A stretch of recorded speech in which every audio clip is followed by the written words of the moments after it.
Everyone, welcome to the show. So, a little bit of a fun one for you right now. Laura Looney Laura Loomer, who, is all up in Donald Trump's business. She is an Islamophobe. Like, she hates Muslims with every fiber of her being. Well, she was calling for Donald Trump to obliterate Iran.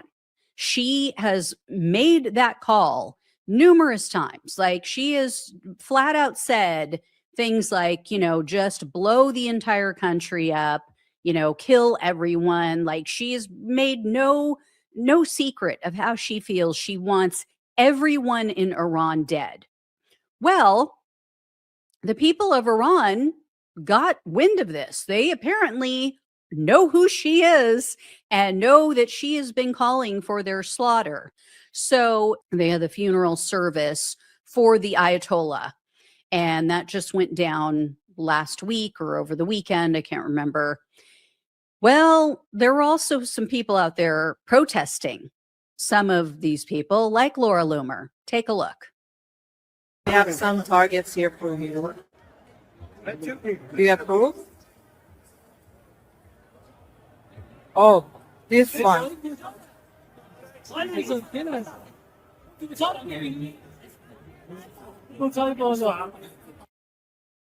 So, as you see there, I don't know who that first man is, but the lady to the right with the bullseye is Miriam Adelson.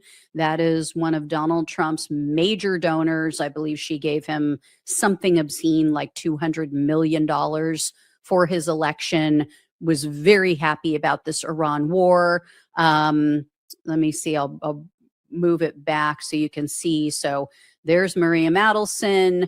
Behind her is Lindsey Graham, Senator Lindsey Graham.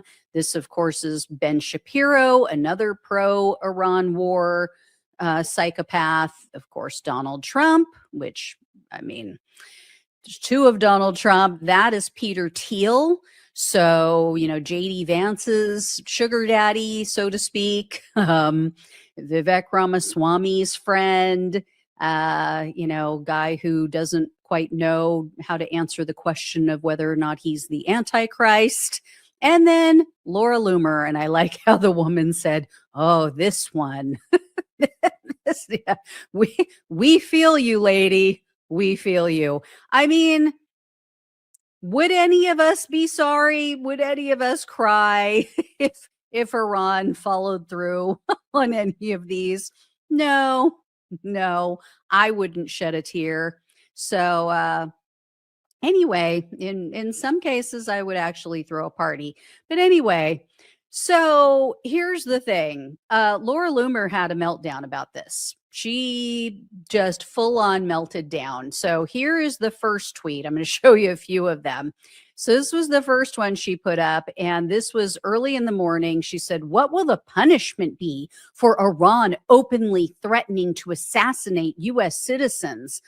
IRGC operatives at Khamenei's funeral in Iran today were holding signs with my face on them, calling for me to be shot in the head. The sign had a bullseye on my head and said, sooner or later, your heads will roll. Then there's a picture of me with the word target. The bottom of the sign says, let's see what happens. The men in the video are IRGC operatives. Islam is the most dangerous death cult on this planet. It cannot coexist with anything non-Muslim, and it cannot be negotiated with. The FBI told me last year that Iran was targeting me, but now it seems like the IRGC actually wants to murder me. As I have said, you cannot negotiate with Islamic terrorists. There's only one way to deal with these animals. Says the person who called for the slaughter of the entire country, including children. What a freaking hypocrite. So this is, just par for the course with Laura Loomer. This is what she does. She throws a tantrum, attacks other people, and then when they come at her, she plays the victim. She's the perpetual victim. Oh, what they're doing to me. Oh my God, they're openly threatening to assassinate U.S. citizens. You're all calling for their murder. every person, with the exception of that first guy, who, again, I don't know who that was. I have to go back and look at him and figure it out. But every single person they showed is calling for the complete and total obliteration and annihilation of the Iranian people. What freaking hypocrites. I mean, grow the fuck up. What did you expect? So then she must have gotten word that this didn't look quite right. And, maybe you might want to tone it down, like you're looking a little desperate and like you're afraid of them, blah, blah, blah. I don't know. I'm just assuming, because then she started posting like, oh, she's so proud to be included in this list. So she posts this. Now that the IRGC has put a hit on me from Khamenei's funeral in Iran, I guess you could say I'm over the target. Really? Really? Okay. Drama queen. Give me a freaking break. Like, no, they hate you. They hate you as much as many of your fellow Americans do. Possibly more. I don't know. That's hard to say. Next, she posts this. So that was at a little after or a little before 8 a.m. in the morning yesterday. The first one was, I believe, around 6 or 6:30 in the morning.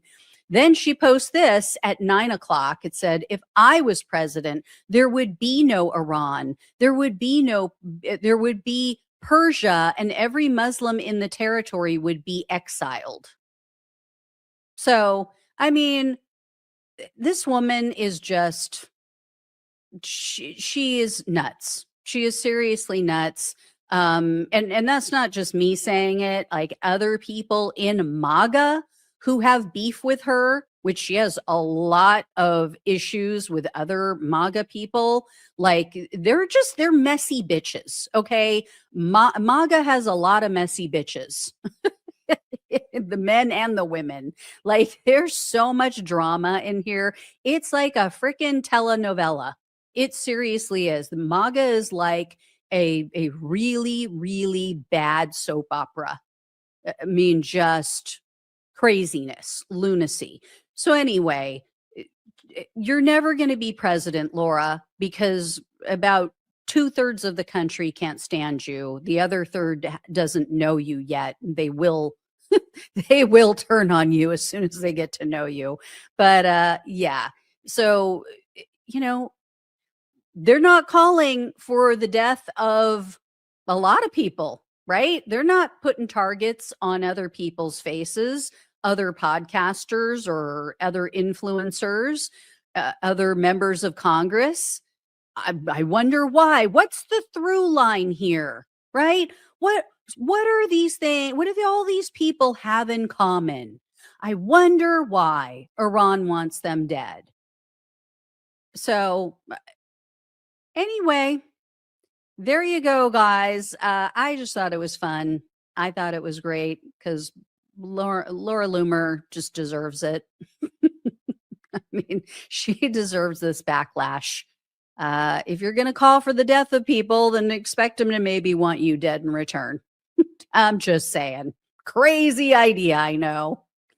All right. Thank you all so much for watching and listening. Please like, share, subscribe. Please donate if you possibly can. Love you all. Take care. Talk with you soon. Hey, everyone. Welcome to the show. So by now, you guys know Graham Plattner has dropped out of the Senate race for Maine against Susan Collins. I want to talk about, though, not that specifically, but something very suspicious that appears to have been going on in the lead up to this. And this is coming from people who were very Plattner skeptical. These were Plattner skeptics, I guess you could call them. They were not fans of his. So this makes it even more credible. But it seems like there was some shady shit that was going down. And that's how this all came about. So I want to set this up for you before I play this first video, because about a month ago, Graham Plattner was on MS Now. He was on Morning Joe with Joe and Mika. And Mika was just grilling him about all of the allegations up until that point. And she had made this, bizarre line of questioning about, oh, well, with your allegations and history, would you feel comfortable pushing for the Epstein files? And he's like, well, yeah, I mean, all of my relationships have been with adults. Like, I'm not accused of anything like that. So everybody was rightfully giving her shit for that. So it just shows like she is not a fan of his. She's like really reaching. So it was kind of surprising to me on Monday when they reported on Morning Joe about these new Graham Plattner allegations of him assaulting an ex-girlfriend.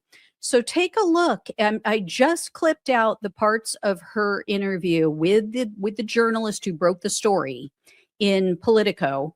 And I just broke out the pieces where she's like really going at him. And it shocked me. It really hit me like she's really now acting very skeptical of this new story. So take a look and then I'll explain why now this makes sense.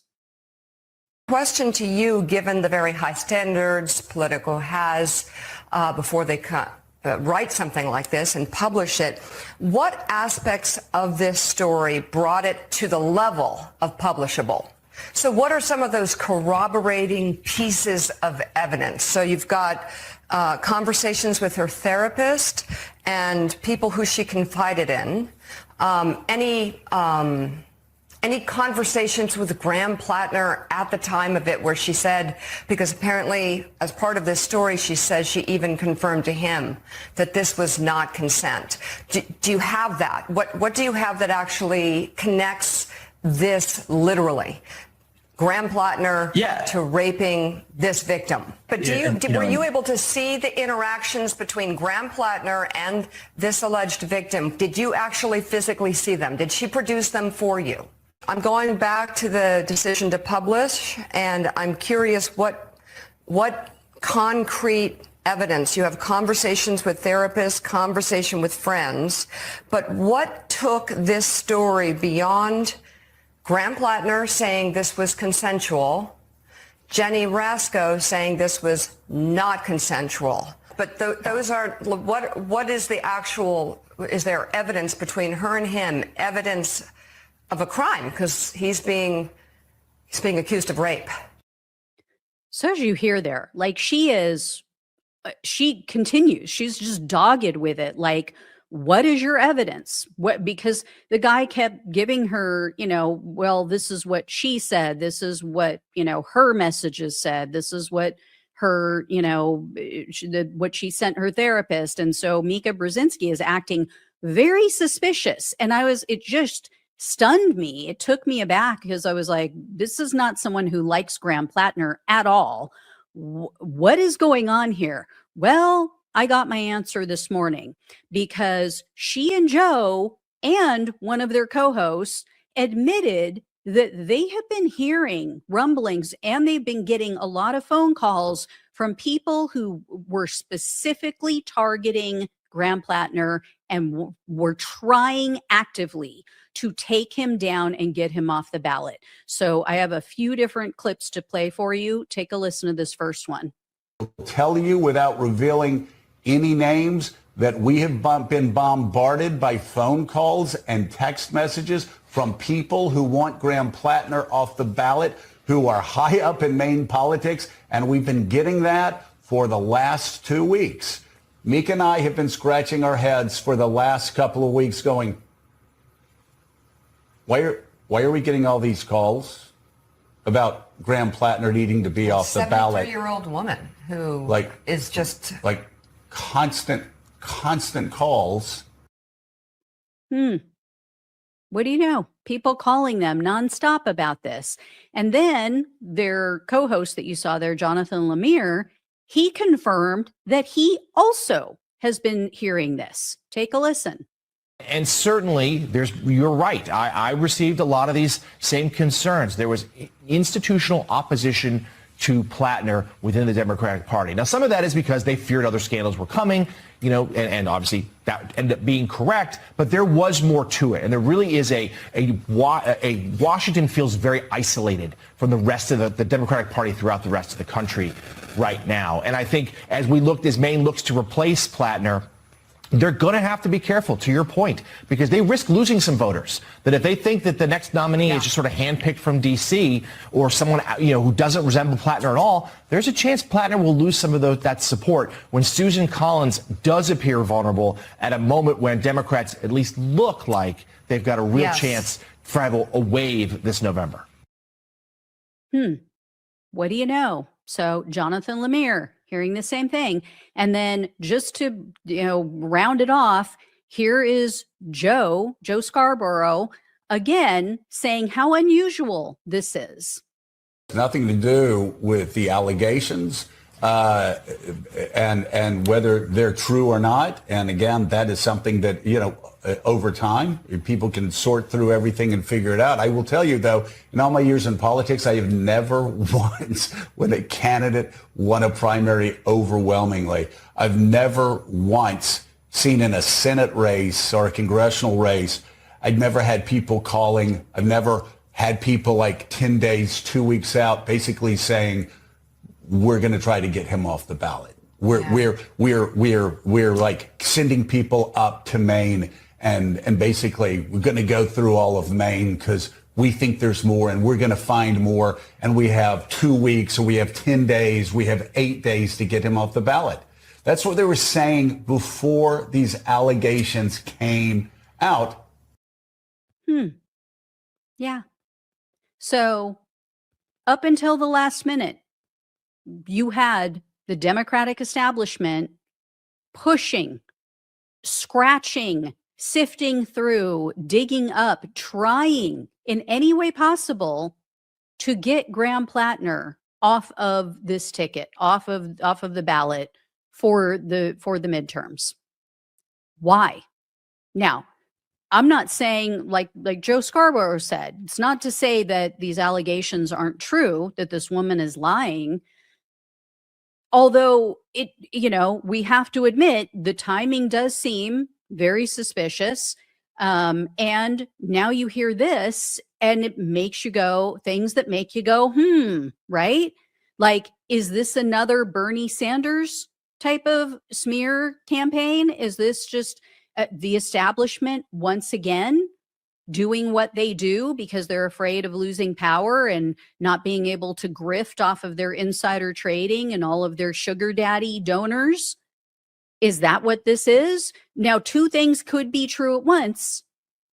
This woman could very well be telling the truth, and the Democratic Party could just be very well going, yeah, let's tank this guy. Because let's look at it this way. Nobody was out to get Eric Swalwell, right? The Democratic establishment wasn't tanking Eric Swalwell when allegations were coming out.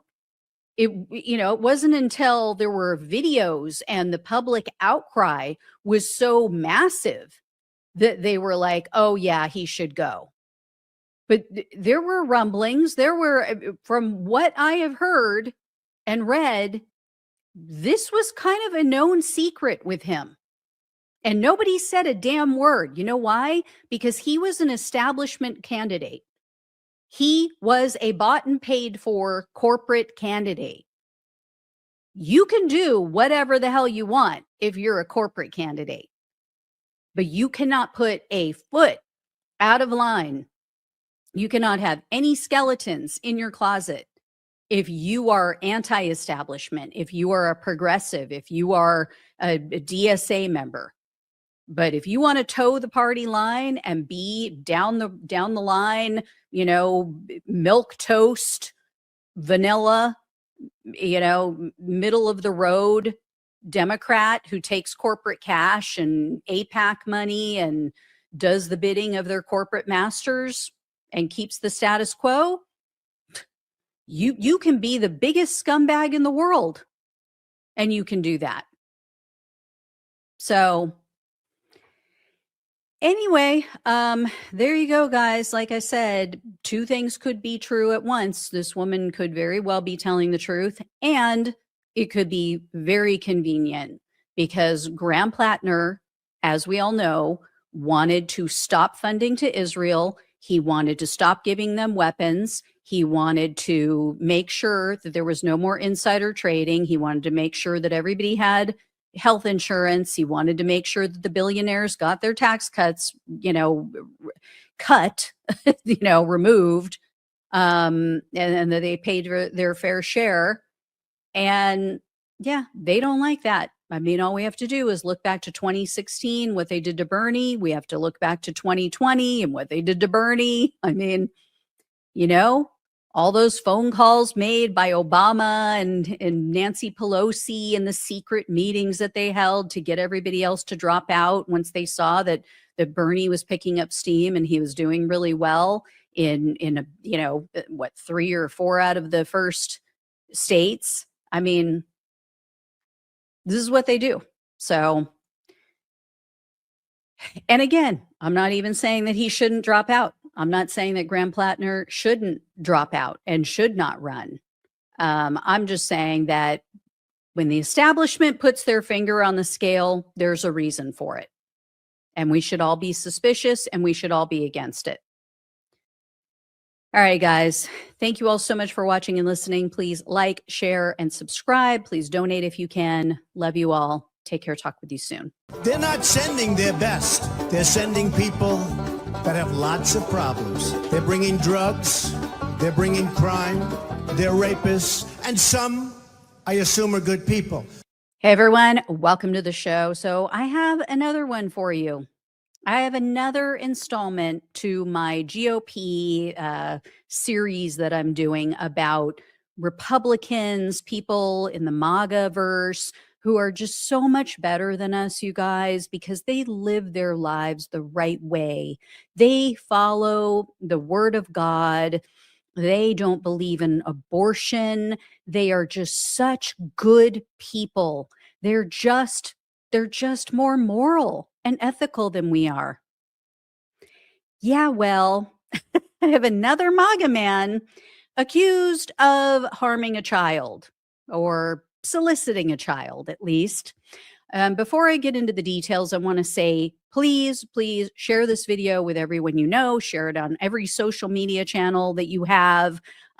Create some if you don't have any, because these videos get buried because YouTube, they know they're not going to make much money, if any money, off of this video because advertisers don't want to be associated with this kind of stuff, which I get, but so they don't advertise typically on these videos, or very few will. And so YouTube knows that. And so they bury these videos.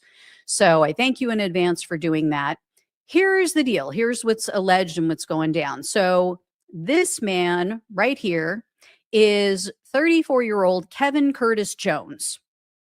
As you can see, he is wearing a shirt that is from the last time that we all saw Charlie Kirk. This was the shirt that he was wearing when he was shot and killed. Obviously this guy is a fan. In fact, he is standing on a stage at a church where he was the pastor in this photo. And he was giving not a sermon, but he was basically performing like a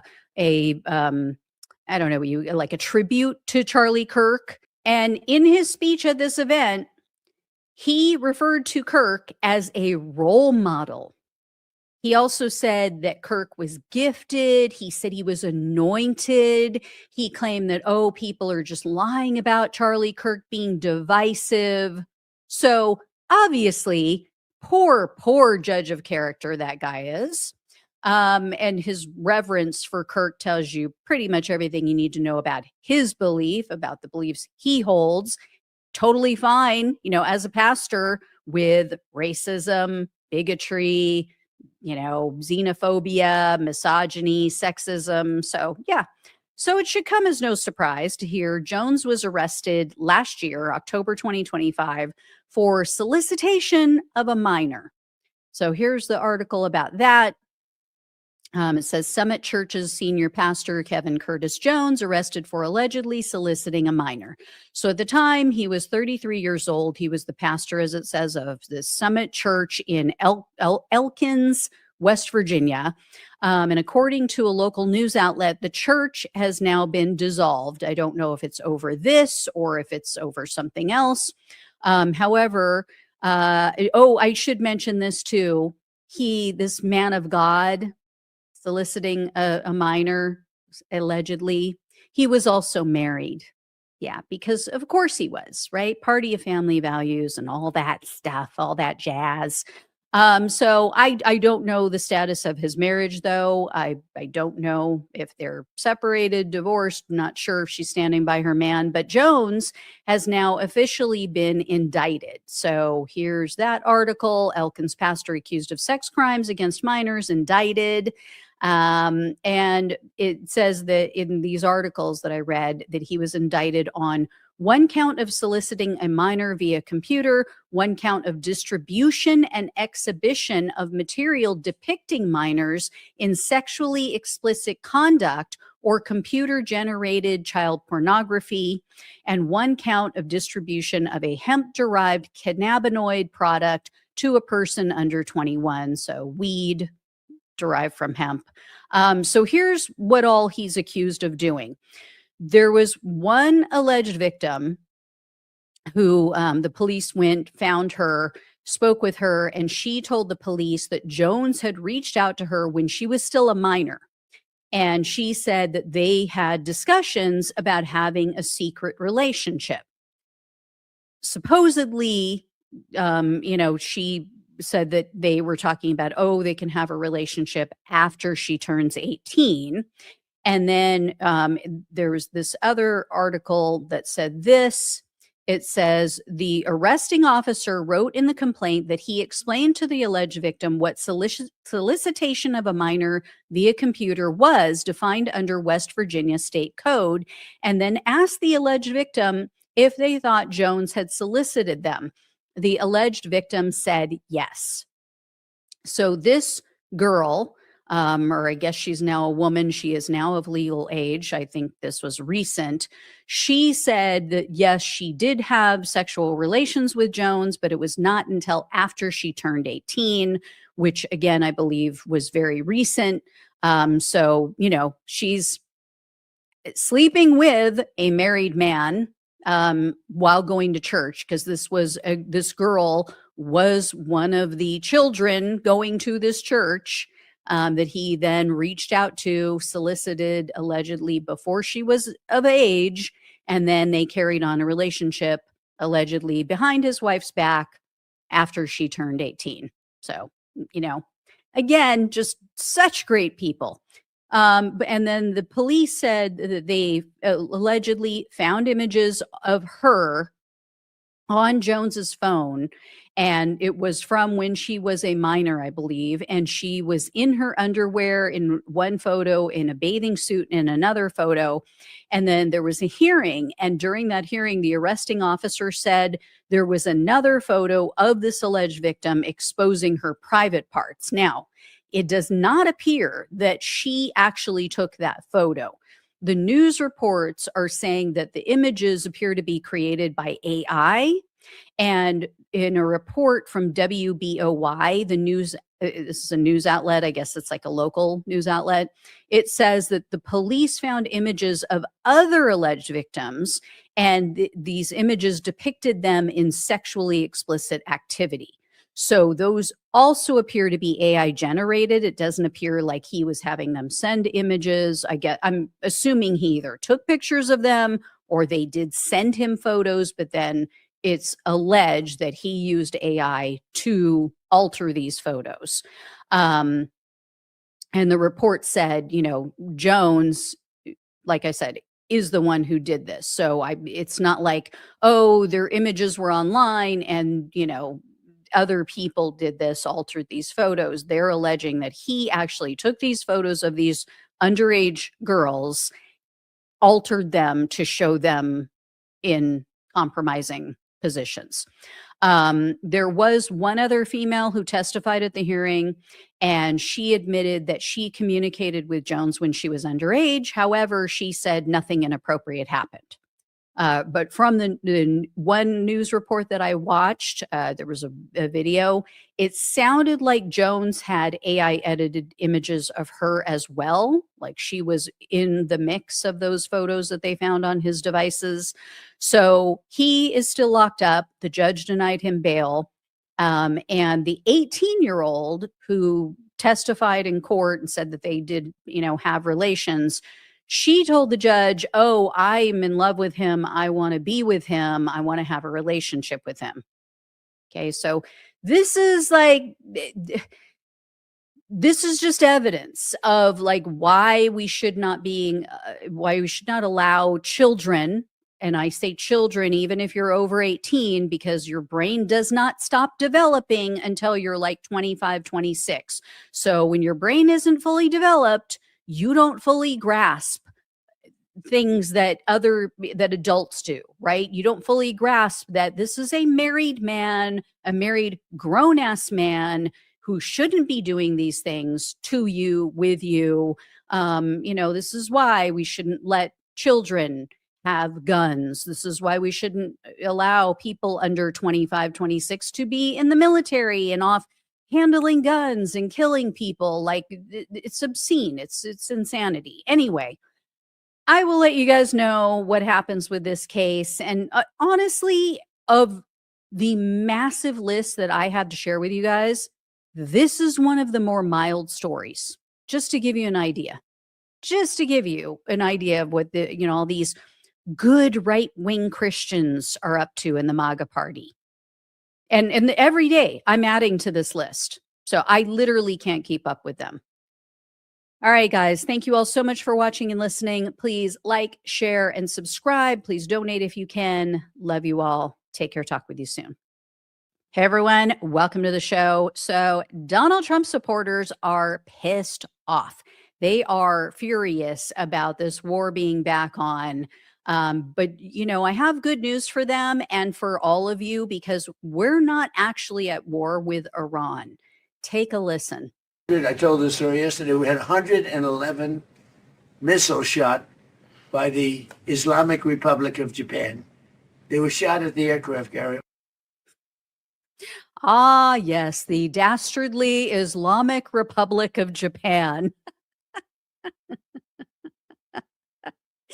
Oh my God. I mean, everybody screws up from time to time. If you're speaking in public, I've done it. And everybody slaughters me in the comments.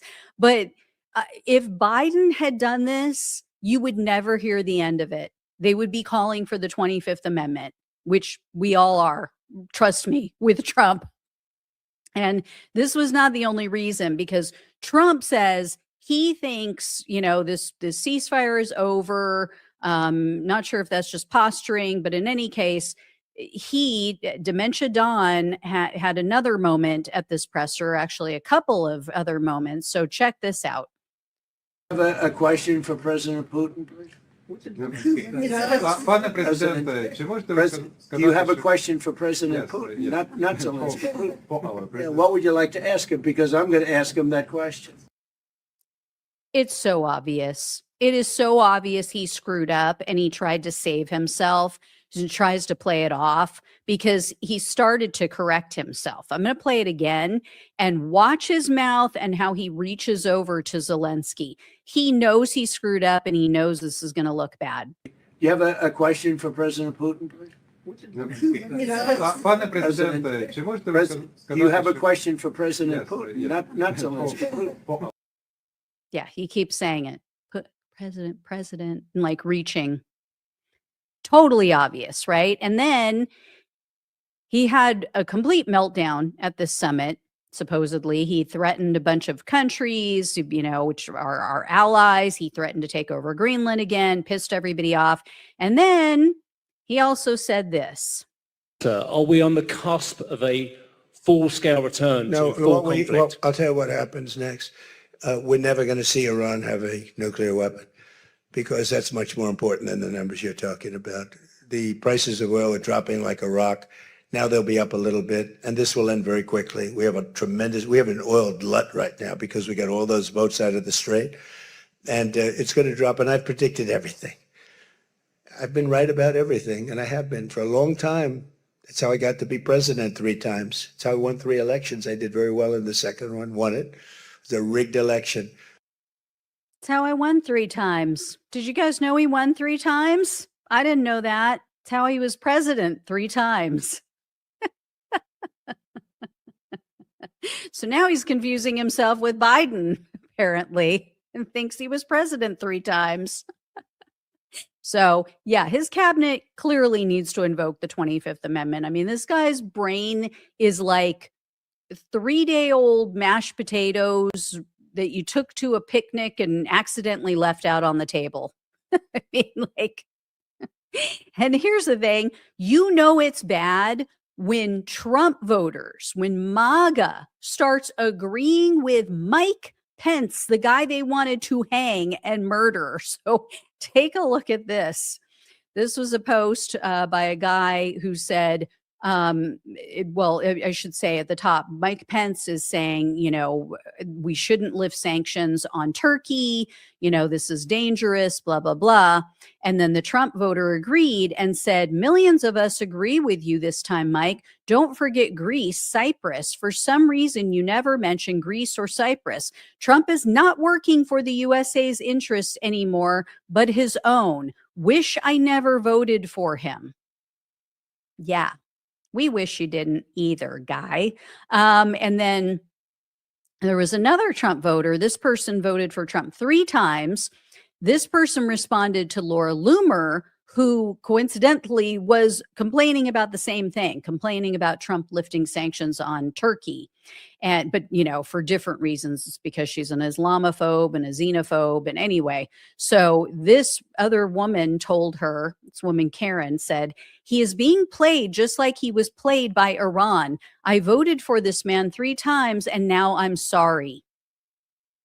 And then a guy named George, he replied to an economist who said that it seems that our goal with Iran is just to go back to the status quo, but with higher gas prices. And here's what George told him. George said, don't worry, though. Trump and family made billions manipulating market, especially with pre-market moves going long or short 20 to 30 minutes before a Trump tweet. This president is absolutely terrible, and I'm sorry to admit that I voted for him. Only positive, he did close border. Yeah. So great. I mean, what did we get for that? Is that helping with jobs? Is it, you know, lowering anything, any metrics? No, other than, you know, your standard of living? Not really. And then I also wanted to share this latest news about how much the shit show is now estimated to have cost us. Take a look at this.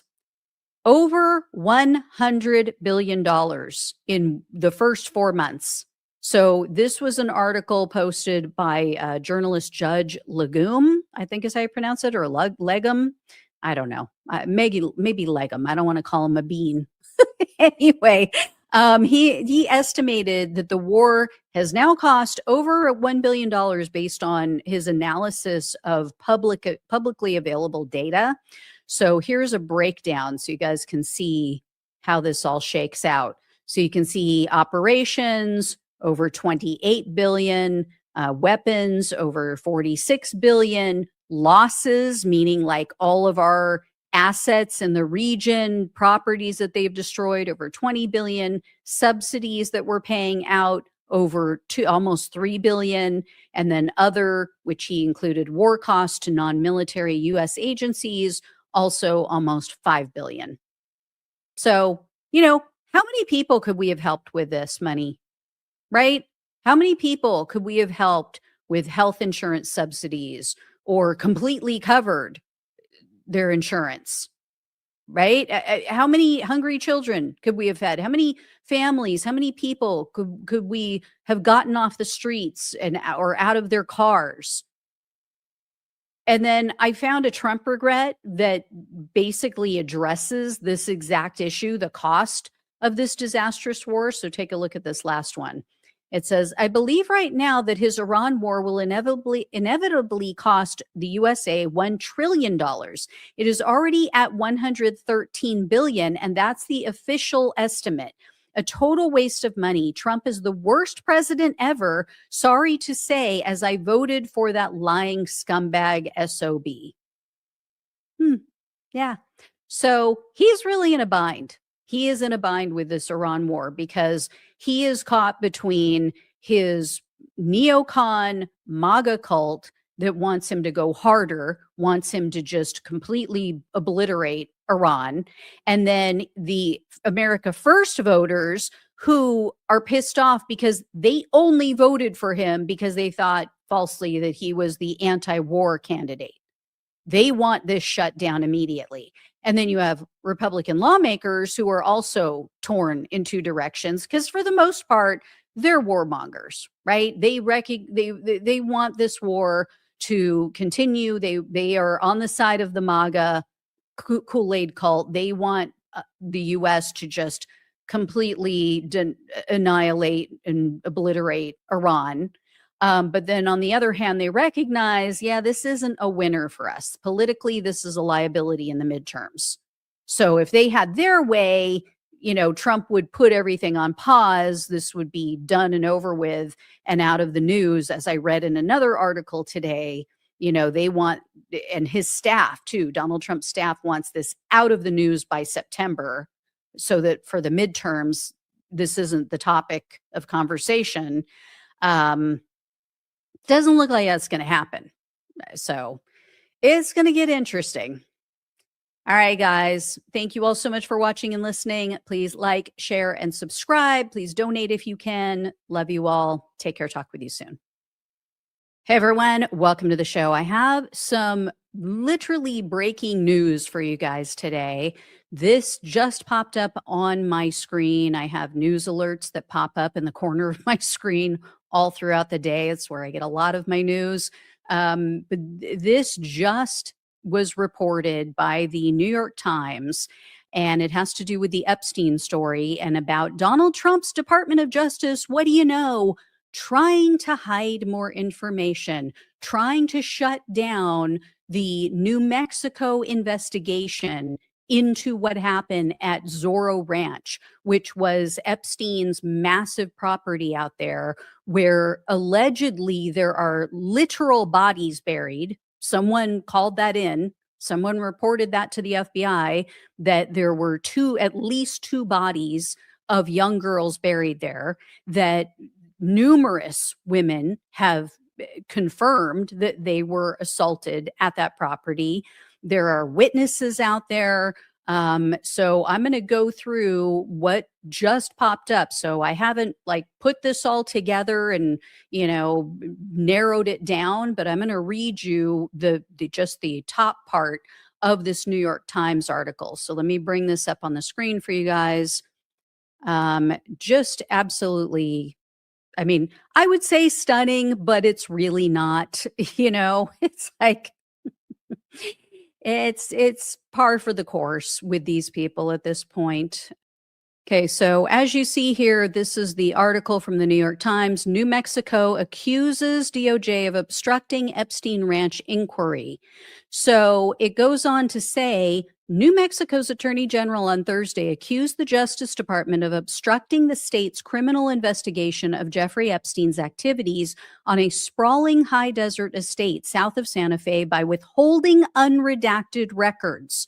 Raul Torres, New Mexico's top law enforcement officer, first requested original documents related to the convicted sex offender Zorro Ranch property in February. Okay, we're talking months and months ago. He said he reiterated the request 5 times in the following months through a range of channels, but the Justice Department officials so far had not responded. The records, he said, contain names of survivors, witnesses, co-conspirators, and other individuals who may aid the long-delayed state investigation into the deceased financier's crimes in New Mexico.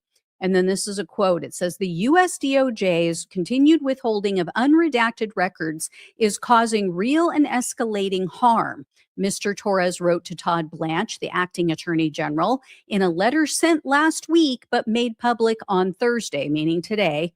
Every day that the U.S. DOJ withholds these records, the foundation upon which a New Mexico prosecution could be built erodes. So there you go. I mean, they are actively trying to impede the Epstein investigation. And this is just one thing, one of the small things, not so small, but one thing that they're doing to impede this investigation. So you guys might recall, probably, I don't know, about a month ago, maybe even less than that, the judge had told the DOJ, you need to release all the unredacted files that you have, or you need to tell me why you are not releasing them. You have to give me a good reason. And anything that you have released and that's still redacted, you need to explain why it's redacted. I want an itemized list. And the judge gave them, I believe, until last week. I believe it was July 3rd. I think it was right before the holiday. So they, on last week, when they were supposed, like at the 11th hour, when they were supposed to come in and do all of this, or just do it and tell the judge, okay, it's done, Todd Blanche tells the judge, oh yeah, we're just not going to do that. We don't think we need to. So let me bring up this one for you guys so you can see what I'm talking about here. So there you go. So this was from KDVR. It says, Justice Department defends decision not to release unredact more Epstein files. So this originally was reported in the Hill news outlet. It says the Justice Department declined on Thursday last week to release additional unredacted records from its investigation into convicted sex offender Jeffrey Epstein, telling a federal judge that it has already adequately complied with the law, you guys. Did you know that? The DOJ's response came in the final hours of a court-ordered deadline to remove redactions in at least a dozen documents or show cause why it could not. Those documents, listen to this, include at least 8 email exchanges with Mr. Epstein regarding a quote-unquote torture video and sexual activity with young women, including minors, and interviews with a woman who claims she was abused by President Trump as a minor. Acting Attorney General Todd Blanche, through his attorneys, told District Judge Emmett Sullivan that his department has devoted incredible time and resources to reviewing over 6 million documents in connection with the Epstein Files Transparency Act. Here's the thing. We are just going to get stonewalled. Because what can a judge do? This is the problem. And this is what so many Trump voters did not understand. Okay. They did not understand that when you put someone in a position of power like this, who literally controls every facet of the government, that the Supreme Court has given carte blanche to, has said, you can do whatever the hell you want. You can never be prosecuted. When that person has the power to give pardons to everyone around him to do that's doing his bidding, when this is someone who is known to require loyalty and said up front that he was only going to put in loyalists, that he was not going to make the same mistake he made in the first term, putting in people who actually cared about the country and the Constitution. This is what happens when you have someone who is a narcissistic sociopath, who has no sense of right or wrong, is immoral, amoral, is, a criminal, is a proven criminal. And I'm not just talking about, the 34 felony counts. I'm talking about going back decades. Okay. Cheating everyone he's ever worked with, lying, refusing to rent to Black people, um, getting snatched, or not snatched, getting hit, with charges for stealing money from his own charity, that money that was supposed to go to children with cancer. Just despicable, horrific things that this quote unquote man has done throughout his life. Not to mention the sexual assaults, the proven sexual assaults. When you put someone like that, of such low, if not, non-existent character, in a position of power like this is what happens. This is exactly what you can expect. So, and I want to show you this last one. This is another way that the Justice Department is just giving all of us a big middle finger. So take a look at this. This has to do also with Todd Blanche, but this is a different issue. So as you see here, it says DOJ tries to hide Blanche's communications from Epstein files lawsuit. So what this is about is there's a group that you guys may have heard of. It's called American Oversight. They sent in a FOIA request, a Freedom of Information Act request, for all communication. It says all email communication sent or received by Todd Blanche and containing both a key term from column A and key term from column B, and all text messages and messages on messaging platforms sent or received by Todd Blanche and containing the term Epstein. Okay. Column A contains Epstein and Maxwell, while column B contains Trump, DJT, POTUS, DOE 174, DOE 174, Tallahassee, and 9 other terms. So they had to file a lawsuit because the DOJ was just like, yeah, we're just not going to turn this stuff over to you. We're just not going to do it. We're just going to blow you off. Like, they didn't even respond. So this group has now filed a lawsuit, and now the Justice Department is responding and saying, oh, we just are so busy and this is just cumbersome, and we don't think that this should be complied with. Here they wrote back to the judge and said the FOIA was intended to be available to all members of the public, not just those who are professional FOIA requesters or who have the resources to file a complaint in district court and move for preliminary injunctive relief.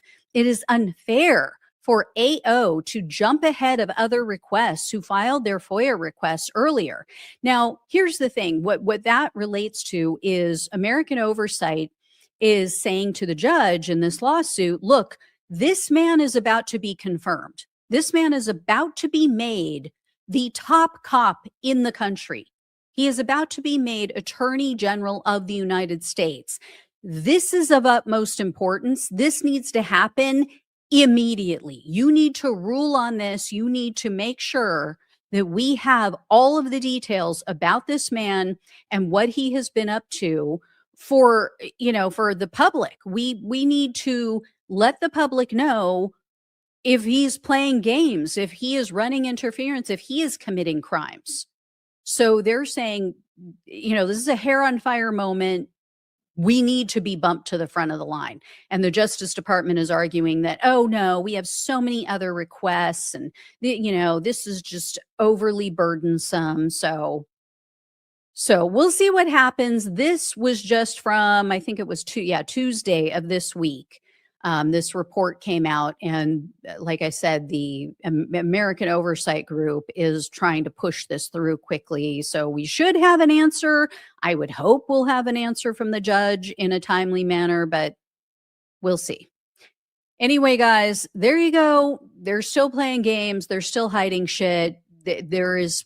You cannot convince me. There's no way that these people would be playing these games, that they would be trying to conceal this information as much as they are if Donald Trump was not guilty as sin. No way, no how. There is no one else that could possibly be in these files that Donald Trump would go to these lengths. Don't buy it for a second. So I will let you know. I'll keep you all posted. Thank you all so much for watching and listening. Please like, share, and subscribe. Please donate if you can. Love you all. Take care. Talk with you soon. Hey, everyone. Welcome to the show. So I have a darkly funny one for you right now because the Iranians are basically dragging Laura Loomer. They are basically trolling Laura Loomer over the death of Senator Lindsey Graham, which I'm sure you guys have all heard occurred Saturday night. So I have details on his death, but I also have a very interesting video to show you that they're using to troll her. Laura Loomer, of course, Donald Trump minion who is just a horrible, vile person, wants to destroy Iran. So anyway, here's the deal. Here's what's going down. If you had not heard, Lindsey Graham died on Saturday night. He said he was not feeling well. He actually spoke with Trump. He had just returned from Ukraine hours earlier. He told Trump shortly, like hours before his death, "Oh, I'm feeling tired." Then another person spoke to Lindsey Graham after Trump, and he said, "I'm not feeling well." So this person said, "Hey, you should go get checked out." And Graham said, yeah, I'll do it, but I'm going to do it tomorrow. I'll do it after because I have an interview on Meet the Press on NBC. So he said, he said, I'll do it after that. And then I guess he joked with them and he said, I quote, "I can't die now." He said, "I can't die now. I still need to do," I think he said, like Russian sanctions. I need to, get this whole Iran war thing figured out. Named a bunch of international issues. So here's an article about that where he said, "I can't die now." So anyway, the EMS, the emergency medical people, their audio of their call was released, and apparently the 911 call came in around 8:30. Someone, I'm assuming maybe it was the person that he spoke with, called and said, "Hey, you need to get over there. You might have to, the door should be open, but if not, you might have to bust in," something to that effect. So we heard, through the EMS call, CPR was being administered. They thought that it was a heart attack. And then there were photos taken, I guess, by neighbors that he was taken out on a stretcher. And then Graham's staff came out and announced, like just after midnight on Sunday morning, that he died. Lindsey Graham is dead. So by Sunday afternoon, news outlets were saying, okay, preliminary reports from the coroner say that it was aortic dissection due to basically cardiovascular disease, untreated cardiovascular disease. So this is the Forbes report on this. And what that means is there was a tear in his aorta. So, he obviously had heart disease, as most Americans, especially meat-eating Americans, do. So pretty straightforward cause of death, it seems. Like I said, most Americans have this, but Iran is now taking advantage of this. They are now trolling Trump, trolling MAGA influencers like Laura Loomer. So check out, this is their latest AI Lego video. So this was shared by a pro-Iran account.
Yeah, so not subtle at all, right? So Laura Loomer shared that video and she was, of course, whining, oh, they're threatening me. They were threatening me before. And look at Lindsey Graham was fine the day before. I mean, this is the way, heart issues, cardiac issues work, right? You seem fine. And then the next minute you're in pain. And especially with what he had with a tear in your aorta, like you do not survive that, right? It's very rare that you survive that unless you were already in the hospital, from what I'm hearing, being treated for issues of the heart, and they can see that this has happened, that you have this tear, and they can rush you into an emergency surgery and repair it. But anyway, you guys might recall last week I shared a video of Iranians who were protesting, and they had signs. They had signs of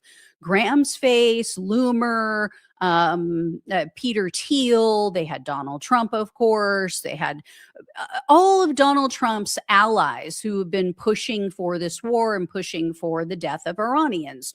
And they had bullseyes on their foreheads.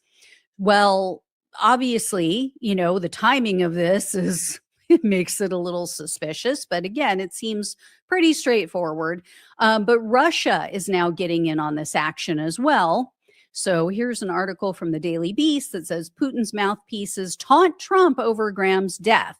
So hosts on Russian television were mocking Graham's death. There's a host named Margarita Simonian, I believe. She previously had called for Graham's assassination. So she's on there gloating. She called him a natural born fascist. She made a bunch of snarky remarks.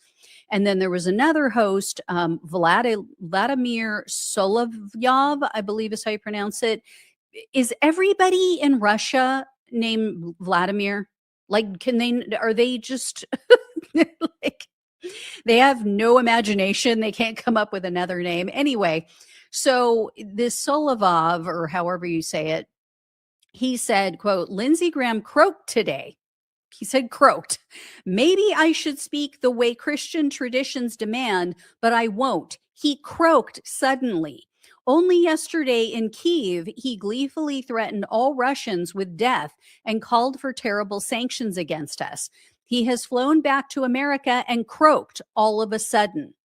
And then this guy goes on to blame Ukraine. He said that Graham may have asked Zelensky, meaning like he's blaming Ukraine for Lindsey Graham's death. And then he said, oh, maybe he asked Zelensky for more money, or maybe he, quote unquote, knew too much. And then he also told the audience that it was too bad that it was just him. And, oh, it's hard to predict who's next.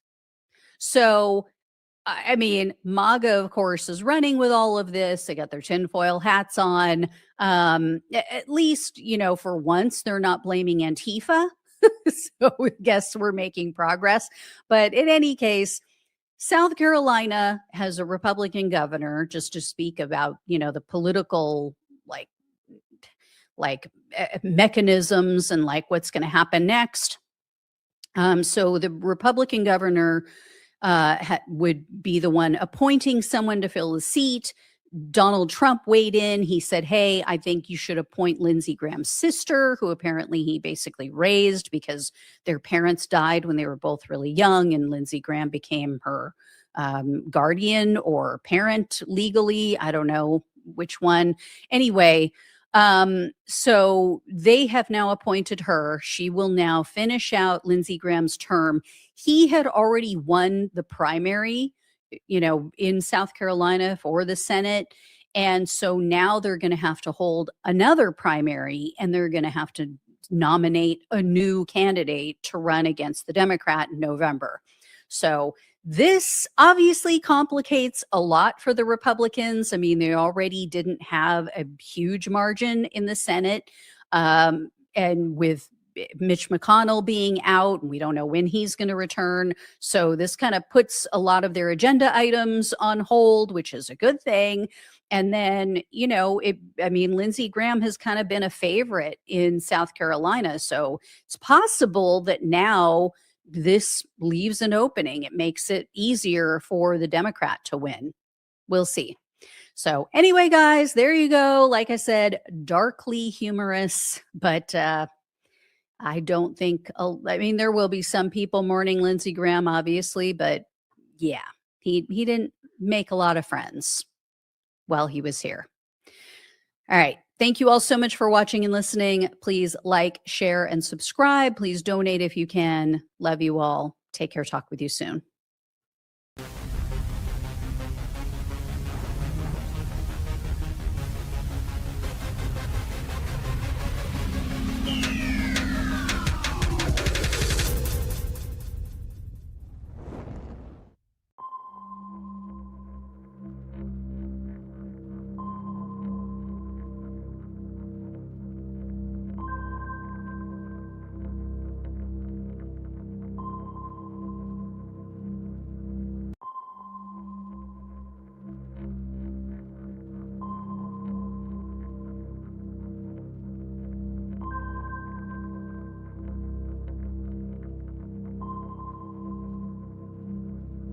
So, folks, we gotta talk about the fact that Ben Shapiro is really crashing out these days, and I, for one, I'm here for it. I'm here for it. This is from about 6 days ago, and he titled this video, "America is Too Important to Hand Over to Idiots," which is wild considering that he's literally called Donald Trump one of America's dumbest men.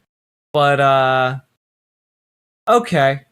Recording from home today, my voice is basically gone, but I wanted to sign into chat because I'm getting a lot of questions today, a lot of texts, a lot of disturbed phone calls about Tucker Carlson's announcement that he wants to start a third party. And I just want to point out that there are, in fact, as we approach the 250th anniversary of the founding of our country, I want to engage with the subject matter here, but as I'm watching this, is it just me, or is his facial hair either just very unfortunately, and he just has lighter hair on the sides and darker hair in the middle, but like that is some unfortunate shading in your facial hair, Ben. there are in fact two forces that wish to wreck America, stern to stem, that seek to destroy it: the DSA left and the woke right, and they are coming. I gotta be honest, guys. This is, I can't not see it, and it is, I can't not see it. God damn it! I walked into that. Fuck. Together, I'll explain in just a moment. This is the Ben Shapiro Show. Oh my god. So here's where we are as we close in on our 250th anniversary as a country.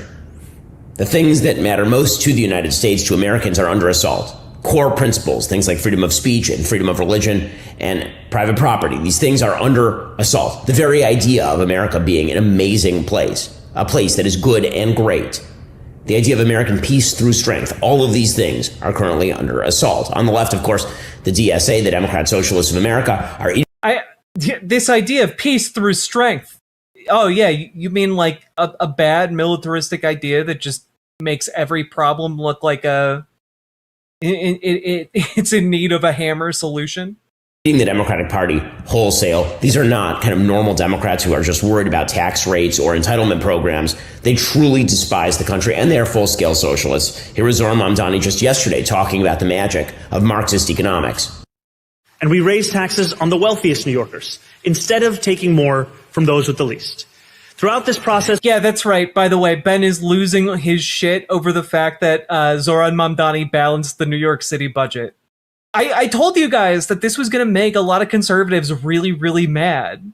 He's just big mad at the fact that his political movement is getting its ass kicked right now by a guy who is effectively just wearing a cheap suit and like doing little social media videos where he jumps into pools in them. Like that's like he's getting absolutely dominated by a guy that he views as someone who should have never fundamentally been allowed to come to the United States in the first place. And Zoran's cooking him. I've been reminded of the words of the Austrian economist Friedrich Hayek. If socialists understood economics, they wouldn't be socialists. If these past months have shown us anything, it is that socialists not only understand economics just as well as the capitalists who came before, but that we can solve their years of mismanagement through an embrace of our principles. Can I just say how wonderful it is to have seen this particular clip the day that he gave this speech, and to immediately know in my heart that it was going to make conservative commentators angry as fuck. And Ben just played a clip of himself getting fucking owned by Zoran. That was great. And of course, Zoran Mamdani, he loves the idea of the collective warmth of collectivism. So much so, by the way, that he is now calling on people to set their thermostat at 78 degrees in New York City. You know, got to turn this place into Paris as fast as... Doug, he's calling for the thermostat to be set to 78 so that the power doesn't explode. So that the power grid maintains itself and doesn't overload. Because I don't know that people understand this, I guess. Maybe it needs to be explicitly said. But if it's hotter outside, it means that the power to keep it cool, or cooler even, is greater. The more the temperature change between the air conditioning and the outside, the more power is consumed.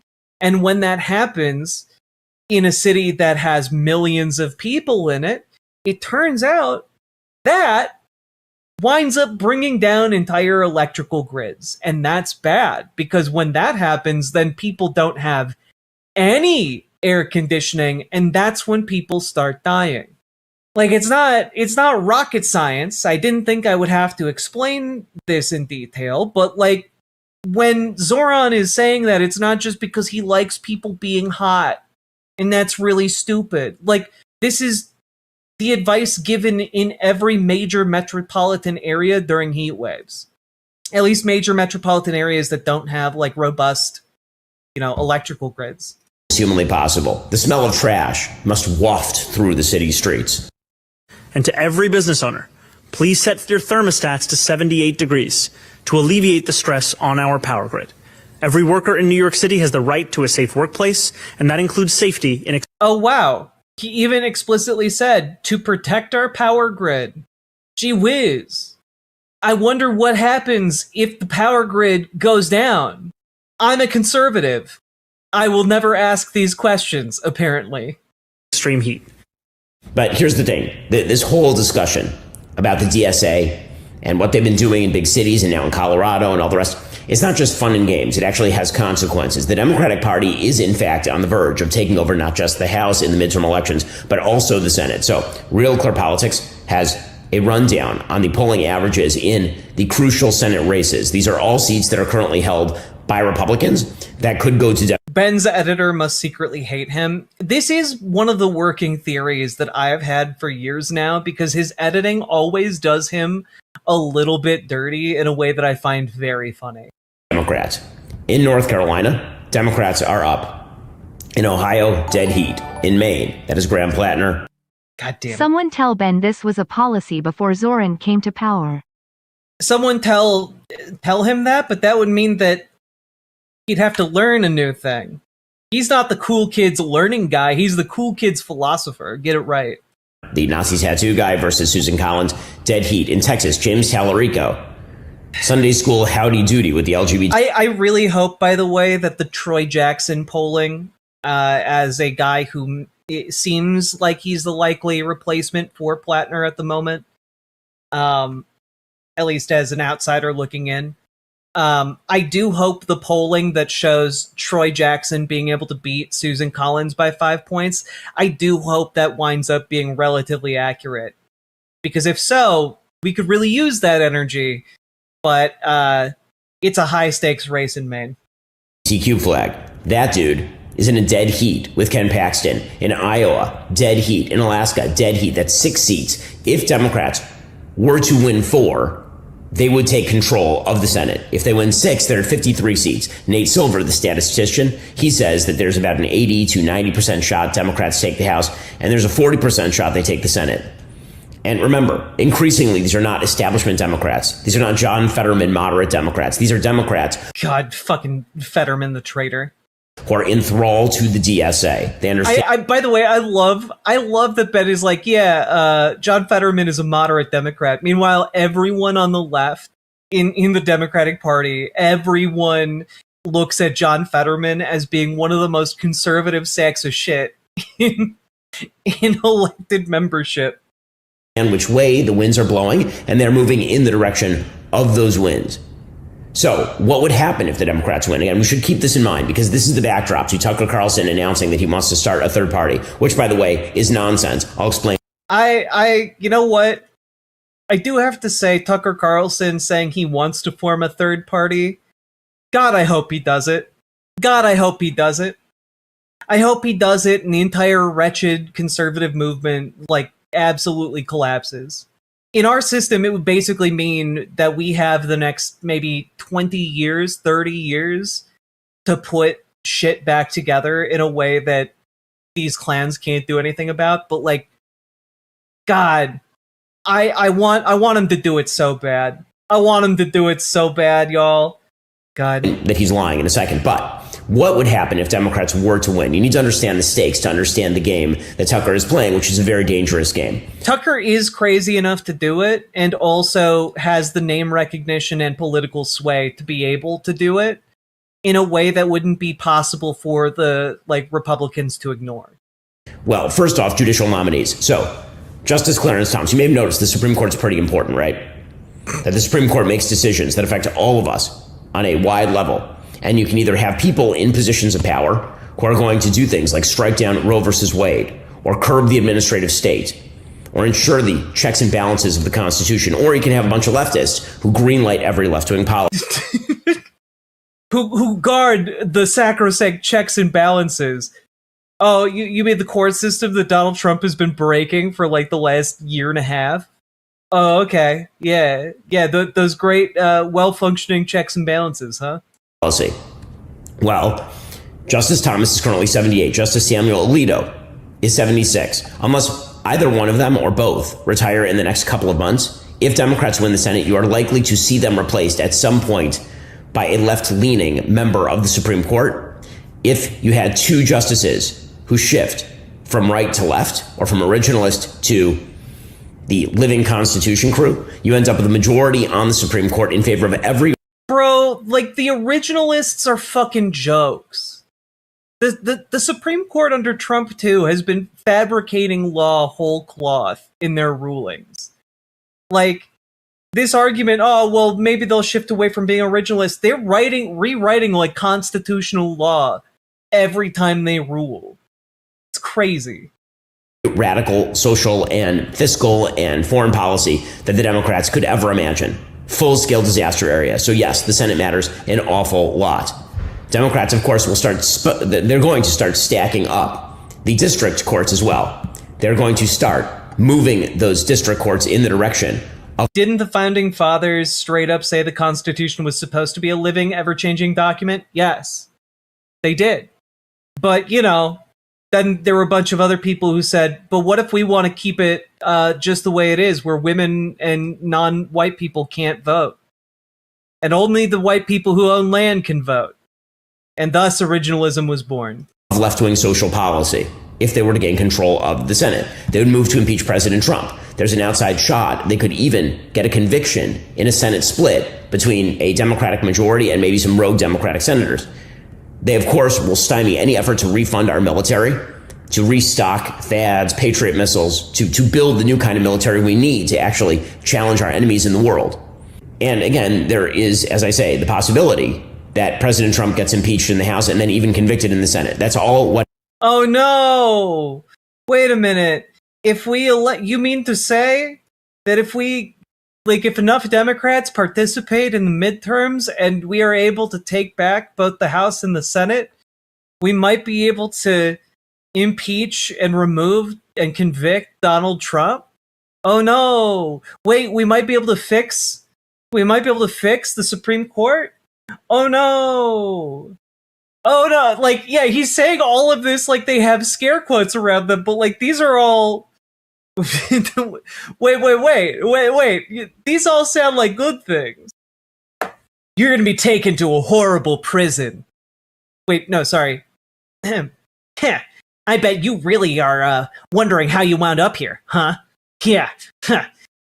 Well, you did a crime, mister. You did a crime, Mr. Man. That's right. They're going to take you to the hardest slammer in town. And they're going to wine and dine you, okay? You're going to have access to the richest meats, to the most wonderful chefs. You're going to meet people who are going to expand your world. You're going to go in every day and learn a new crafting skill. By the time you're done in there, you will have gained 60 pounds on the richness of the food alone. And not only that, you will be leaving with more handicraft skills than your own goddamn grandma. All right? Your voice isn't tinny enough like Ben's. It's true. And that'd be really terrible, wouldn't it? You wouldn't even be able to function after you got out of prison after that, committing this crime that you must surely regret now. It's like, nah, dog. We're good. We got this golden goose, and we all know that goose equals 73. Happens if the Democrats win the Senate. So there's like very, very serious stuff, and that sets it up for 2028. Because if Democrats control the Senate in 26 and the House in 26, then they are one step away from having trifecta in 28. Now, listen, Republicans have an uphill battle in 26. We all know this. It's an off-year election. This is normal. What's exacerbating that, other than the obvious fact of the president's unpopularity, but what's truly exacerbating that is a group of people purportedly on the right who are openly saying they want the Republicans to lose. Tucker Carlson is doing this. This is Tucker's entire game. And Tucker Carlson wants the Republicans to lose because what he wants is a party that takes the place of the Republican Party. God, I can't stop seeing the facial hair. Like, you have to look in the mirror and see that, man. How do you think like it? Oh no, this is fine. No one will notice this on my show, watched by millions of people. I can't, dog. Mirrors all the presumptions of the woke left, except for trans, basically.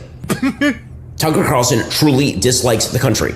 There's no way to consistently watch his show and believe otherwise. He literally had on an arms dealer from Russia named Victor Bout the other day to talk about the evils of America. Tucker Carlson thinks that America is a tool of evil, capitalist, globalist, and all that kind of stuff. Of course, many of them are Jewish. It's just a coincidence when he says that kind of stuff, when he pushes this crap, when he has on every... And see, this is the thing, right? Like, Ben Shapiro for a really long time got really comfortable alongside people like Tucker Carlson. And ultimately, what I've been telling you guys for years is finally coming to pass, which is that suddenly you're getting this schism between effectively the Christian nationalist anti-Semites who hate Jewish people and are using Israel as like a proxy for talking about Jewish people and recruiting people, right? White nationalists do this a lot. They've been doing it for like the last 70 years, right? And when like this schism started happening, Ben Shapiro thought he was going to be on the winning side of it, and he's increasingly looking like he's on the losing side of it. The Daily Wire's finances are not doing okay, folks. They're not doing okay whatsoever. Yeah, it turns out that the funding model of Go Woke, Go Broke was actually just projection on their part. Anti-Semite he can on his show. It's all a coincidence. It's just strange that it works out that way, but his view is that America is a tool of evil capitalist globalists who want to cram down their version of America on the poor common man. And here is a rando to talk about the evils of the Old Testament in order to show you. Tucker does not actually like any of the things that classically have made America awesome. So Tucker Carlson, for example, does not like free markets. You'll recall him praising feudalism over free markets. Feudalism. Feudalism is so much better than what we have now because at least in feudalism, the leader is vested in... God, Tucker Carlson. As a Jewish guy, the first to not want to hear Ben whine about anti-Semitism. He has spent years playing defense for these people and making us less safe. Oh, 100%. 100%. Can I just say that it is very funny to listen to Tucker Carlson defending feudalism. He's out there still fighting the good fight again on behalf of the czarists in Russia. He's still here holding it down over 110 years later. the prosperity of the people he rules. Right. You know, if all your serfs die, you starve. There is not an enemy of America that he does not adore. He was praising Nicolas Maduro before the Trump administration ousted Maduro. Nicolas Maduro and his government are very left-wing on economics. Not on social policy, by the way, which is kind of interesting. In Venezuela, gay marriage is banned. Abortion is banned. Sex changes for transgenderism are banned. It's one of the very few countries in the entire hemisphere with those policies. It is on social policy, not defending the regime, just saying, one of the most conservative countries in North or South or Central America. Only El Salvador really comes close. Aha! No, no, no. Leopards would never eat my face. Indeed, anime sidekick gal. No leopards would ever eat our faces. He has praised pretty much every jihadi group he can imagine, or pretended they don't exist. Hamas, it turns out, is a political group, actually. He doesn't I mean, it definitionally is. Yeah, yes. know much about these places. And it turns out that Muslims have been victimized by the Western world, not the other way around. And you notice, like in ISIS or... Well, yeah. Ben, what do you think the fucking Crusades were? What? Ben, what about colonialism, Ben? What about when a bunch of Muslim nations were colonized, Ben? So tired. I need like a fake cigarette to smoke when there's just like a truly terrible take. Al-Qaeda or like the Muslim extremists, they're all from like collapsed, pathetic societies dominated by colonial powers. They've been degraded, and that's why they're so angry. Tucker, of course, has said that Iran is actually the wondrous force in the region. And Tucker's unending lavish praise for Vladimir Putin is laughable at this point. So now, here's the actual story of the day. Tucker is discussing launching a third party. Right? This is the shtick. Now, you see why he's doing this. His friends are getting kicked out of the government, people like Marjorie Taylor Greene or Joe Kent or Thomas Massey. And so he says he's going to start something new. So he did an interview at the Columbia Journalism Review this week. And here's what he said, quote, "I do know what really matters is war and finance. Where does the money come from? Where does it go? And who gets killed? And on those questions, the parties are in lockstep solidarity with each other." Now, again, that is a lie. It is not true. If you think that there's no distinction between Democrats and Republicans on how taxing works, where the money comes from, how markets work, how foreign policy ought to work, if you think that they're the same, it's because you're stupid or because you're lying. Well, I mean, the Democratic Party and the Republican Party agree on how markets work, but very much disagree on the taxation around them, I guess. And I don't think Tucker is stupid. I think he's lying. He says that's not a democracy. That's a one-party state posing as a democracy, and it needs to be broken. And there's going to be a third party, and I'm going to do everything I can to bring that about. And that's the lesson of the last 2.5 months to me. If you vote for Trump and you still wind up in a regime change war, then we need options. Or else let's just give up and be ruled by the most unscrupulous people. And I'm just too young to accept that. We need a third party. I'm going to help build a third party, he says. There should be a good faith effort to figure out what benefits the country. And then he goes into his nationalist socialist spiel.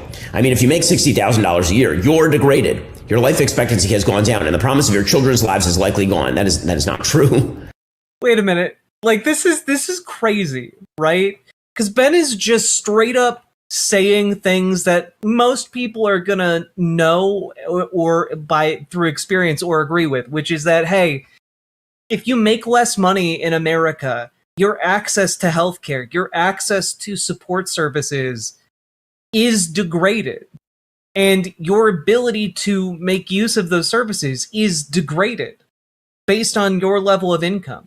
Which means that in the United States, what you see is that people who have more money live longer. Like, that's not controversial. That's the established, like, observation, right?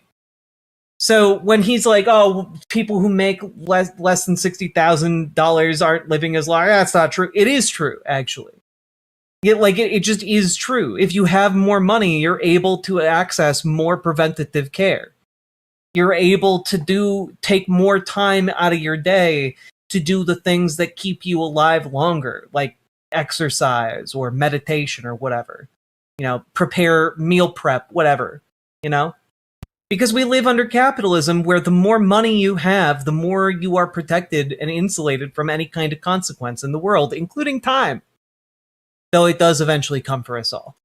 That is not true. Upward mobility in the United States remains. And then he says, no one seems to care, which is, of course, Tucker's constant refrain. But like, I guess this is what I'm trying to say here is this is exactly why Ben Shapiro is just getting like destroyed in this, political kerfuffle within the conservative movement at the moment, right? He's getting wrecked by this because he's reading out something that a lot of conservatives are going to hear and agree with at face value.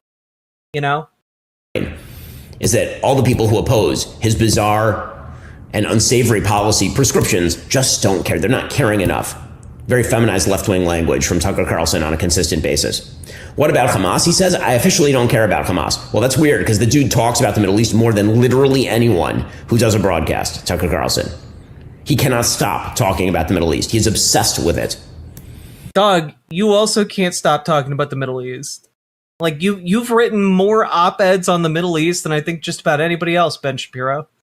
He says the U.S. government should have as its first priority the welfare of its own people, which, of course, I agree with. Then he says, I don't want to be a candidate.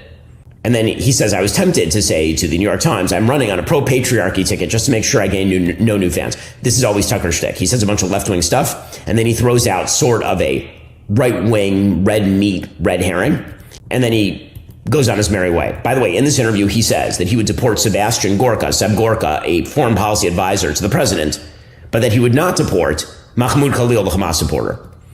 So that's who Tucker Carlson is. So here's the thing. Tucker has no intention of starting a third party. That is not his actual game. He's not going to do that. He's too lazy. He has another game that he has in mind. I'll explain that game in just 1 second. You might think that because I'm at home, my internet... I mean, no, like, I do think that it's unlikely that Tucker Carlson is actually going to follow through and launch a third party, but it would be very, very funny if he did. So to take the most obvious comp here, the Reform Party, right? The Reform Party started off as an afterthought by Ross Perot. So Ross Perot ran as an independent candidate in 1992, and he was focused largely on the evils of NAFTA and the idea that global economics was bad and all the rest of this. And then he withdrew in July, and then he jumped back in October, and he ended up with 19% of the popular vote, which was the highest percentage for a third party since Teddy Roosevelt's Bull Moose Party in 19... Calling Tucker Carlson left-wing anything is wild. Well, that's the thing. That's how, like, conservatives fight each other. They each accuse one another of being on the left. 1912. Well, in 95, he launched the actual Reform Party, and this was a giant dud. It was an attempt to build out an actual party infrastructure. Now, this is very hard. The United States is built for a two-party system because to build a national infrastructure is extremely costly. It is very difficult. Perot ended up winning about 8% of the national popular vote in 1996. And then you saw kind of sporadic reform candidates who would occasionally win. So in 1998, Jesse Ventura, the wrestler, was elected governor of Minnesota on the reform ticket. But by 2000, he legalized fireworks here, so that was pretty cool, I guess. A lot more people are missing their fingers now, though, unfortunately. But, you know, legal fireworks, pretty cool for some people. There's a big split in the Reform Party, and Pat Buchanan was the nominee. He left the Republican Party in ire after running and losing in the primaries in 1992. Jesse Ventura then left the party, denouncing it as dysfunctional. And by the time Buchanan ran in 2000, he won 0.5% of the popular vote. And many of the Reform Party voters basically merged back into the GOP. So here's the thing. I hope Tucker launches a third party. Why? Because it'll get crushed. Third parties get crushed. I would love to see a clean referendum on Tucker's perverse views. But he's not going to do that. That's not actually the game. Here's the game. Tucker knows, Tucker sees that Republicans are probably going to have a bad 26. What he wants is to say that the reason that Republicans had a bad 26 is because they alienated key people like him. And thus... Yeah, I mean, again, this seems really surface level. Like, these were the best attacks you had on him, Ben. Like, yeah, your side, you purport that your side speaks for the silent majority. Tucker Carlson is claiming his side speaks for the silent majority. And, like, neither of you will ever be able to really back that up. But, again, just, this is very political slap fight bullshit. if you wish to win in 28, you need to shift the entire policy making direction of the party back in Tucker Carlson's direction. Tucker is not launching the Reform Party. Tucker is launching the DSA, or the TSA, the Tucker Socialists of America. I thought he was going to make an anti-trans joke. I felt it in my bones, and now now I don't know what to do with it. I've been blue-boned. His goal is for Republicans to lose in 2026. He wants, he's not hiding the ball here. He has said he's not voting Republican. He wants Republicans to lose. He is here to demoralize conservatives prior to 2026. That is the goal. The worst Republicans do. You know what the world needs? Heated rivalry politics, starring Ben and Tucker. In a world where two boys just wanted to get big in politics, their alliance was seen as far-fetched. But Tucker, we can't be doing this. It won't be acceptable. Shh. Of course it'll be acceptable. That's my Tucker Carlson voice. I think it's very good. Mwah, mwah, mwah, mwah.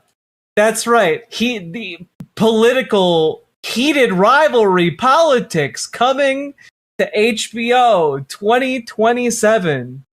Mwah, mwah, mwah. Mwah. It's us.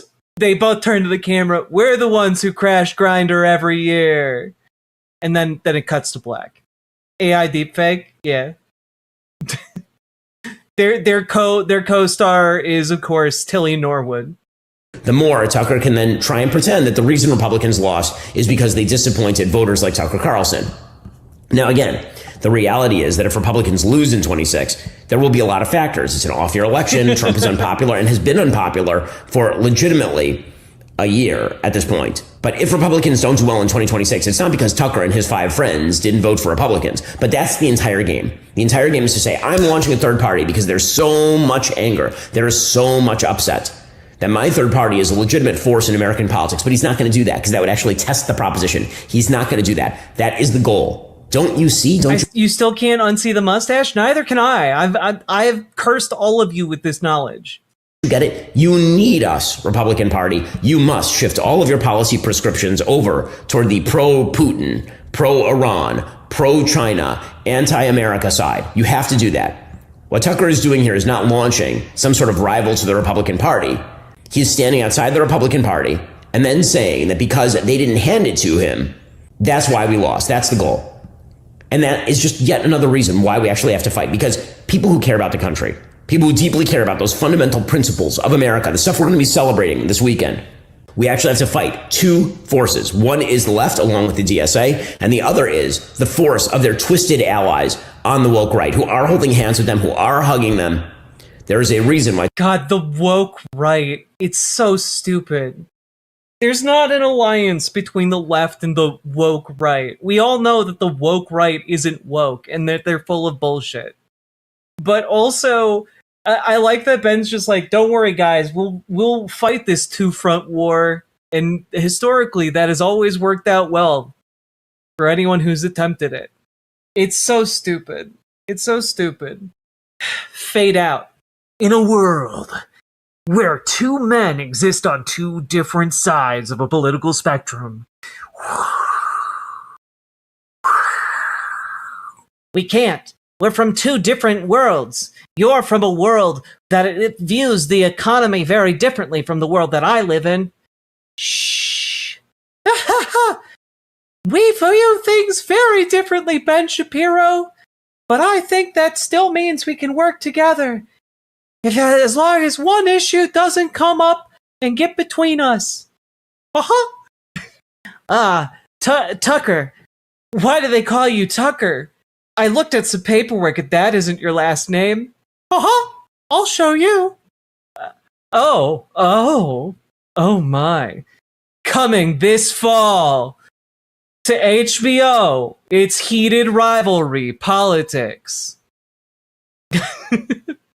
Mr. Carlson, I'll just call you Tucker. I have to stop. Any thoughts on the upcoming Minnesota governor's race? I mean, my bet is on Amy Klobuchar. The Klobs machine is very powerful. But I will say that I do think that folks in the primary should consider voting for Kobe. I think that Kobe is like a great candidate. Interviewed her on the show. Kobe Lane's campaign has been like doing really good outreach to the tribes and to a lot of folks that get overlooked typically in these particular Democratic primaries. So I would recommend checking out check out Kobe Lane's campaign. I have a few videos on my channel covering her in particular, along with an interview. It's one of the only interviews, by the way, that I've seen with the Lane campaign. So if you want some insight into local politics, I did a little bit of legwork in order to put together some content for you. Anyway, folks, I do like seeing Ben Shapiro scared, but it's kind of like one of those things. It's like, for me, it's like watching the Austin Powers clip where Austin is driving like a smoosher machine, like one of those rolling machines that just like weighs things down. He's driving it at a guy who's like screaming, and Austin is screaming, and then they're like shown to be like only a few feet away from each other, but it only moves at like 1 centimeter per hour. Yeah, the steamroller. This is basically the political equivalent of that. This is basically the political equivalent of it. Like, we all been watching this steamroller coming towards Ben Shapiro for years. And it's just interesting seeing exactly how this is all playing out. When will he get crushed? Well, there is some rumors that the Daily Wire is going bankrupt. Like they've taken some big swings, but their funding is drying up. So we'll see. But anyway, folks, if you got anything out of that, hit the follow button, hit the subscribe button, hit the like button, leave a comment. Comments really help in the algorithm. And folks, get organized. Join your local Dems, join your local DSA. It makes Ben Shapiro very, very scared. And if you need help taking your first steps into your local Dems, into your local DSA, we can help you. Join our Discord. Reach out to Dragonfly for help with your local Dems. Reach out to GamerG for help with your local DSA. And folks, last but not least, check out ImogeneOlivia.com. Gender euphoric lingerie designed from the ground up for trans femmes. Tested with cis men, cis women, non-binary folks. It is comfortable, sexy lingerie that's non-tucking. Go check it out, ImogeneOlivia.com. We just restocked everything. All the sizes are in, and also we go up to a 48 band size. So if you're looking for something like that, we got it. Also, link is down in the doobly-doo. Let's keep on going. So, folks, as you all know, Graham Plattner has dropped out of the main election. He is on Monday going to remove himself, and the party will be able to then assemble like I believe 600 people from across the state of Maine in order to decide who his replacement is going to be. And this, of course, is all very messy. And I just have to say, a lot of people done the right thing. And as these extremely credible rape allegations came out, said, yep, okay, this is the last straw. Time to say enough is enough when it comes to Graham Plattner, right? There were some people who didn't really read the room and who are trying to reach for more nefarious readings of what is going on specifically with the Graham Plattner story. And I just felt compelled to call them out a little bit about this. TYT did a Graham Plattner segment. We believe that for the movement to continue,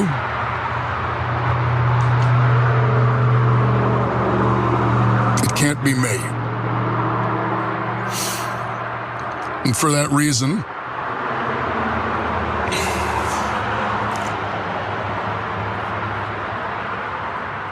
We are suspending campaign operations. That was Graham Plattner suspending his campaign in Maine, but did he?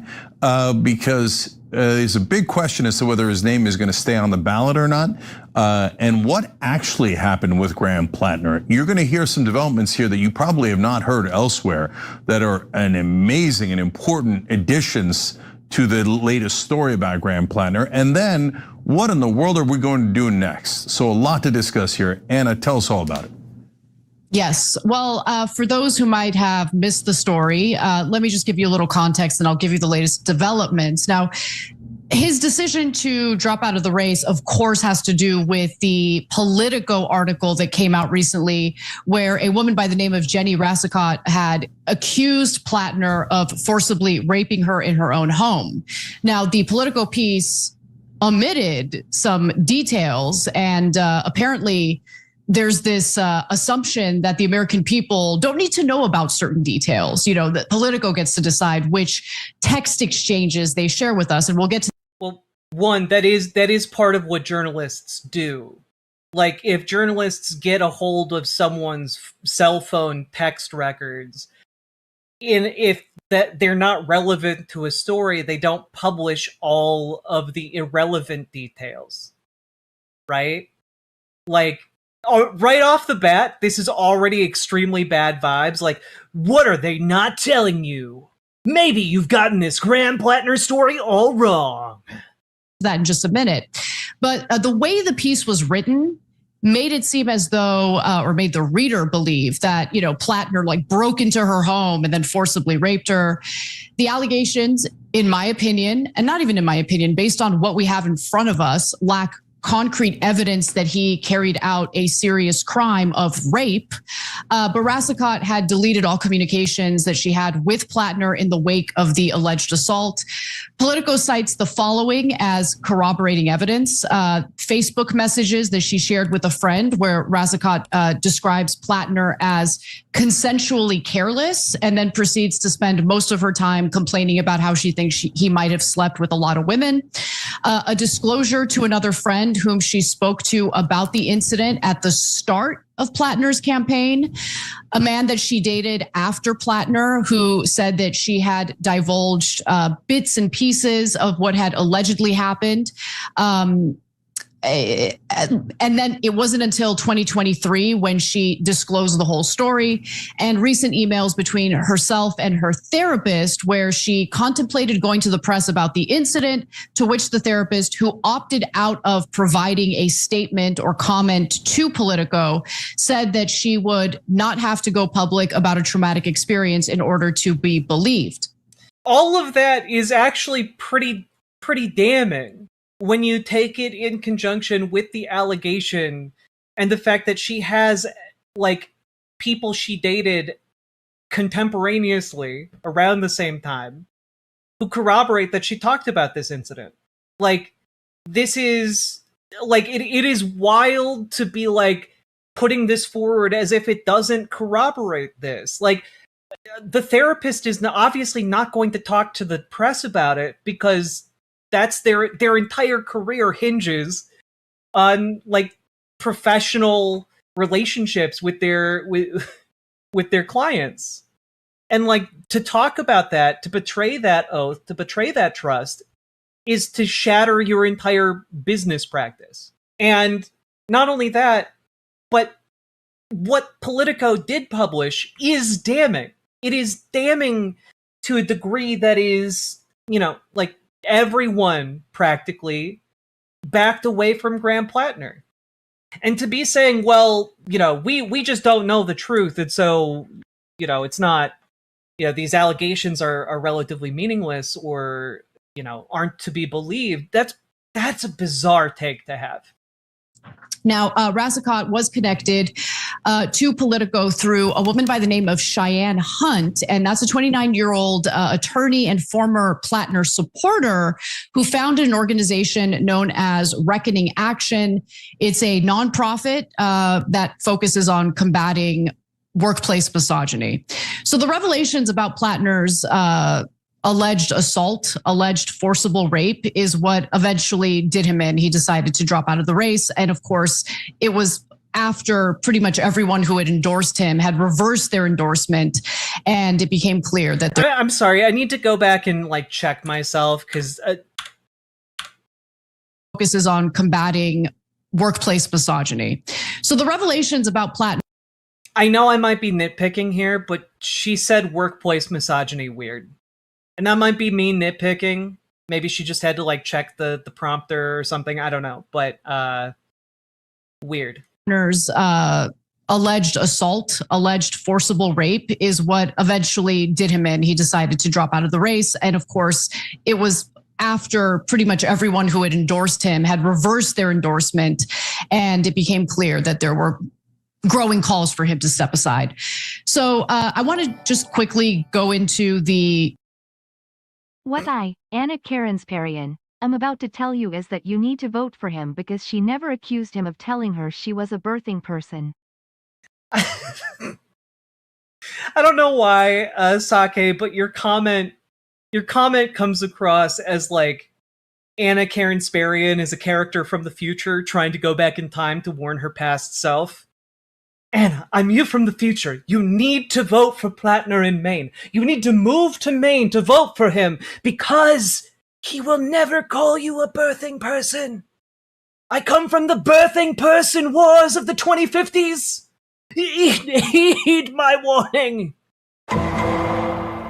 Details that were omitted in Politico's reporting because the Politico piece had failed to report something that Rassicot had said to Jake Tapper, actually, in a subsequent interview. Now, she didn't get detailed about it, but Dropsite News caught it and decided to investigate it. So I'm going to go to what Ryan Grimm is, what he reported on X. Politico knew at the time of publication precisely what Jenny Rassicot texted to Graham Plattner, but deliberately omitted it from their article. Rassicot, according to the lead Politico reporter on the story, told Plattner she needed her glute massage. He told her that he was coming right over, and she responded by telling him not to do so. But he came over quickly to her home with the door unlocked, and he let himself in. And then I know, because I have an online presence, there are some people treating this as if like it's like so she was asking for it, is kind of the way that some people have been taking this new info. But like she's not. She told him not to come. She told him not to come over. This is not. And then he came over and came into her house despite her telling him not to come in, and then had sex with her against her will. Like, that's rape. Just saying, oh man, my glutes are sore. I could really use my glute massaged. That isn't consent to be raped. So like this is infuriating on that level because I've seen folks try to use this as information that like, oh no, see, Graham did nothing wrong. But like that doesn't get him off the hook here at all. Who's this? Do not come. Do not come. I'm gonna come. That is, I mean, like, that's it, right? Like, in a nutshell, that dynamic is what took place, allegedly. And read the room. Well, it's because I said he came anyway. It's because I was talking about coming over. Like, God, guys, you guys are interpreting this in the worst possible way. He didn't even give a glute massage. God, chat, come on. And Ryan Grimm says, whether this detail is important to you or not, it is a shocking breach of journalistic ethics by Politico and CNN not to include it in their coverage. And I agree with him. That detail might not change your mind about however you feel about this story or this alleged incident. But it is not up to Politico to decide whether or not we have the full story or the full context. We deserve the full context, including what she had texted him prior to his decision to show up to her house. The problem wasn't his decision to show up to her house. The problem was the rape. So this additional context doesn't have any bearing on the alleged rape. Yeah, no, it's not close. So she says, hey, I need a glute massage. And they're going Jake, out at don't the do time. This. Don't throw So I need Jake, don't throw yourself on this landmine. You don't have to do it. you to massage my butt. He comes over, and then this event happens. Now, again, To be fair, you could hold on. You could say, hey, you know what? She changed her mind and said, don't come over. You could say he came over and she changed her mind then, and she has every right to change her mind. That's absolutely true. But what is not in dispute? I'm pretty sure even if she literally asked for it, she didn't. We'd still be saying the exact same arguments. Exactly. If someone drunk shows up, you can change her mind. Exactly.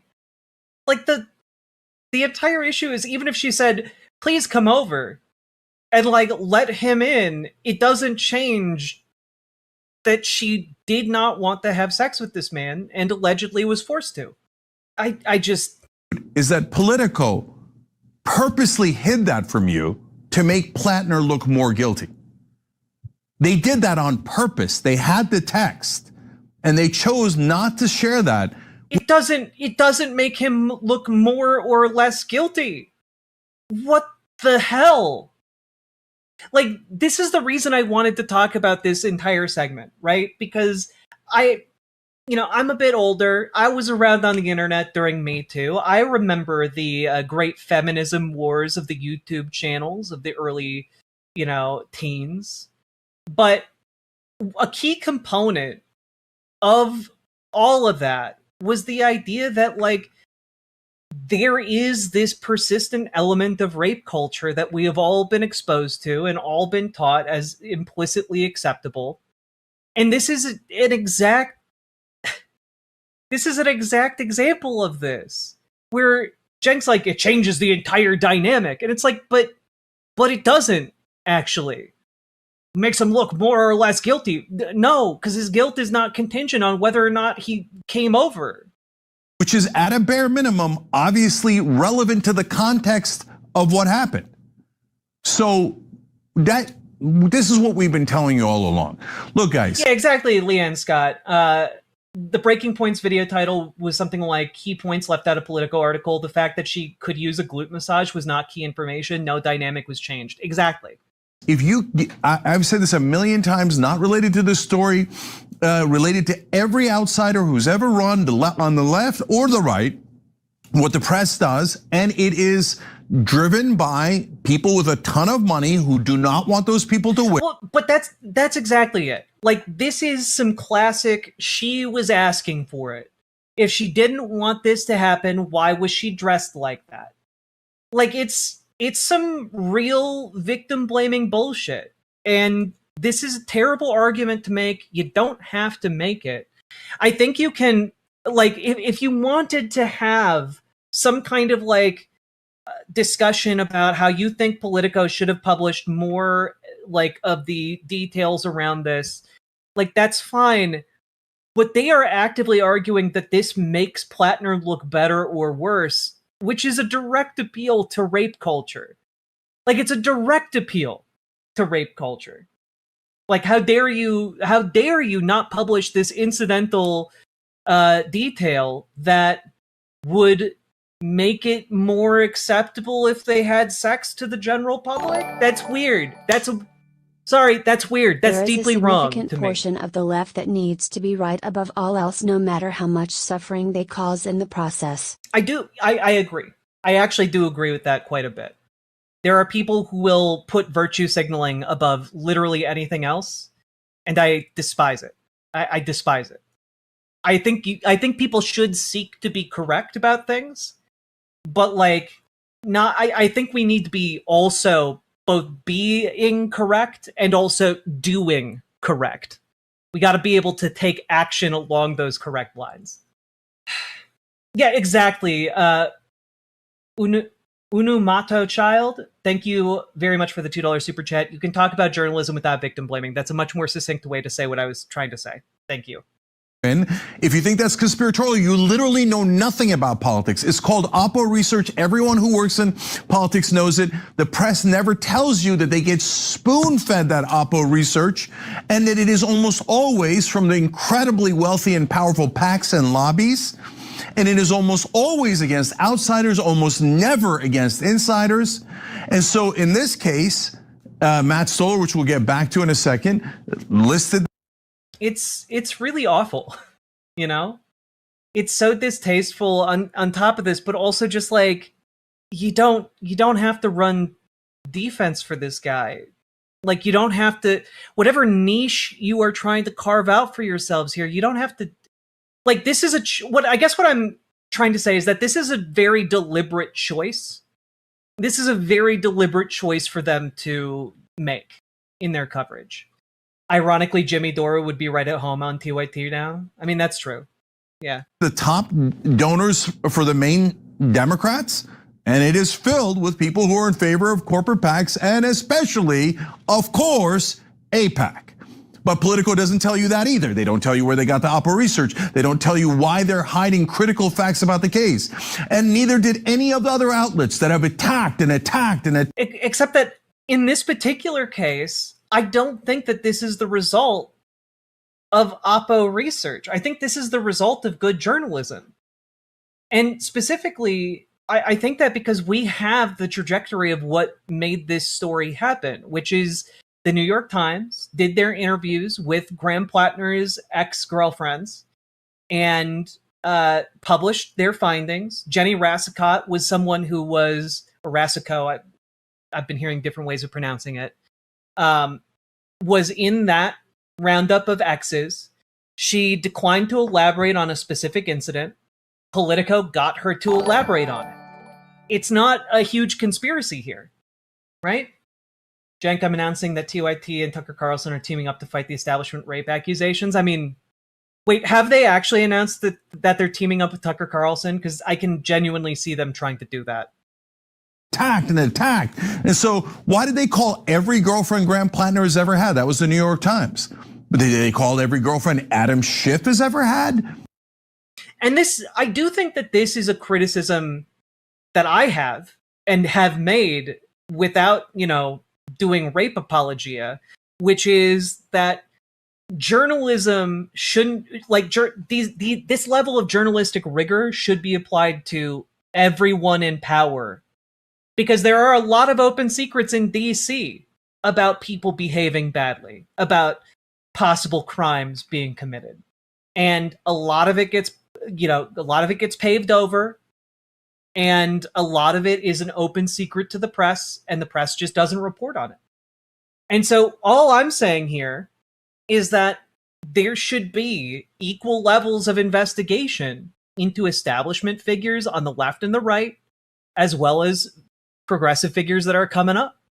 It shouldn't be that difficult to do without doing rape apologia, but here's TYT attaching the rape apologia for discernibly no reason. Or Marco Rubio or Ted Cruz? No, those are good boys and girls. They serve the powerful, they serve the donor class. So they are not to be touched. But if you got someone who will not serve the donor class, then the objective reporters go and try to destroy them on behalf of the rich and powerful.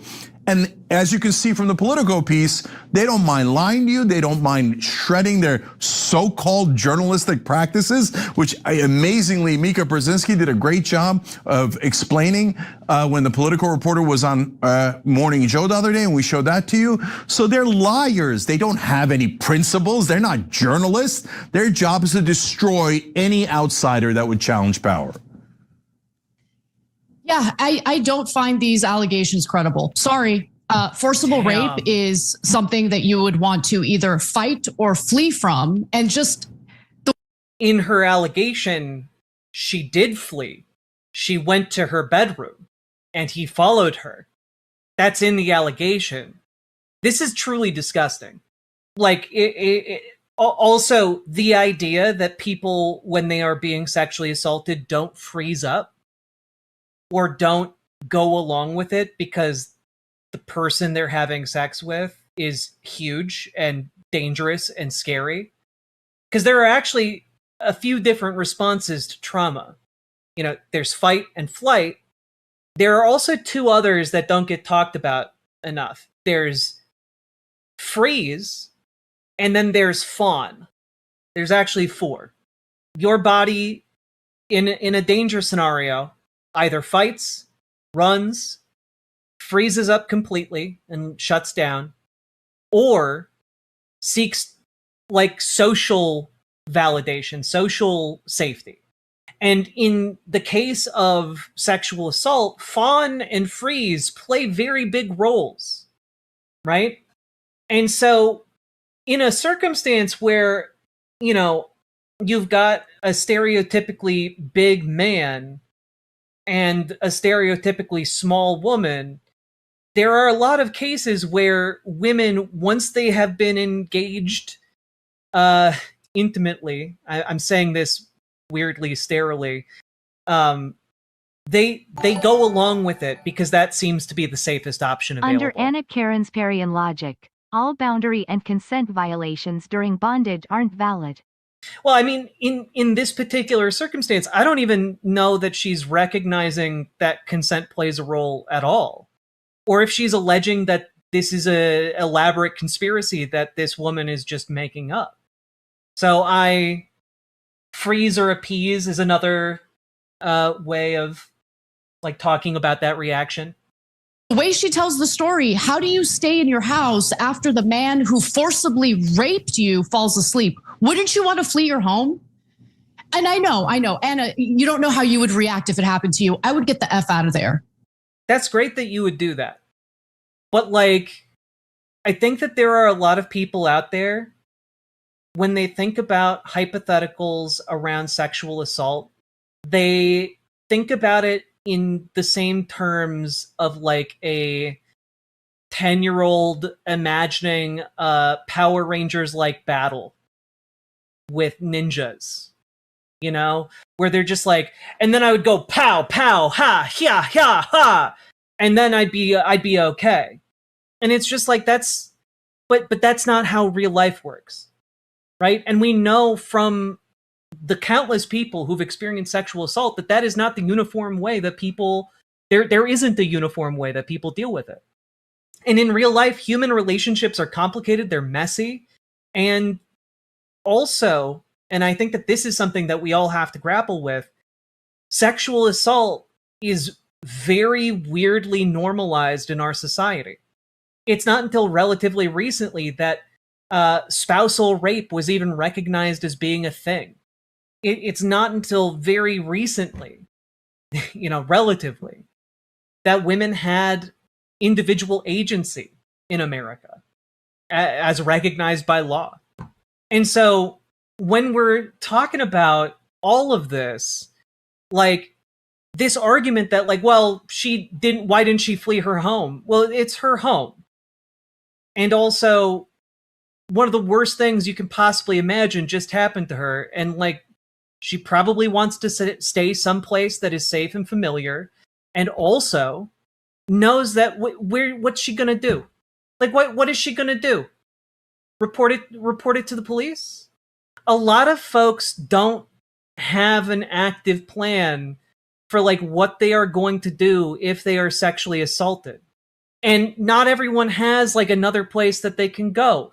Like, it's not like she had like some kind of playbook to like go through and be like, yes, okay, so I'll talk to the police. I will collect all of the evidence. And then there are plenty of circumstances where women do that, and then police don't believe them, and then it doesn't go investigated. And a lot of women have already had that experience in the past, and so they don't report it at all. Like, this idea of what she should have done to be the perfect victim, I think, is really disgusting. You actually would know how you would react. You were assaulted once, and you were furious about it, right?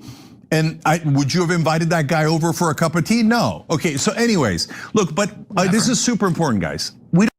She also didn't invite him over for a cup of tea. She told him she never wanted to see him again. don't need to judge the women involved, and that's their personal lives, and they have different interpretations. I don't like the thing is, like, Jenk even points out, like, you were angry afterwards, which is like an indicator that, like, in the moment she froze up. That's a common response. That should have never happened to her in the first place. And it also, this sexual assault, alleged sexual assault, should not have happened to Jenny Rasico. Charge them anything, okay? I care about how does the media treat the different candidates, and are they being honest with you guys, or are they purposely targeting people and trying to destroy them? And that's why they dig and dig and dig, and the other guys get a free pass. Okay, but also, two things can be true: that the Democratic establishment were digging for dirt on Graham Plattner, and that Graham Plattner has serious rape allegations in front of him. Like, both of those things can be true. What have they uncovered about Susan Collins? Nothing, right? Well, that's not true. They just uncovered that she's been taking tens of thousands of dollars from lobbyists to go on trips and not reporting it. Like, this is the thing, right? Like, a lot of people are doing good reporting on Susan Collins. It just doesn't get picked up into the mainstream. It doesn't get turned into a national story. And also, like, it might also be that Susan Collins doesn't have any outstanding rape allegations against her. But it does mean, I think, that we should be digging into more of the history of elected officials. This seems like a weird stance to take. It's as if he's saying, well, we should do it less to everybody. And I don't think that's what he's arguing. But the way that this entire argument is framed around, like, oh, they were lying to make him look more guilty, it taints the entire point he's trying to make. Why? Because no one's trying to uncover anything about Susan Collins. They're not targeting her. They only target one side. And by the way, if he's replaced by a corporate Democrat, which is what we'll move on to next, they won't target that person either. They only target outsiders who will not serve power. Yeah. Okay. So let's get to some more details. So Plattner maintains that the allegations are false. He says that he's totally innocent and that there was no non-consensual sexual activity. Now, he had won a decisive victory earlier with the primary against Collins. So Plattner, who has... So is the rest of this just going to be about, like, how are they going to proceed? Because the additional details that they reported are she previously talked about wanting a glute massage or needing a glute massage and then told him not to come over and he showed up anyway and then allegedly assaulted her. And it's just like, that was it. The additional detail is that Graham Plattner's campaign denied the allegation. Okay, we already knew that. Thanks. It was uncovered that Susan Collins had a relationship with a man who was married and his wife had cancer. What? Oh, she got married to a DC lobbyist named Thomas Daffron, whose wife was dying of cancer.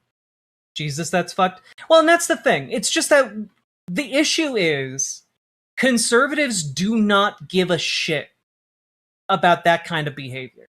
Conservatives don't care about political corruption.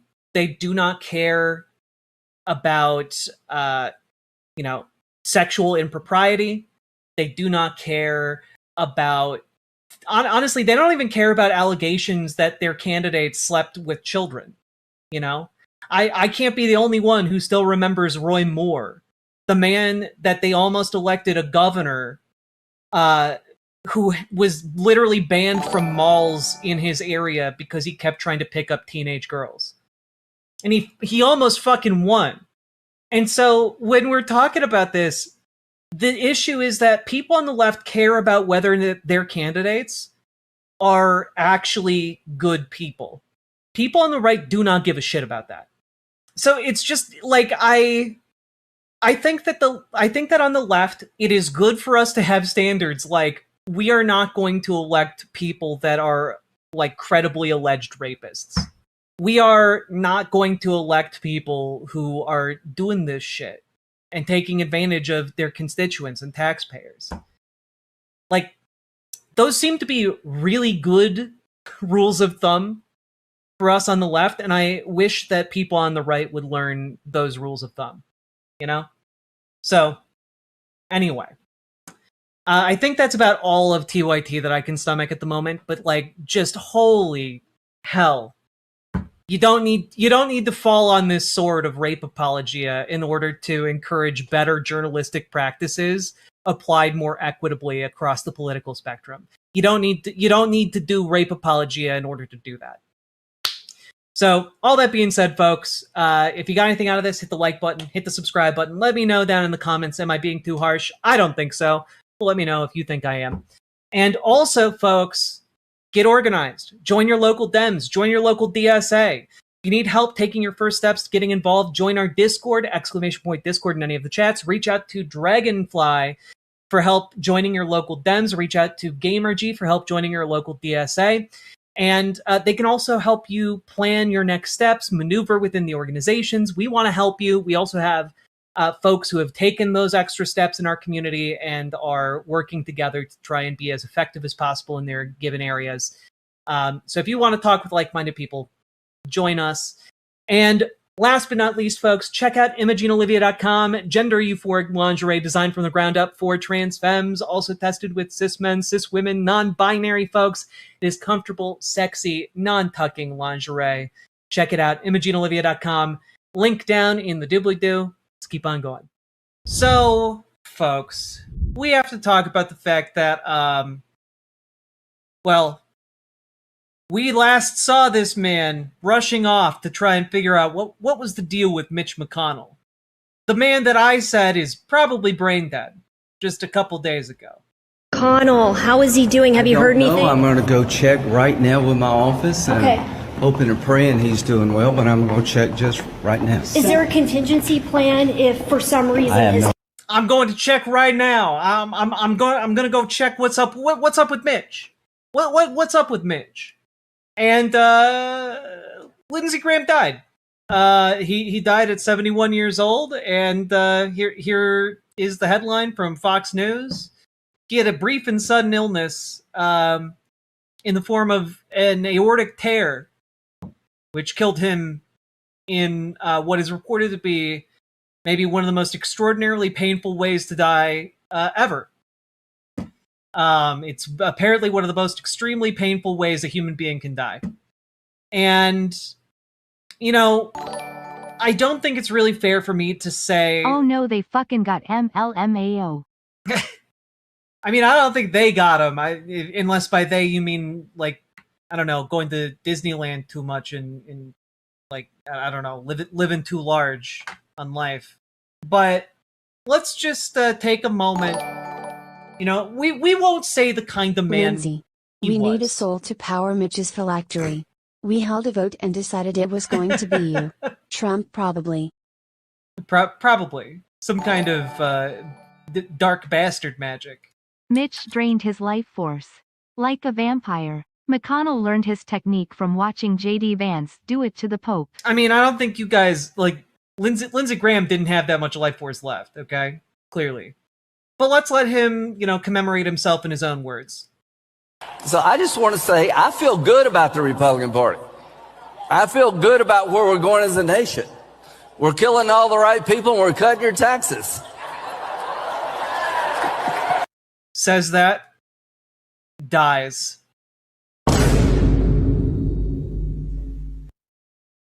Anyway, I do want to say,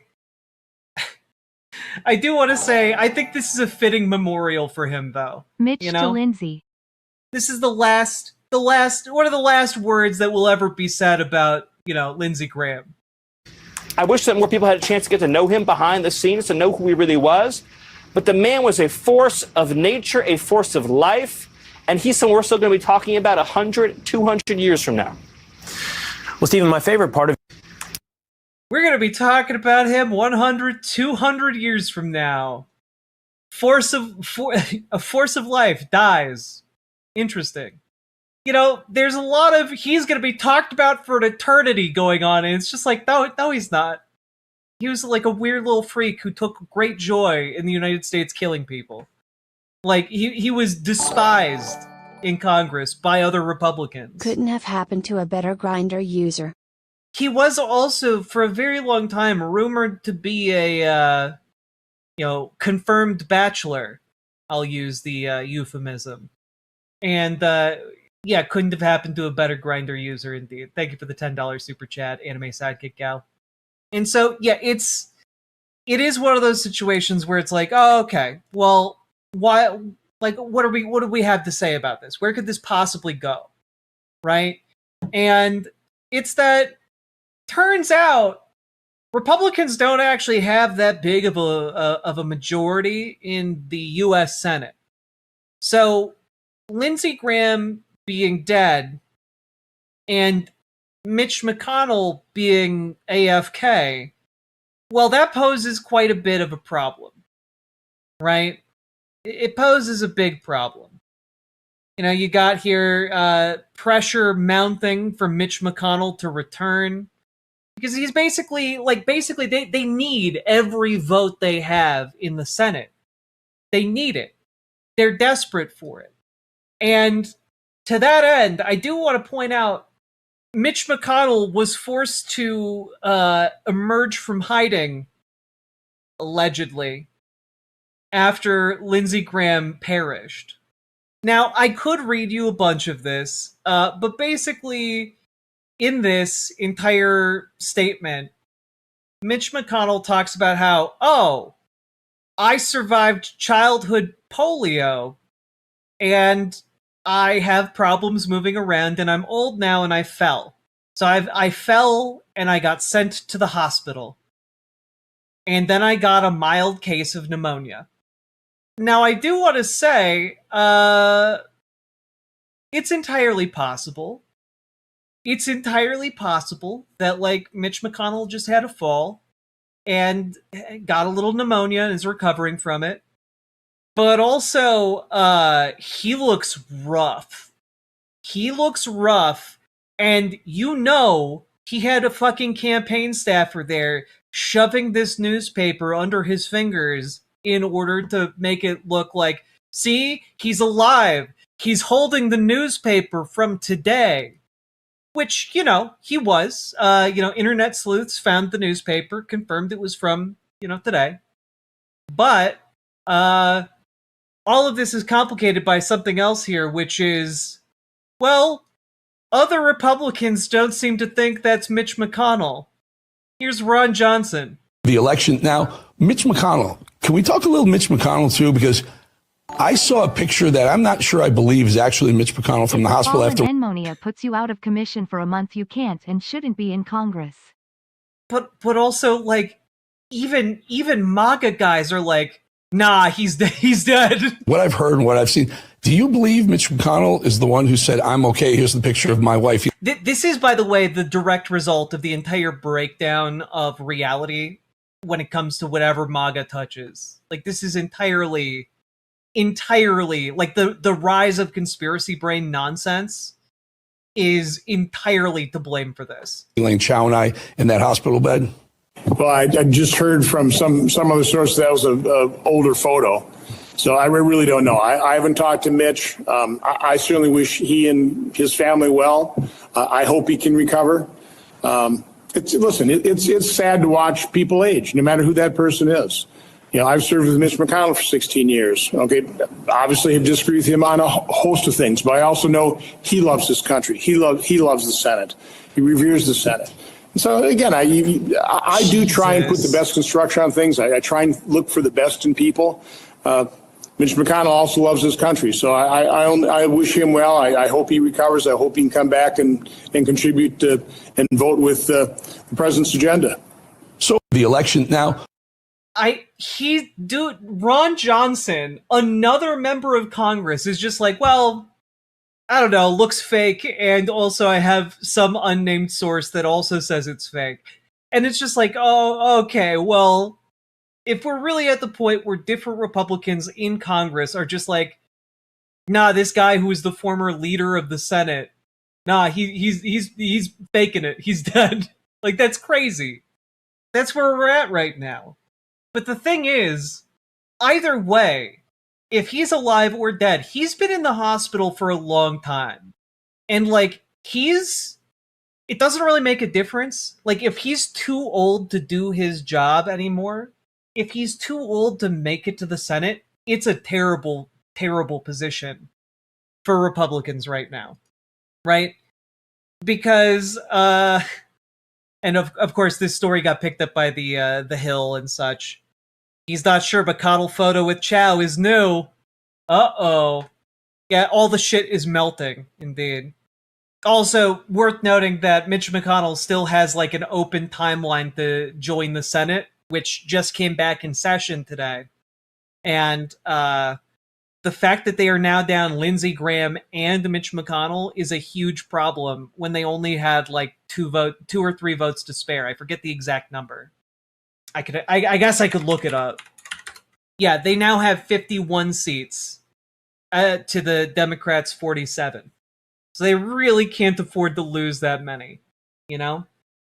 They really can't afford to lose that many.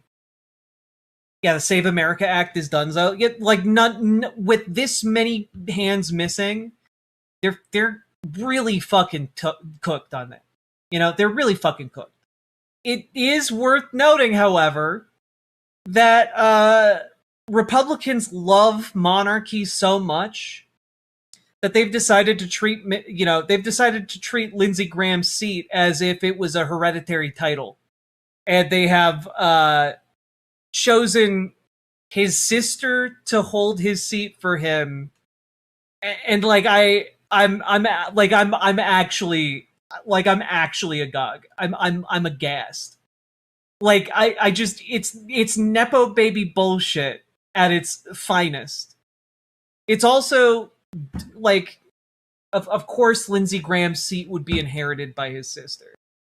Yous were serious? Yeah, I'm serious. South Carolina Governor Henry McMaster announced at a news conference at the State House on Monday that Nordone would serve the remaining months on Graham's current term, which expires in January. Senate Majority Leader John Thune said that afterwards he would be sworn in Tuesday afternoon.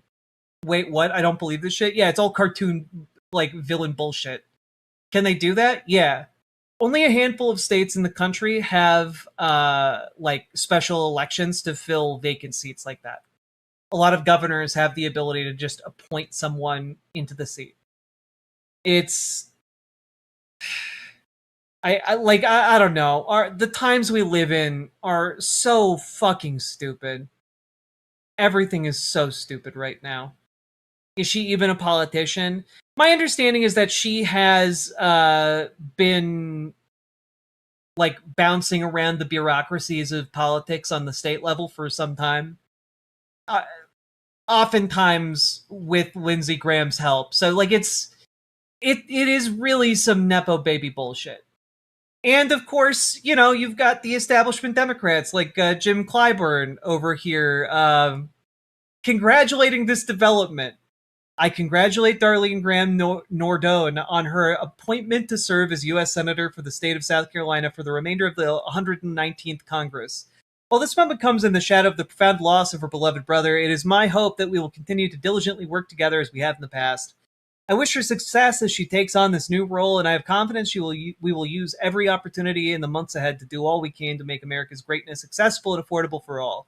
Like, God damn what I would do for a Democrat with a spine. Why would you say this? It's because he's a conservative Dem. He's conservative. He's also a fossil. You know, he's a remnant of like a time when bipartisan politics was possible. You know, that era is dead right now. It's centrist conservative Dem bullshit. And that leads us to what I am here to talk about as well. Because a lot of you thought that this segment was purely about, you know, Lindsey Graham dying. It's not. Obviously, there is going to be some turbulence in the Senate right now. But there is an ongoing effort that I think got supercharged by Mitch McConnell's absence and also the death of Lindsey Graham here, which is Donald Trump has a plan to try and rig the 2026 election. And that plan seems to be coming into shape this week. And there's a press conference currently scheduled for Thursday this week, where Donald Trump said he was going to be talking about something big, right? The Washington Reporter, which is a conservative, kind of middle-of-the-road conservative outlet, managed to get this scoop, which is that apparently at that press conference on Thursday, Donald Trump is supposedly going to talk about how he has breaking new intel about the 2020 election and how it was stolen. And specifically, he's going to, in this, while talking about this new report, talk about how the election of John Ossoff and Raphael Warnock was also fraudulently facilitated. This speech is supposed to take place on Thursday at 9 p.m. Eastern Time. The White House got wind that this story was circulating and said, no. We're not going to be talking about Georgia's 2020 elections. However, the Washington Reporter has stated since a Georgia Republican source adds to us that they were notified of speech and the upcoming report's initial Georgia election focus in advance. So, despite the White House denial, it seems like this has gone out in advance to different political folks in Georgia. Why is this a big deal? Well, it's because I think they are looking to try and oust Democratic senators. They're trying to weaken the Democratic coalition as it stands right now.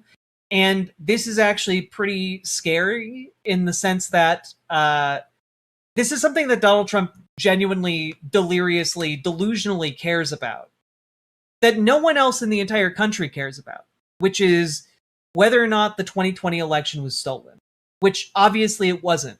He's had years to present evidence to the effect that it was. He has failed to produce anything substantial. However, he's still fixated on it. He cannot wrap his head around the idea that people don't like him.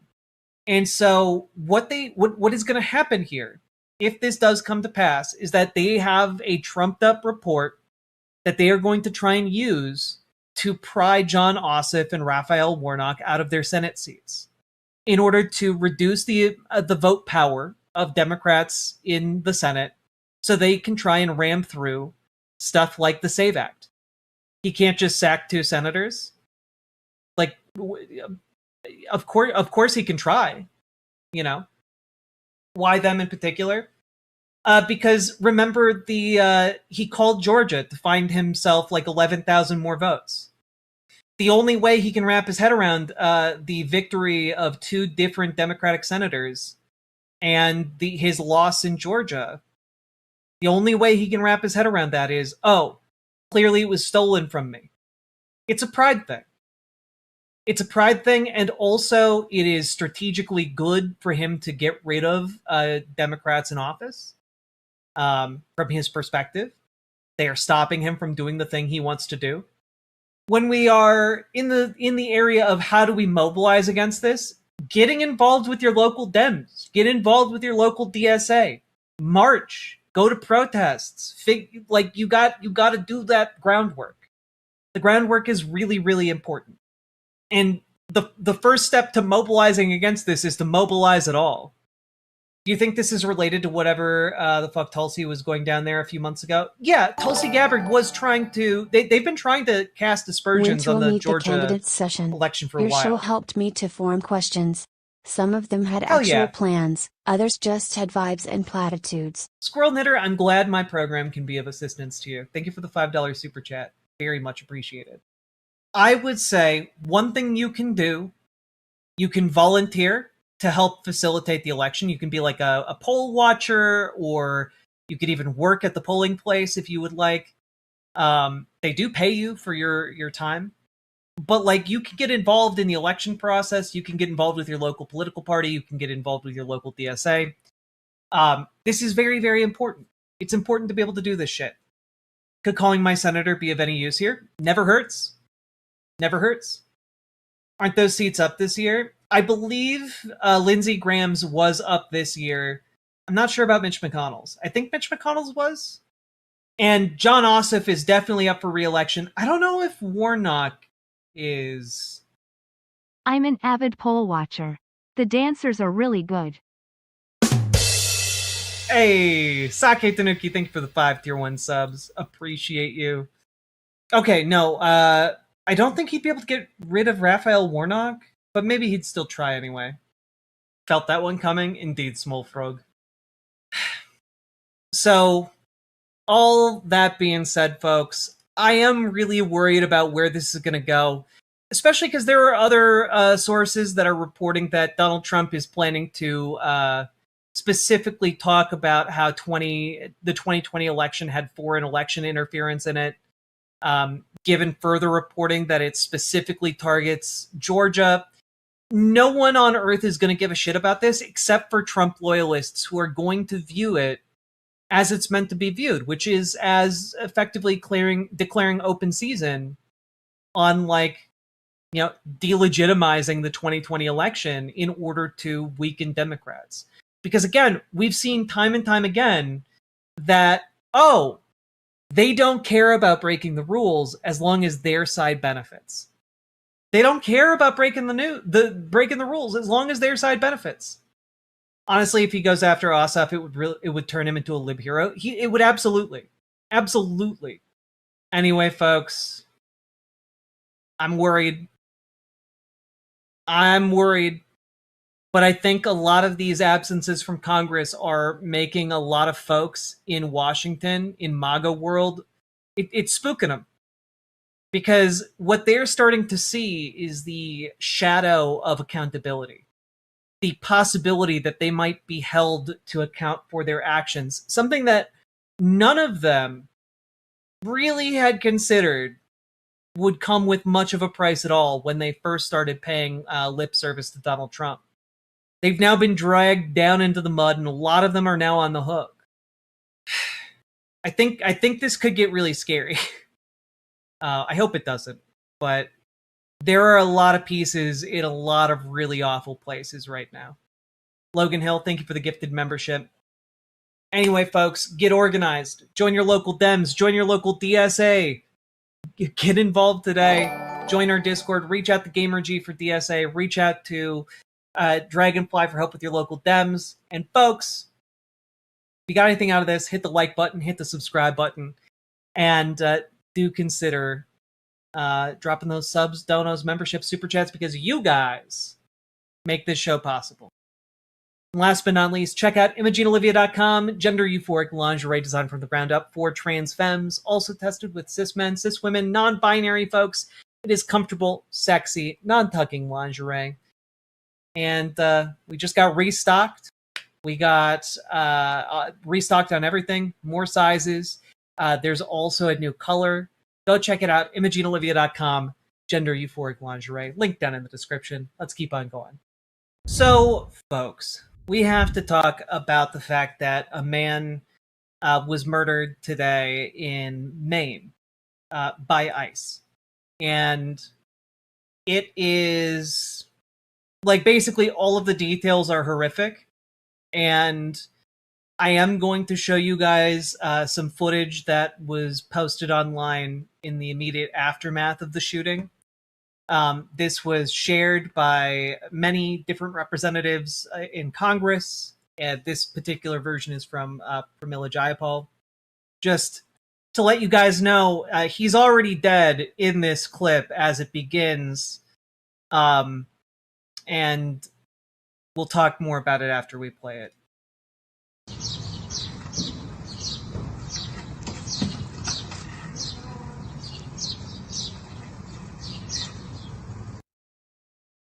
They just shot him. They shot him dead and rolled him out of the car and cuffed his body. One might say, like, if you were a MAGA and you saw this and they're like, well, maybe he had it coming, you know? Maybe he had it coming. You know, maybe he presented a threat to the officers. You know? Maybe he was just a really bad dude. The man that they killed, his name was Joan Sebastian Guerrero, and he was not the person that ICE was looking for, and they shot him dead in his car as he was driving away, again, because he wasn't the person they were looking for. He was here legally. It's just horrific. It's just horrific. I mean, this is reporting from the Sun Journal, which to my understanding is a local publication. The little girl was still in bluey pajamas, no older than 3. She was trying to smell the flowers. At her side, a pink rolling bag. Her father, Joan Sebastian Guerrero, had just been fatally shot and yanked from a car he'd been driving. Now he lay handcuffed in the street, where he would remain for 5 hours. "You took her, Dad. You took her, Dad," a woman nearby yelled. Agents were not wearing body cameras in either shooting. This is, of course, after a shooting just occurred in Texas. Yeah, they didn't get him medical attention right away. They just left his cuffed body in the street for 5 hours.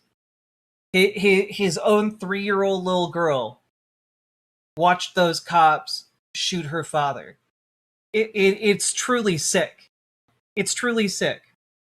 The ICE has since tried to clarify, oh, guys, hey, we were staking out the location looking for a different person, and, well, he ran, so we shot him. It is infuriating, and it got people out on the streets immediately in Maine.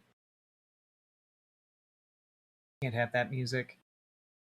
But yeah, hundreds and hundreds of people poured out into the streets to protest this across Maine, and it's infuriating. People are just fucking angry.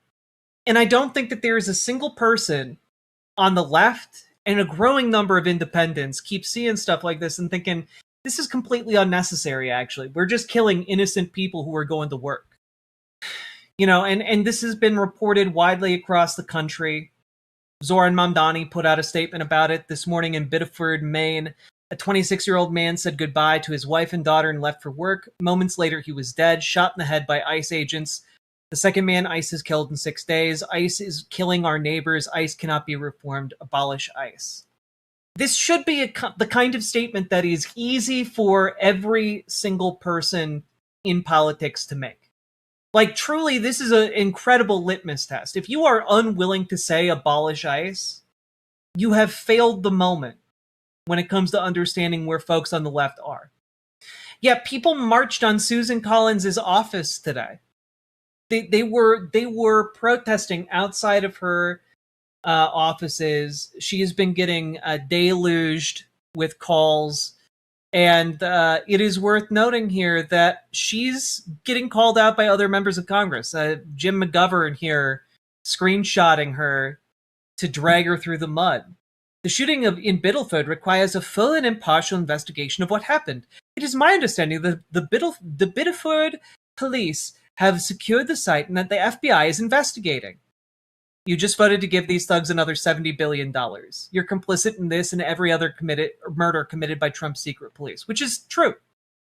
Jim McGovern, sometimes he'd be spitting, right? And like, when we're looking at Susan Collins in particular, she has time and time and time again voted in favor of ICE, voted in favor of exactly this kind of thing, voted in favor of killing her own constituents. And yeah, she sounds very concerned. Exactly. That's all she's able to do, ever. Sounds so fucking concerned. And this problem is going to persist. This problem is going to persist because ICE has unimaginable levels of funding. Unimaginable levels of funding. And that funding is what is allowing them to do this. Their rush to spend all of that money is part of why they're doing this. It's leading to people getting killed. It's leading to people being tortured. It's leading to predictable cloggings up of our immigration system, which in turn is a massive handout to the private prison industrial complex that runs the concentration camps we've built across America. And it is getting worse all the time. All the time. Here, Midas Touch interviewed AOC briefly earlier in the day. Here's one. Any reaction to the ICE killings in Maine and Texas? I'm still taking a look at all of the details, but once again, this is not. I said this a couple of weeks ago that I would not be surprised if when ICE funding started up again, that we would start to see more civilian deaths at the hands of ICE, and that's exactly what has happened. When you open the trenches with all of this money that Republicans have now funneled to ICE without any oversight or anything, you're going to see abuses of power, and that's exactly what's happening. You notice that, we didn't see things like this happening with the same degree of regularity when we froze the ICE funds. Right. And now that they've been opened up again, we're seeing multiple incidents now. So, right. Thank you, Congressman. Like, it is degrading the social fabric of the country. And not only that, I do find this incredibly revealing. All right? Here's the official statement from ICE. On July 13th, 2026, at approximately 7 a.m. Eastern Time, ICE was conducting targeted surveillance on the last known address of an illegal alien with a final order of removal. An illegal alien departed the residence in a vehicle. ICE law enforcement attempted to conduct a vehicle stop. The vehicle attempted to flee the scene and, fearing for public safety, an officer discharged his weapon. The driver of the vehicle was struck and emergency services were immediately contacted. He passed away from his injuries. The Biddeford Police Department and FBI responded to the scene. DHS OIG has been notified, and like all discharge of firearms, this will be investigated. This is a developing situation. We'll update the public when more information is available. Right? And it's worth noting a couple of things here. Number one, they're lying. Right? Just right from the get-go. The victim of their murder was not an undocumented immigrant. And number two, it is extremely, extremely important that they fucked up. Either they fucked up or they weren't willing to even float this defense. But note that when it comes to qualified immunity, the magic words that cops need to say is essentially, I feared for my life. Shooting somebody who's behind the wheel of a moving vehicle is against all kinds of use of force regulations. Because if you shoot somebody who's driving a vehicle, what happens? They go limp, their foot goes down, and that could go straight down on the gas and accelerate them in an unknown direction, potentially killing more people. Also, if they had been doing this right, they would have said he feared for his life. They're not even willing to say that because they know that this already looks damning for them. That's it. Like, they know they're kind of boned here because it's almost certain that people have more footage of this. It's infuriating. And what's infuriating about it is that there are a lot of folks out there who are treating this as business as usual, and it's just not. Driving away when you're not even the target of ICE operations isn't illegal. He wasn't legally detained by them. And that brings us to this, right? Which is that obviously this happening in Maine during this incredibly truncated time of political jockeying to see who will inherit the Graham Plattner campaign, who will be the next, nominee for the Democrats in the upcoming midterms. It's worth noting a couple things. That obviously all of the folks who have thrown their hats in the ring seriously are likewise responding to this. But also, just yesterday, new polling came out for Troy Jackson, showing that he seems to be in the lead here. Jackson leads the field with about 40% of the existing Democratic support in Maine, followed up by Nirav Shah, who's still a distant second. It got me to thinking, okay, what is Troy Jackson doing in this moment? Because I don't know that much about Troy Jackson. Okay, a lot of people outside of Maine don't. So, like, what's his deal? What's he been doing? Let's check in. Hey, everyone. We just got the sad news that it looks like there's been yet another deadly shooting, and ICE was involved. This time, it was right in our backyard in Biddeford. My heart is with the people of Biddeford, the people of Maine. They need answers. We all need answers, and we deserve to know what happened here. So we're going to go down to be with the community in Biddeford at Mechanics Park at noon. If you're able to, please join us. Hey. So, okay, so he's going out to the protest. Interesting stuff. Of course, he was joined there by Nirav Shah, Paige Loud, and Shenna Bellows, all who, again, have thrown their hats into the ring here for the primary. Pre-primary, I guess. I'm sorry, but he should be pissed. Well, yeah. But also, this is kind of what I'm getting at here. Because I had never seen, when I was prepping this segment, I had never seen Troy Jackson talk. He has a very different kind of charisma. The kind of charisma that I think resonates with, like, a lot of rural farming type folk. But he has good progressive stances, by and large, you know? God, I'm beyond mad. I have friends in Biddeford. Yeah, and that's the thing. What I'm trying to get at is that guy is expressing anger. It's just not you're not picking it up necessarily as much as somebody from Maine might. Like there's a quietness to rural rage, and I think you're kind of seeing it here. Obviously, you're actively on the campaign trail right now, and ICE is a big topic. This is happening in your home state today. What were the thoughts when you woke up this morning and saw this taking place? Well, I mean, a lot of thoughts, but I mean, like, as a former logger, I actually, knew people that get up in the morning, went to work, and didn't come back.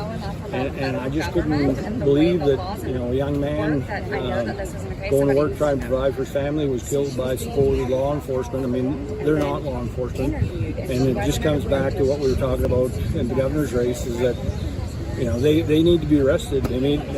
Overall, this agency should be abolished.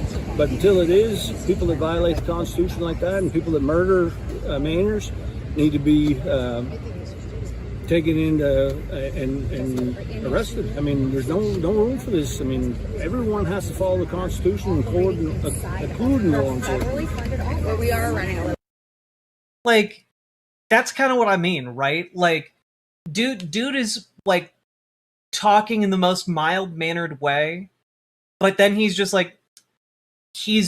stating as fact. Yeah, we need to abolish them, and we need to prosecute them, and anyone who does a murder needs to be held to account for it. So, like, he seems Minnesota. I do think there's a little bit of, like, a kindred spirit between Minnesota and Maine. I get the feeling that in Maine, a lot of things get left unsaid and then acted out over the course of 40-year-long grudges at, like, the family get-togethers, No, he has a very different energy level from Graham Plattner, but I think that this also very much is the kind of thing that resonates with a lot of people in Maine.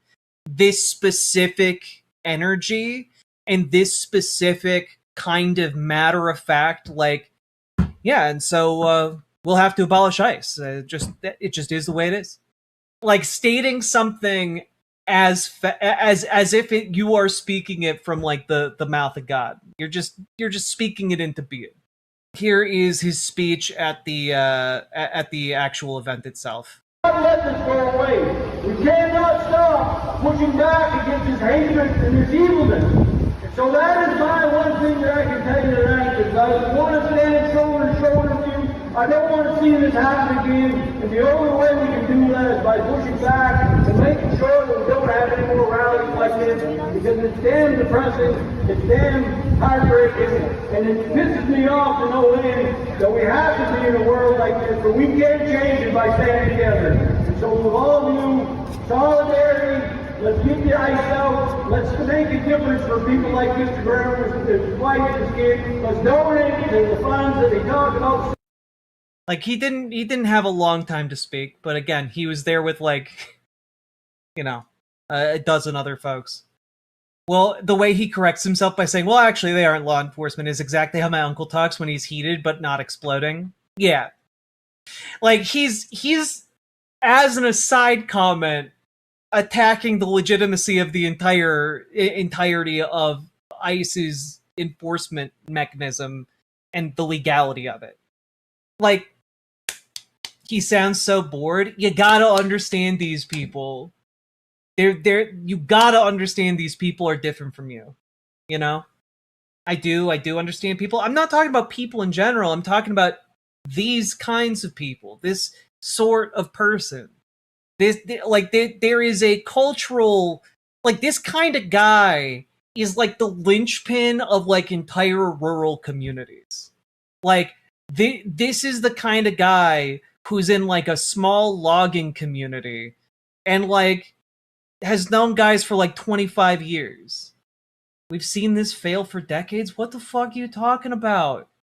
It works on 0 people. He's literally the leading candidate in Maine among Maine Democrats.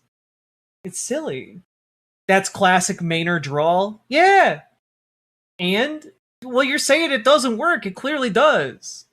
He's not boring. Lumberjack is far from boring. Yeah, I mean, he's just deliberate with his words.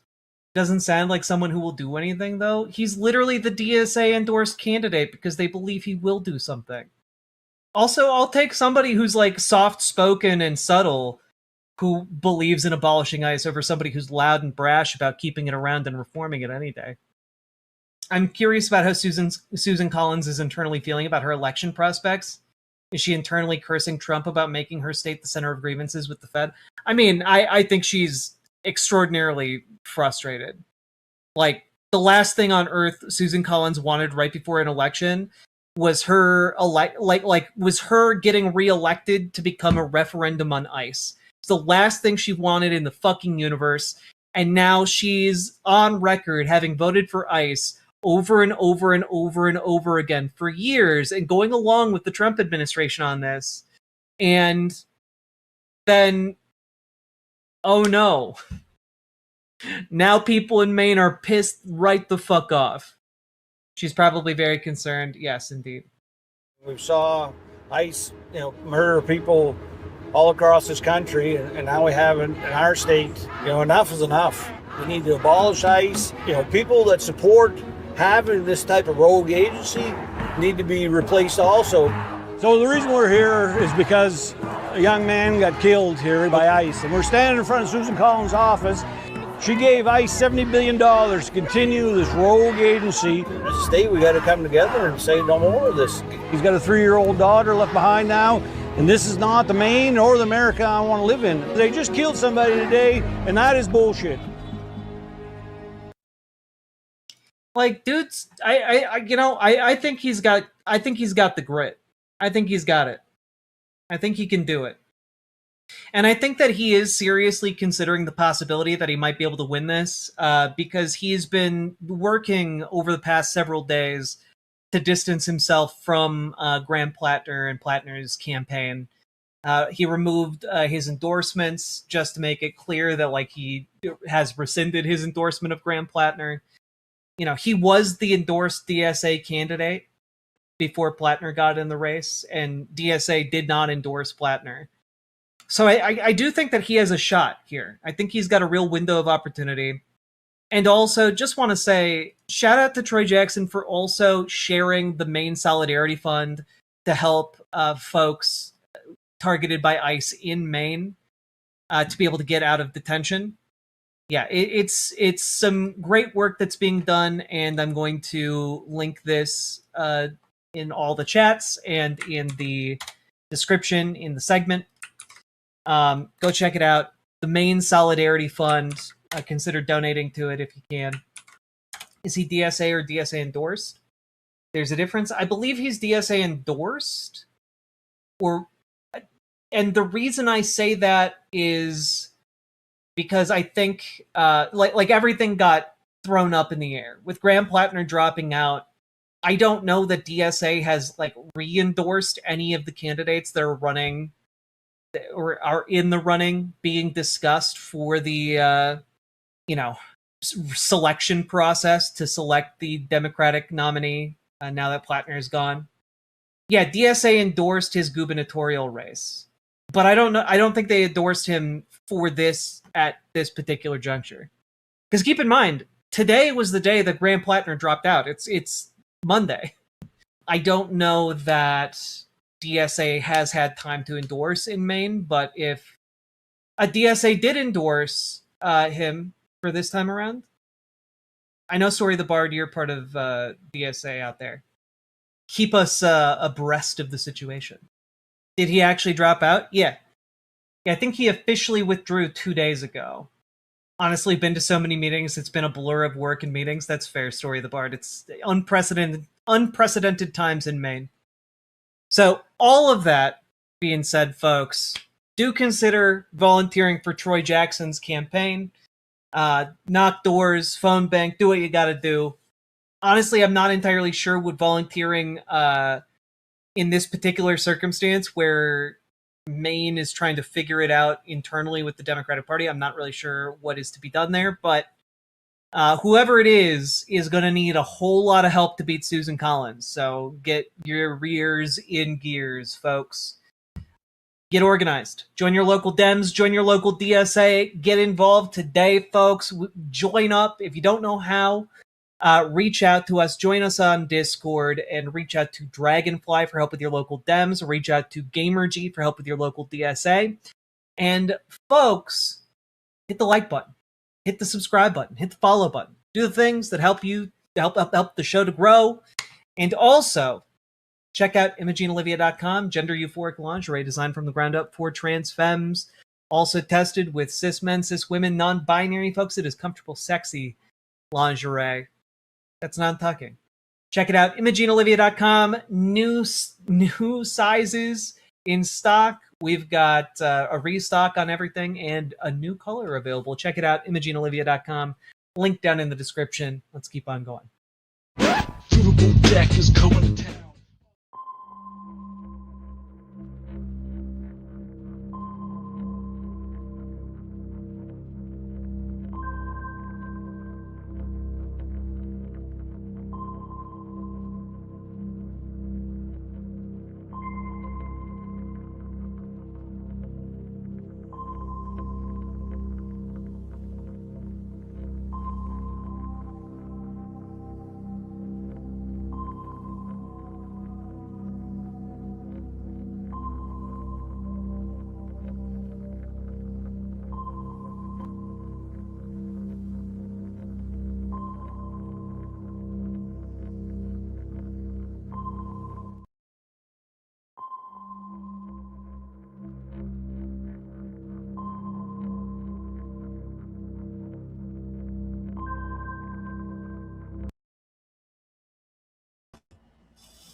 Hello. You're muted. You're muted. I'm the professional. Good evening, comrades. Thank you, everybody, for watching. This is a brand new program that we're going to be starting called The Space Station, where we will have a number of rotating panelists coming on to talk about all of the exciting things that are happening, not just in the world of organizing and politics and whatever it is, but also having a little bit of fun too. Yeah.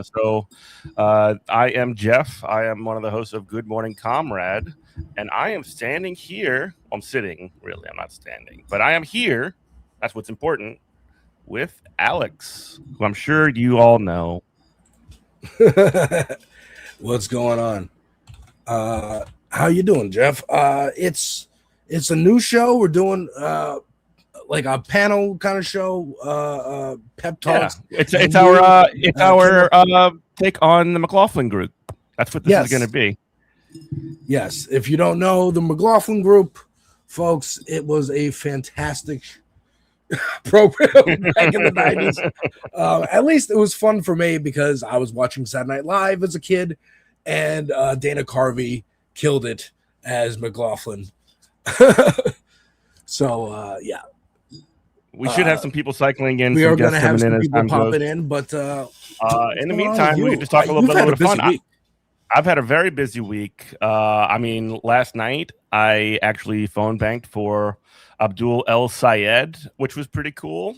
I was in the conversation. I actually had a little bit of talking about even becoming a picket captain. So, I'm sorry, a phone banking captain. So, if anybody that's listening to my voice now, or that is into this space community, just in general, wants to phone bank for Abdul El Sayed in Michigan in a really tough Senate race up there.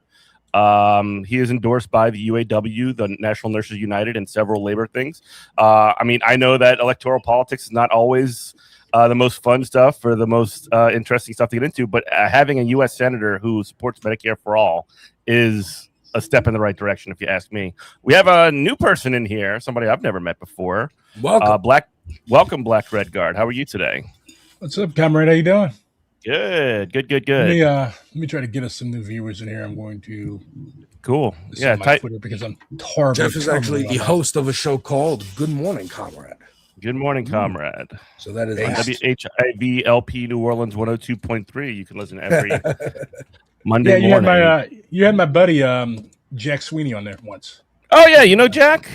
Yeah, so I was I was the co-chair of that chapter prior to him, actually, years and years ago. I started in New Orleans. I'm in Richmond, Virginia now, but I'm in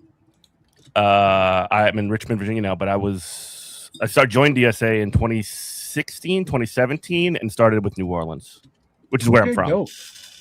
Yeah, I'm STL.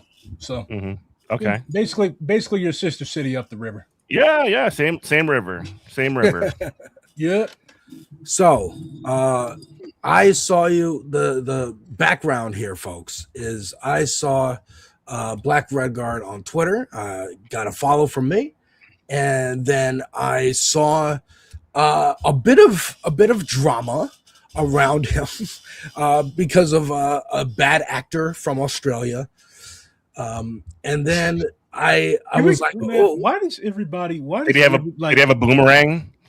The thing is, like, I just don't know how the fuck this fucking white dude, like this Greeks. I guess we can argue over whether or not Greeks are white, but regardless, like how the fuck this white dude, like, it's just a symbol of the stupidity of Western leftists. Like, how the fuck is a white dude with a horrible accent from Australia, like, somehow able to position himself as the arbiter of anti-imperialism, because he has the audacity. That's what white people have, the privilege of audacity, the privilege of ignorance. What happened here? Hold on, you got to run this back because I'm gonna need. There's a lot of gaps here that I need you to fill in. I mean, I don't know how much we want to talk about. I can also show a different thing that I just saw the other day. You posted this. This is Glenn Beck. Yeah, watch this. Oh yeah. Let the votes tell you. There's a Maoist in the DSA who goes by Black Red Guard. I don't know who that could be. That's like the best advertisement for myself. Oh my god, I would pin that to my Twitter forever. It's fucking wild. Like, these people are. Like, I'm just like, yeah, I have an online presence, but like, you're doing your thing. At the end of the day, I just see myself as a fucking black dude from St. Louis who hates capitalism. And like the fact that like all of these people DSA obsessed are like losing their shit over me. Well, maybe it's just because I have Riz. Maybe it's because I'm a black Maoist, and like judging by the example of the Black Panther Party, black Maoists do have an absolute shitload of Riz. So these people just cannot fucking stop. These people just cannot stop focusing on me. They used to call me Lupe Fiasco in high school. I look nothing like that dude. No, I look nothing like Lupe Fiasco. I look nothing like Lupe. Yeah, it's because I went to a pretty white high school. Whatever happened to him? He disappeared or something. Like, maybe he fell off his skateboard and broke his neck. I don't know. He was playing video games and skateboarding at the same time or something. Yeah, he pushed a little too hard, close to the sun. He kicked and pushed a little too close to the sun, I guess. So yeah, folks, Black Red Guard has a channel. Ooh, how do I fix that? There we go. All right, you psycho. You are a psycho, Alex, for What? using light mode. Ridiculous. What are you talking about? How do I change it? How do I change it? I'll show you. This is the real politics right here. This is what's up. What's up, Difficult Truth? How you doing, brother? How's it going? I'm hanging in there. Just got off work. Oh yeah, cool. Well, welcome to the new show. Yeah, we're hanging.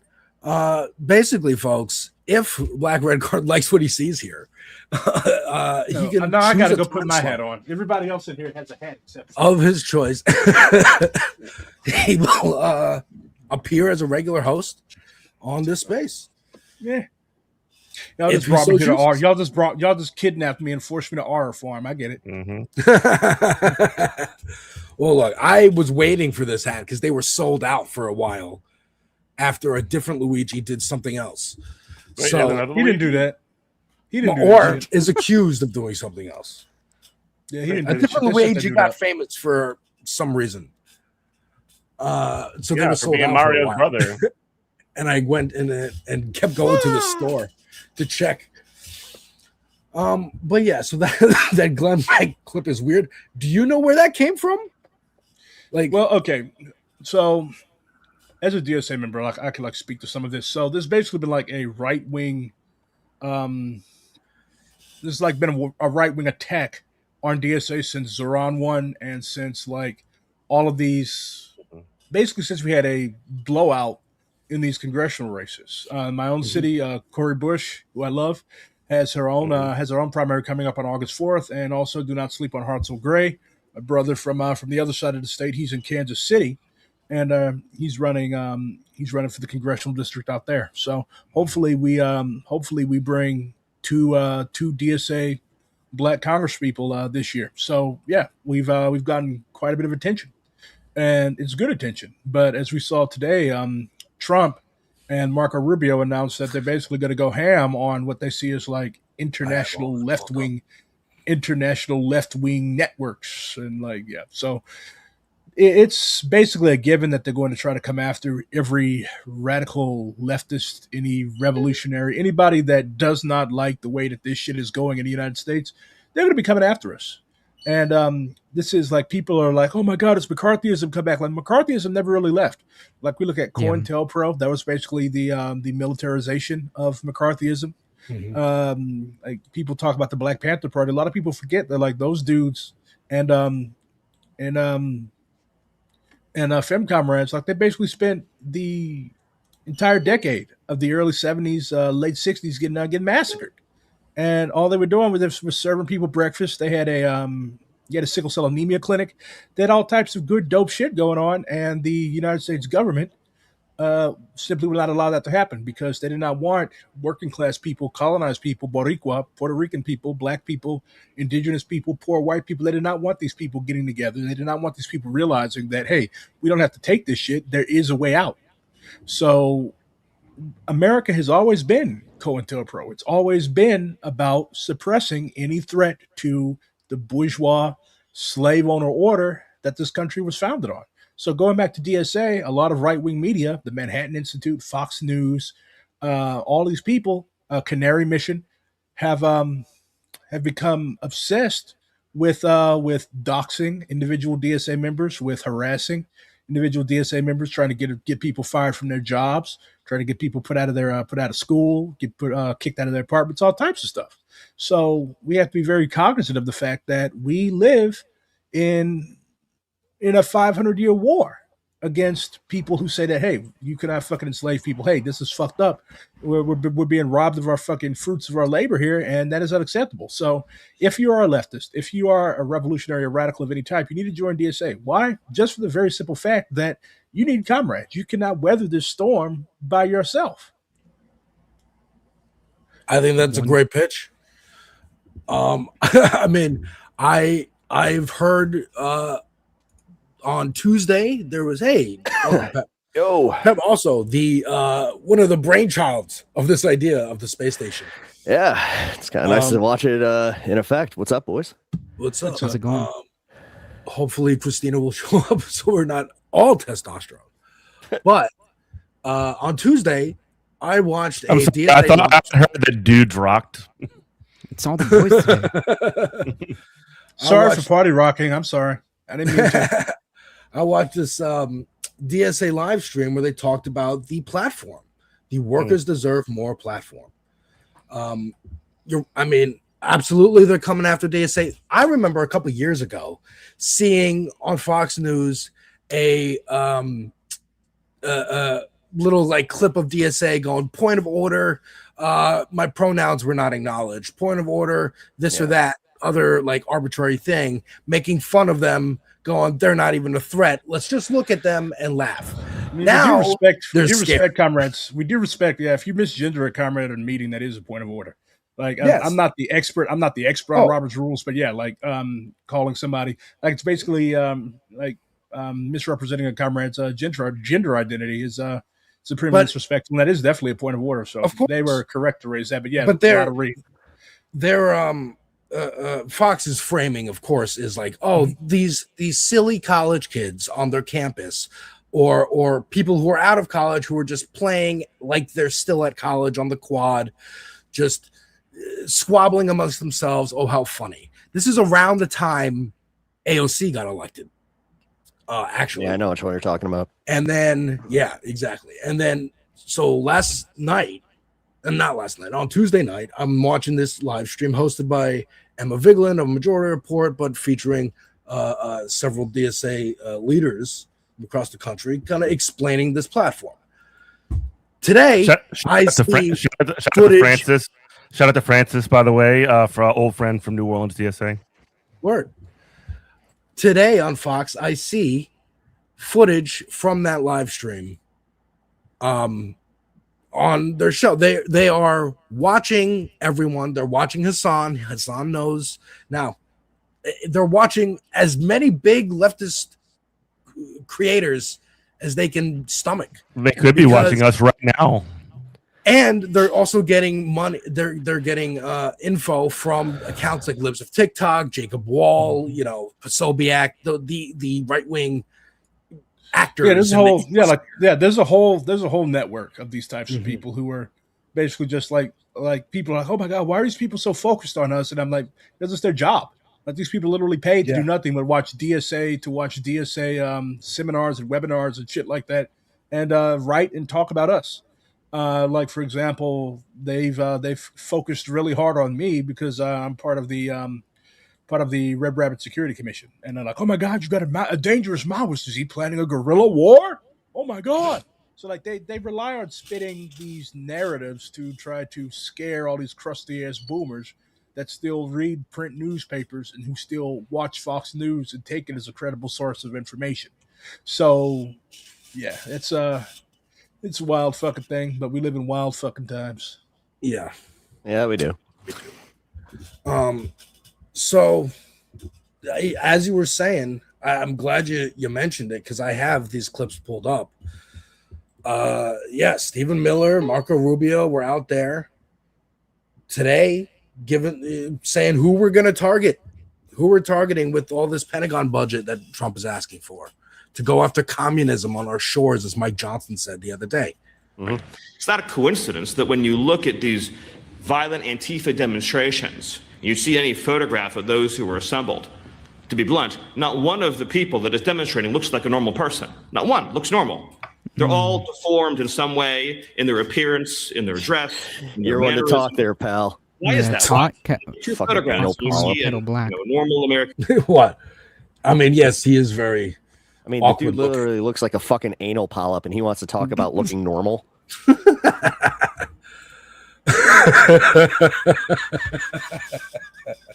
Take it away. In the street, you see an Antifa protest. Why do the people that are violently demonstrating, why is there not one normal-looking person among them? Every one of them, through the course of their life and their decisions, has scarred their body and their appearance in many different ways, to the point in which their outer appearance becomes a manifestation of their Does this inner guy know what a nature. veteran is? Trust Ooh, your projecting. to all people and across all civilizations. You know what normal is. You know what beautiful is. You know what good is. You know that families are right. You know that children are precious and beautiful and must be protected. You know that the criminal and the junkie and the predator. The predator. The way he's looking with his eyes. What the fuck was that? He sounds almost horny when he says every one of these. The predator. Oh, these are his Pornhub searches. That's what Yeah, he's he's telling on himself. Dude, this guy wants blue hair transport. Normal, That was so healthy bad. living. This is so much deeper than issues about taxation and regulation, although they're incredibly important. It's about normal, healthy, ordered living. I mean, like, this is not creepy to the average American. No one should Okay, have stopped fascist. calling them weird. No one should have stopped calling them weird. Yeah. You know what I mean? Like, yeah. What the fuck? What the fuck was that? Well, I mean, realistically, like, he's trying to just do the thing where he's like, look at the leftists. Look, they got blue hair. They got weird styles. I don't get where he was going with the scar thing. Like, what the fuck is he talking about? I think Like, he you was know, talking about. I think he was trying to talk about like trans people and getting their their body confirmation. I mean, their gender confirmation surgery. Yeah, I think that's what that was about. Yeah, well, fuck him. Yeah, I mean, that's why I brought the whole veteran thing. It's like, this guy's never heard of veterans. Like, does So here's the thing. Like, go ahead, Carlos. He's just going off on like classic like fascist talking points about what is and is not degenerate and what must be removed from society. Oh yeah, Like, when that's he says basically what he's the talking predator, about. the junkie, these are archetypes. These are like, it's not even specific. It's just what, and the way he looks with his eyes, like the way when he's saying this, and he's like looking at them like, you know what I mean, you know who I'm talking about. You know what I mean? Where'd Black Widow go? Did he help out? The other thing too is that there's something among fascists where there's always been and always will be, because of the nature of the ideology, an obsession with purity. So anything that is even a scar, or like anything that is not like a specifically Nazi-oriented tattoo, or anything that isn't doesn't fit within the sort of I guess the parameters of what he views as normal. Because I say be normal all the time, but when I say be normal, I don't mean it in the fascist way. I mean, I do that most of the time when I'm speaking to leftists, and the whole point of that is to say, hey, you need to be relatable to a normal person. Yeah. Like, that's what I mean. But what he is saying is that if somebody is not quote unquote normal in our society, he's saying that they need to be socially ostracized and punished. And that's fascism. That's what fascism is. Yeah. Fascism is conformity to a very narrow, specific social expectations. And I do really want to say that again, if that's the master race, then that's something else. I don't know if I like Bigfoot you or anything like that, Carlos, but like that was like really my like what I wanted to like come in and point out, that he looks like a fucking no. lemur. Well, that part, but also the like sort of like what fascism's value. I think that's what's really important here. Purity. Yeah. Oh yeah. Do you feel awkward walking down the street past somebody who has a lot of tattoos? If so, support us. Depends on what kind of tattoos. If they got Nazi tattoos. If your kid came home from college and is talking about capitalism, or is talking about the racism of this country, maybe your kid is questioning why we're doing Thanksgiving or July 4th, you should vote this way. You should be supportive of us. That's what he's talking about here. And then he's talking about locking them up. President Trump issued a directive in our parlance. It's called a National Security Presidential Memorandum, or NSPM. NSPM 7 to be exact, that directs, for the first time in American history, all of our law enforcement and intelligence agencies to work together to disrupt, identify, defund, debank, arrest, and prosecute these political terrorists that are operating in our country. How does he do fascism so sleepy? He does sound sleepy. Yeah. But this is everything they've been saying for years. They've been saying this for years. They've been saying we are getting targeted. We're getting deplatformed. We're getting debanked. Wow. We're being shadow banned. You can't watch a movie without DEI all over The thing the is, place. they're very good at it.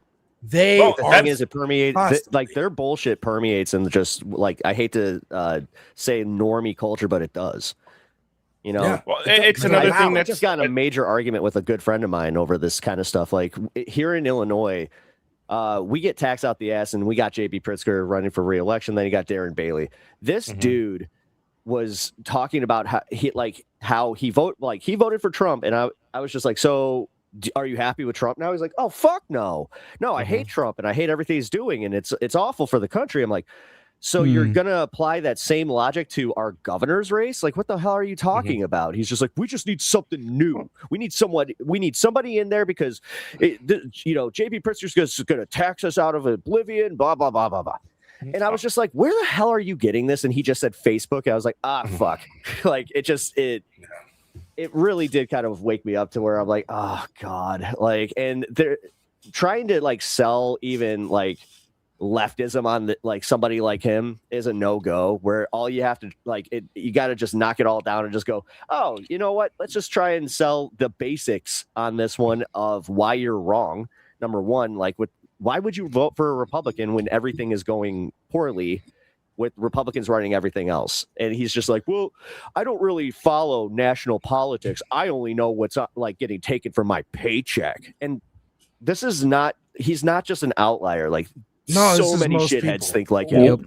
Why is your paycheck so small? Look at your boss instead. Yeah. I mean, that's sort of like what the whole thing is too. If this was oriented around like taxes or whatever, I mean, that might actually, if you're trying to make an argument for the same job in Indiana, he would make more because he because of taxes. He would, and again, I do want to circle back to the fascism piece though. One of the things that you said was that there was this sort of it's cry bullying is essentially what it is. It's something that's absolutely fundamental to fascism, which is that you as this sort of like master race or whatever the hell in the situation, be it Germans in Germany or whatever, are under threat.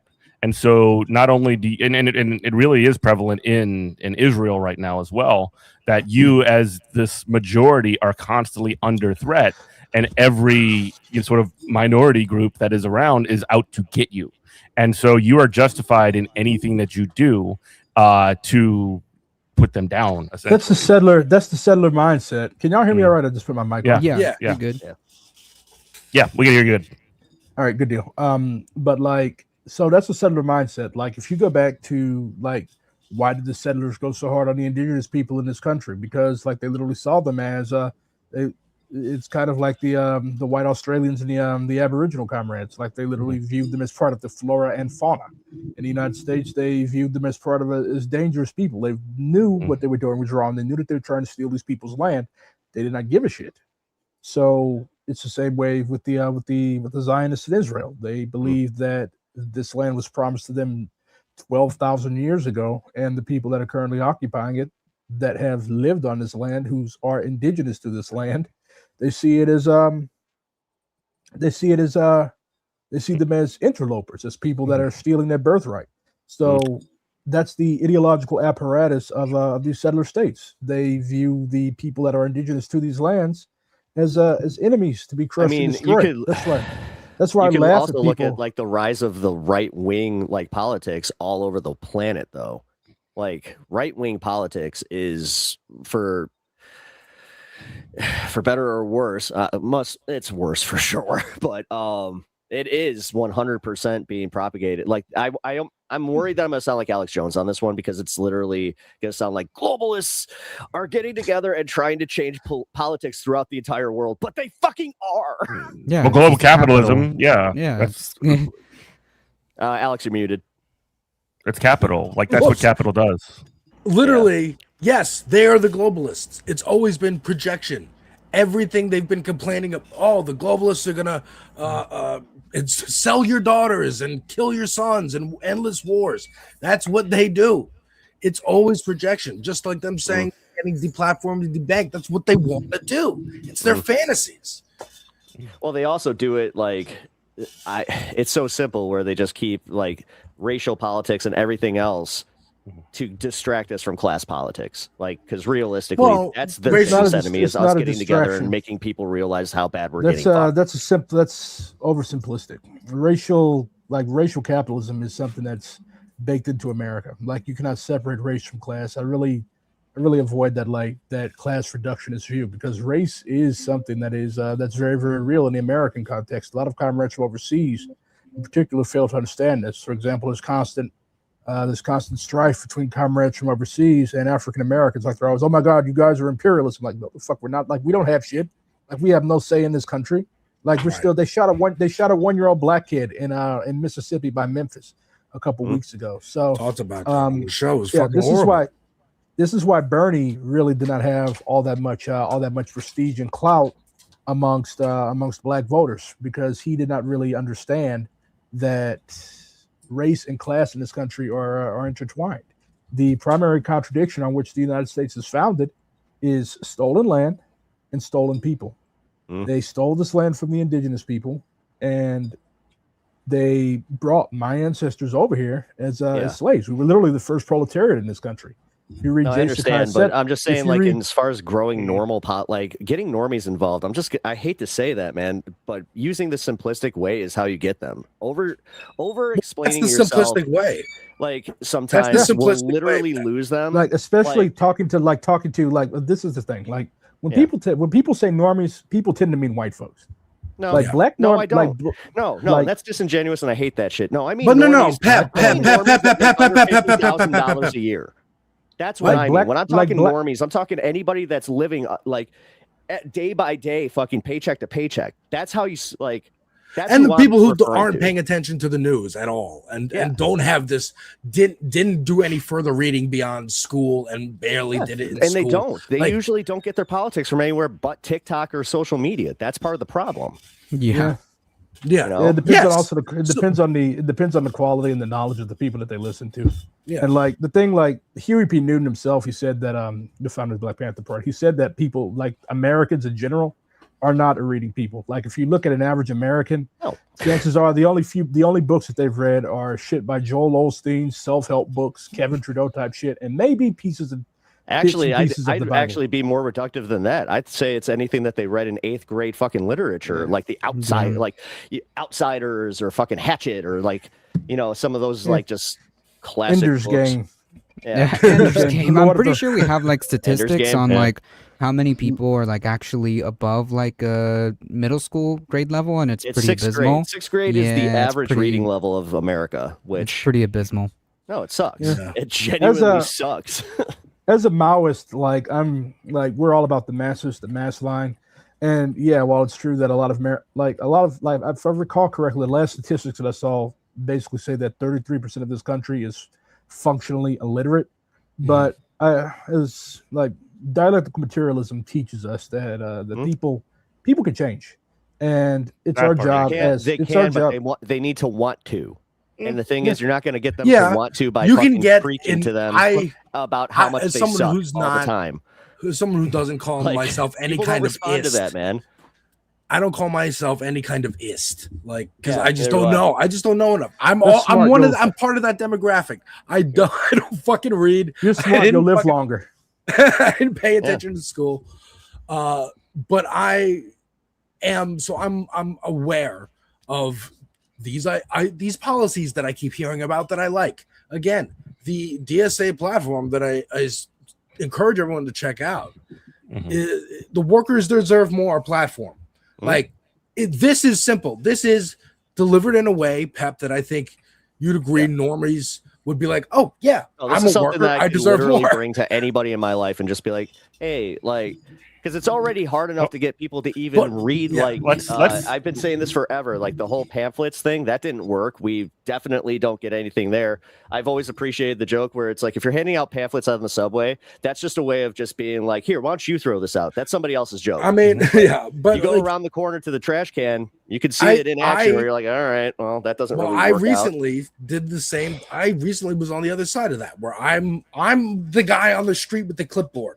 I was getting signatures for Lindsey Boylan. Signatures is way different. Petitioning signatures is different. I got signatures for Lindsey Boylan to get on the ballot for city council. I was handing out these hand cards to people, and I knew that the trash can at the corner was going to have a bunch of them in it.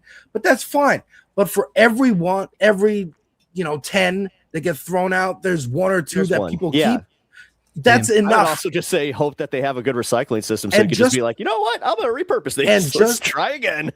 And just having somebody smile, be pleasant, say, "Hey, let me talk to you for a minute about your community." It filled my soul. It gave me a hope and. What did you feel that when I you haven't were felt using, in a like when you were long talking to these people? What was the stuff that resonated with them the most, where you kind of caught them listening? Lindsey Boylan got rid of Andrew Cuomo. that was number one, but also helped get Zoran elected, and that was number two.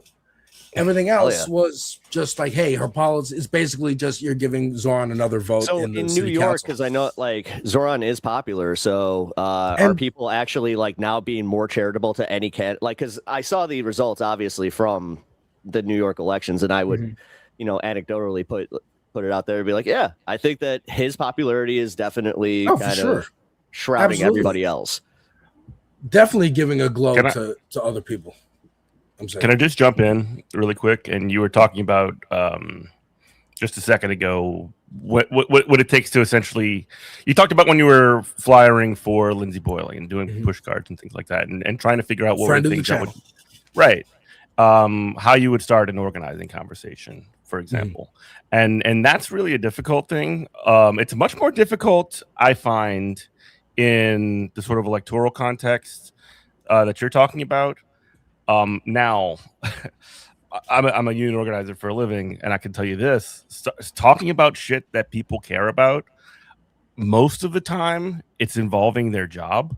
And then the thing that gets you to, at the very least, and I want everybody who's listening right now to pay attention. And if you know about this, already, that's fine.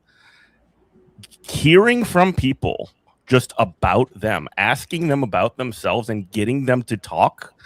Make assertions about them and sort of like get them to come out of their shell a little bit is really fucking difficult. But once you do, and once you prove that you're going to listen to them, that's when the real conversation begins. That's when you can actually start moving people. You can listen to what they have to say, listen to issues that they're talking about, and start digging into it. And that's how a lot of that stuff really does sort of work. I've always hated the term kitchen table issues, but it's so freaking applicable to the way that America works. That's how the Black Panther Party became so successful. Like it wasn't just the guns, although the guns.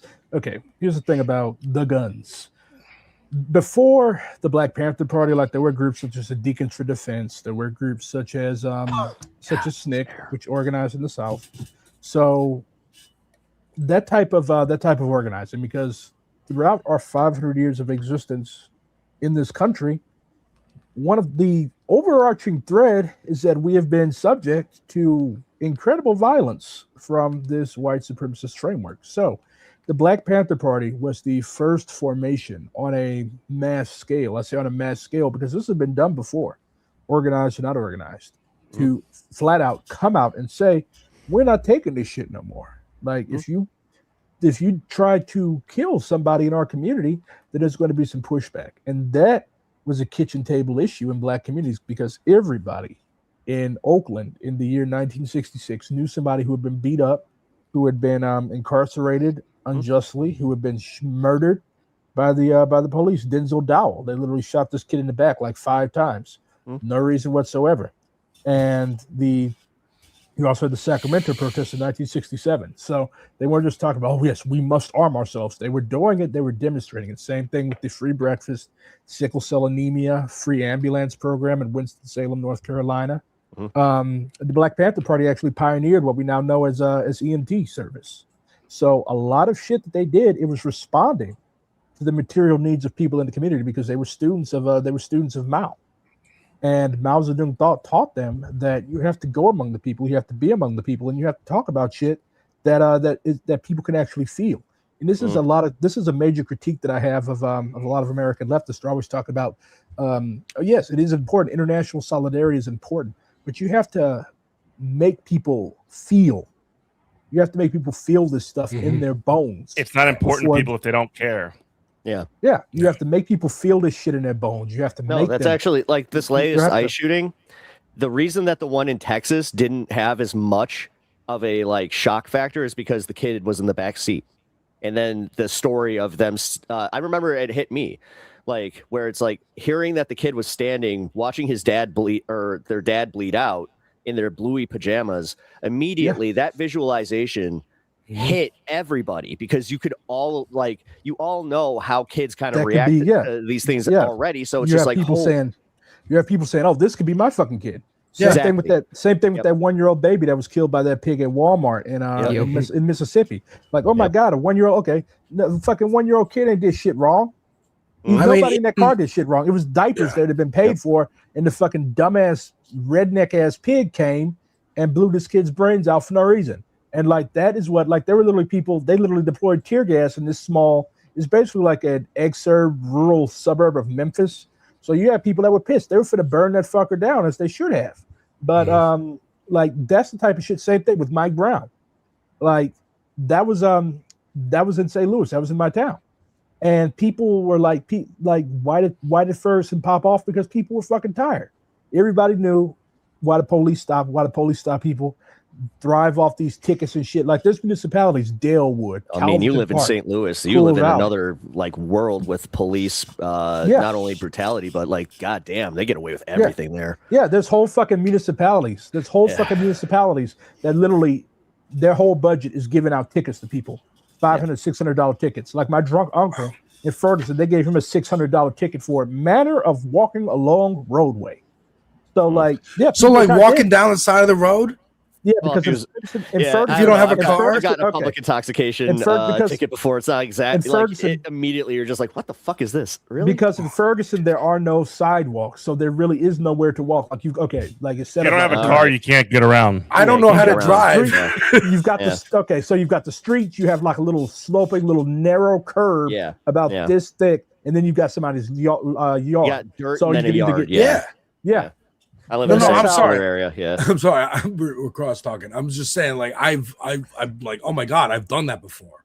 I could have gotten a fucking $600. Or you could have gotten killed. Yeah. I mean, like, videos of Greta Thunberg getting yanked up. These just being overly violent with people who are just sitting around protesting. Right? She's doing it. She's been doing it, right? Then you just got these, just a random ass, especially ICE, because ICE is just like, we're hiring Proud Boys. Like that's the goal. That's the dude. I'm 90% sure that one of my neighbors is a fucking ICE agent. Like he's got a pretty much what could be an unmarked car, and I don't know, man. He's got one of those license plates that it looks like it's like a quick to go kind of thing. Because like I used to work in like cars stuff, and we used to use like these wing nuts anytime that we had a license plate that we knew was going to come off.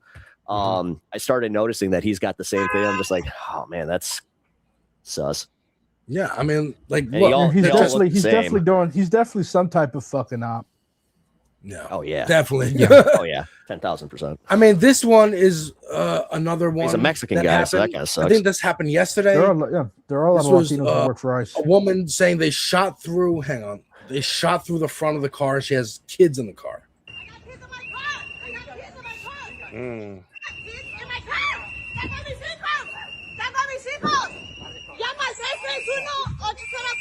I warned you. 81-23. I got kids in my car. I warned you. I got kids in my car. I can't even watch this. Yeah, I mean, Average and then- Gestapo behavior. and you have Marco Rubio as well as Stephen Miller. Under President Trump, for the first time, the United States is building the infrastructure, the partnership, and the strategy to defeat the scourge of far-left terrorists. Scourge. I mean, President signed national with all due respect, didn't we see this fucking coming? Why do we always do this thing where we spend so much time doomering about this shit, and then when it finally happens, we somehow act shocked? That's kind of my thing with I ain't this. shocked. Like, Because I knew this was Americans going to have- happen in Americans, 2012. Americans have extremely short memories, and like Yes. people, the thing with the left in particular is that like to a lot of people, this is like, okay, we know what happened with McCarthyism, we knew what happened with COINTELPRO. Like if like we have all the correct ideas, but I think because a lot of the left is not from proletarian backgrounds, or they think that this shit is a joke. They're like, oh, it's not going to happen yet. We still have time. Like there's still people that are still arguing over whether or not America is a fascist country. Okay, if you've got women being pulled out of their cars, if you've got 1-year-old black babies being shot in the head, if you've got people being murdered in front of their kids, Or in Louis black pajamas, people being disappeared by fucking their friends. Yeah, Just you like- live in a fucking fascist country. Yeah, you might Like, be. You like might live people in a in Ger- fascist country. Yeah, like people in Germany. People in Germany saw Hitler coming. Most of them voted for fucking Hitler.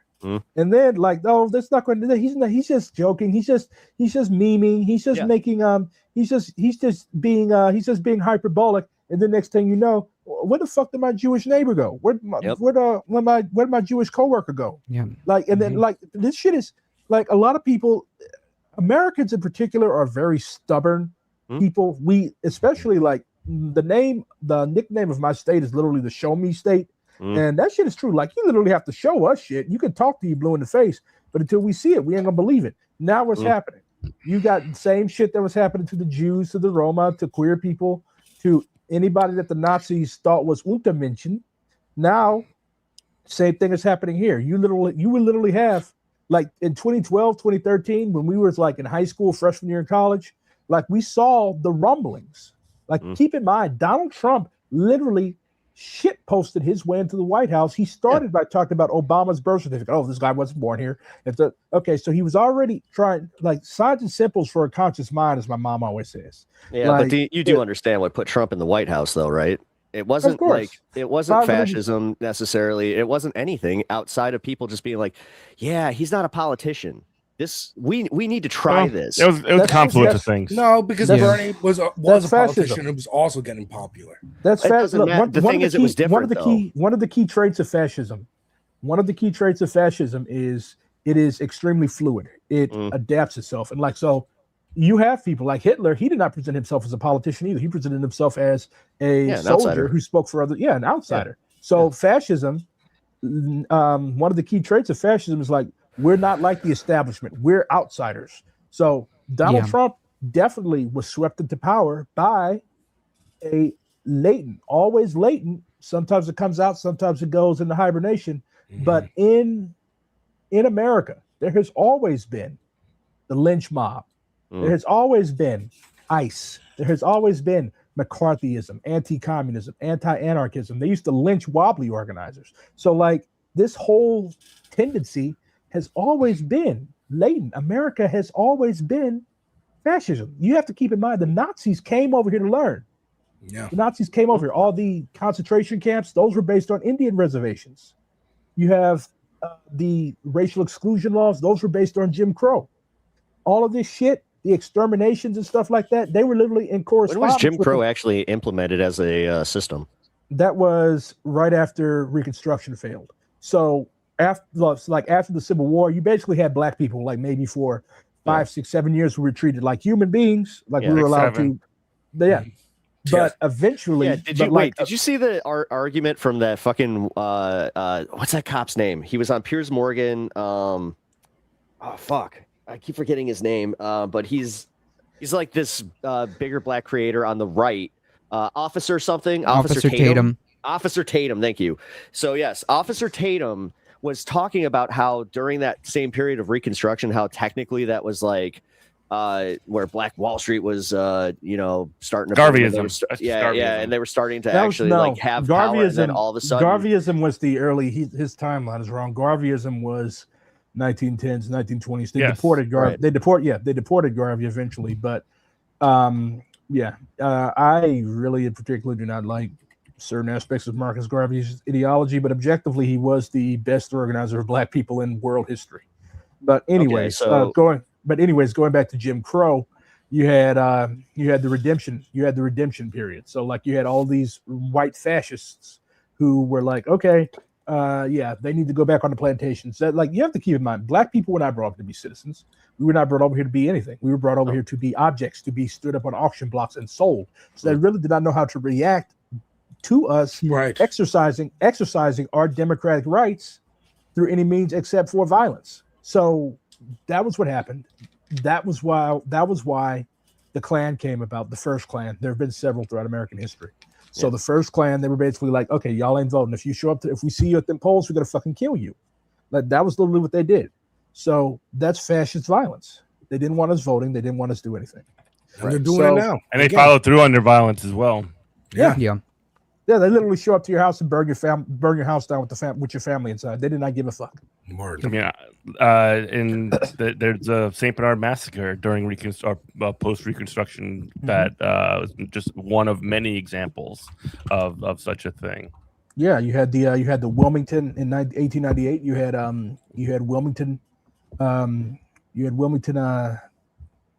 North Carolina, which is basically the subject of a coup d'état that they literally slaughtered every black elected official, all types of stuff. You had the Colfax massacre. You had all types of violence that was taking place to eradicate Black and radical Republican political power. So I mean, and here they are today going Antifa terror cells where you're coming after you to investigate and disrupt Antifa terror networks and their allies. And their allies, which again is the fucking DSA stream. Yeah. Like, why was that? This is where I was going with this. Why are we fucking surprised? Why did we spend so much time not preparing? Or just say it like, well, because the fucking Democrats were fucking crushing the left. Just to a broader audience, just being like, you see, this is what they're going to do. They are going to do this. And now here it is. Because NBC is owned by a capitalist. Because CNN is owned by a capitalist. Because every network is owned by a capitalist. They don't give a fuck. For them, it's inconvenient. Oh, we have to give Trump like money and bribes and like suck his dick publicly, whatever. There was a clip yesterday I was talking about of John Ossoff questioning the guy who's going to be head of the CIA, FBI, somebody, and Attorney General. Attorney General, yeah. Attorney General. Yeah, Todd Blanche. He was going, who won the election in 2020? And the guy was like, I'm not playing your political theater. Next question. And Ossoff wouldn't get off that question. And this guy is like, I gave you my answer. I answered the question. Move on. I answered the question. And see, for like here's a the minute thing. because he doesn't feel the need to even lie anymore. Here's the thing. Like, one lesson that the left can take from the right is that we need to be fucking bold. Like, the right does not give a fuck. Like, they don't give a fuck. Like, we have to be willing to be just as dirty and just as brutal as they are. That is how they got power. And the reason why the liberal left is always on the back foot is because they keep trying to play by the fucking rules. Ain't They no wanna more be fucking nice. rules. It ain't no more fucking rules. Like, Because the liberals have friends and family members who are on that side. And we're like, we don't want it's not to even go that. to war with them. No. The purpose of the Liberal Party in the United States, of the Democrats as they're currently constituted, is not to challenge the right. It's to maintain the status quo, to maintain stability within the system, so that. I mean, there's a reason that Nancy Pelosi and all these people will say we need to stop. They'll do everything that they can to stop even like a democratic socialist movement like DSA. They'll move heaven and earth to do that. But then at the exact same time, they'll say we need a very strong Republican Party in this country. It's like after the it's like the whole reasoning behind that is because it's not because they don't know what they're doing or they don't know they're executing their purpose in the society like like they're supposed to. They're doing what they're supposed to do, which is to hold the line, to essentially allow the right to completely and utterly ravage the working class through, capitalist excess. And then when they get their turn, they just clean up the mess, and they're just like, okay, you can have the reins again. Clean now. up the mess, but don't fix the big broken pieces. It's like dust around the broken pieces. It's like professional wrestling. Okay, these guys are not like how like them fucking It's wrestlers. They're not. Jason Miles had a great article in I can't remember where it was, in some magazine or another, about political kayfabe. I interviewed him about it on GMC actually. You got them started on wrestling. Go ahead, BRG. Tell them about it. Tell them about it. Yeah, it's like fucking like okay, like you see you see these dudes in the ring acting like they're beating the fuck out of each other, yet behind the fucking locker room they're joking, they're fucking cracking beers and shit like that. Like it's all a fucking act. It's all act. This shit is about as real as wrestling. None of this unless shit you're is real. CM Punk, then you have a problem with everybody. And it's like the whole thing is like to uphold capital. Don't talk shit on Punk. I like CM Punk too. It's literally my favorite wrestler. Yeah, don't talk shit on our woke king. Well, look, I am really enjoying our new show. Folks who are just joining us, this is This Space, leftist working class network that we are trying to build out into a 24/7 network one day, hopefully, fingers crossed, knock wood. I am Devil's Advocate Productions. Vicious. I make album reactions and movie reviews and video game playthroughs and reviews and whatnot, while in those videos talking like this, because I am sick of the nerdrotics and the critical drinkers and the fandom menaces and those fucks who been in league with these fucking fascists, the Asmongold's, who is now like the one guy that they're all swirling around. It is infuriating seeing them pump people to the right using my favorite kind of shit, my life, my entertainment. And I'm learning about left-wing politics in the last 10 years or so more that I've been paying attention to the news, because I go back to that DSA stream on Tuesday, the Workers Deserve More platform. We should go through it. We should go through the platform. Let's go through the platform, because again, they're coming after us for this shit. Let's read, which all there you go. Educate comrades in the party line. Exactly. That's what we're here for. This is the party for. line, and this is This Space line too. You all have joined DSA. Awesome. I mean, I'm a member of DSA for 10 years. Based. So the beginning of it. Imagine taking a day off from work in a future without capitalism. It might not feel as badly needed as it does now. You enjoy your work. It's interesting to you, and you're well trained for it. You work as much as you're able and no more than needed, and you will control your own labor and see it go into good use. It's not just a job to pay the bills. Speaking of bills, you don't really have them anymore. You have no debt. You don't need health insurance. You don't need a mortgage or a landlord, because comfortable housing is a human right. Your retirement is publicly funded. Food, education, energy, medicine, and transportation aren't for-profit businesses. They are common goods and utilities. I've been saying this shit. Or at least to myself, for 10 years now, and going, where do I go? That's why I'm like, I don't know, Majority Report? Is that the extent to which I can? No, there's more. I can be part of an organization who gets people elected. And more than that, you can actually help provide services right now. Kat Abou-Ghazala showed us that in Pep's territory, turning her campaign office into a mutual aid, and then turning her campaign infrastructure into a mutual aid, DSA adjacent kind of platforming organization. You can do what you can. Okay, but enough about bills. What do you do on your day off? Maybe in the morning, you walk your kids to school, run errands, go to a doctor's appointment. In the afternoon, you might want to play a sport, practice a new skill, read, plan a trip. In the evening, you can meet up with friends or family and eat together, or maybe go to the movies or down to the park. These are all familiar everyday activities. A socialist day off would be like any good day now. But what if you were free to spend your time how you like without worrying about cost or dreading going back to work? What if you didn't have to think about paying rent or loans at the end of the month, or saving for college or afford groceries? What would that be like? It's been said that it's easier to imagine the end of the world than it is to imagine the end of capitalism. But that just because it isn't easy to imagine now doesn't mean we shouldn't try to make it happen. Workers deserve more. Yeah, so it's basically that what you just read is just like an overarching vision of sort of like the reasoning behind having a party platform, right? That's the goal, and then what comes next is the steps to get there. What do we need to do? What do we need to implement in order to get to at least one step closer to that world? I think that's the point, right? Right. And then that comes to the policies, which, I mean, the policy sets, I mean, it's nothing that DSA has completely never supported before. I know that there are some specific things in there. Go ahead, take it away. No, you can you read it? Yeah, Or is it go too ahead. small? You got it, bro. Okay.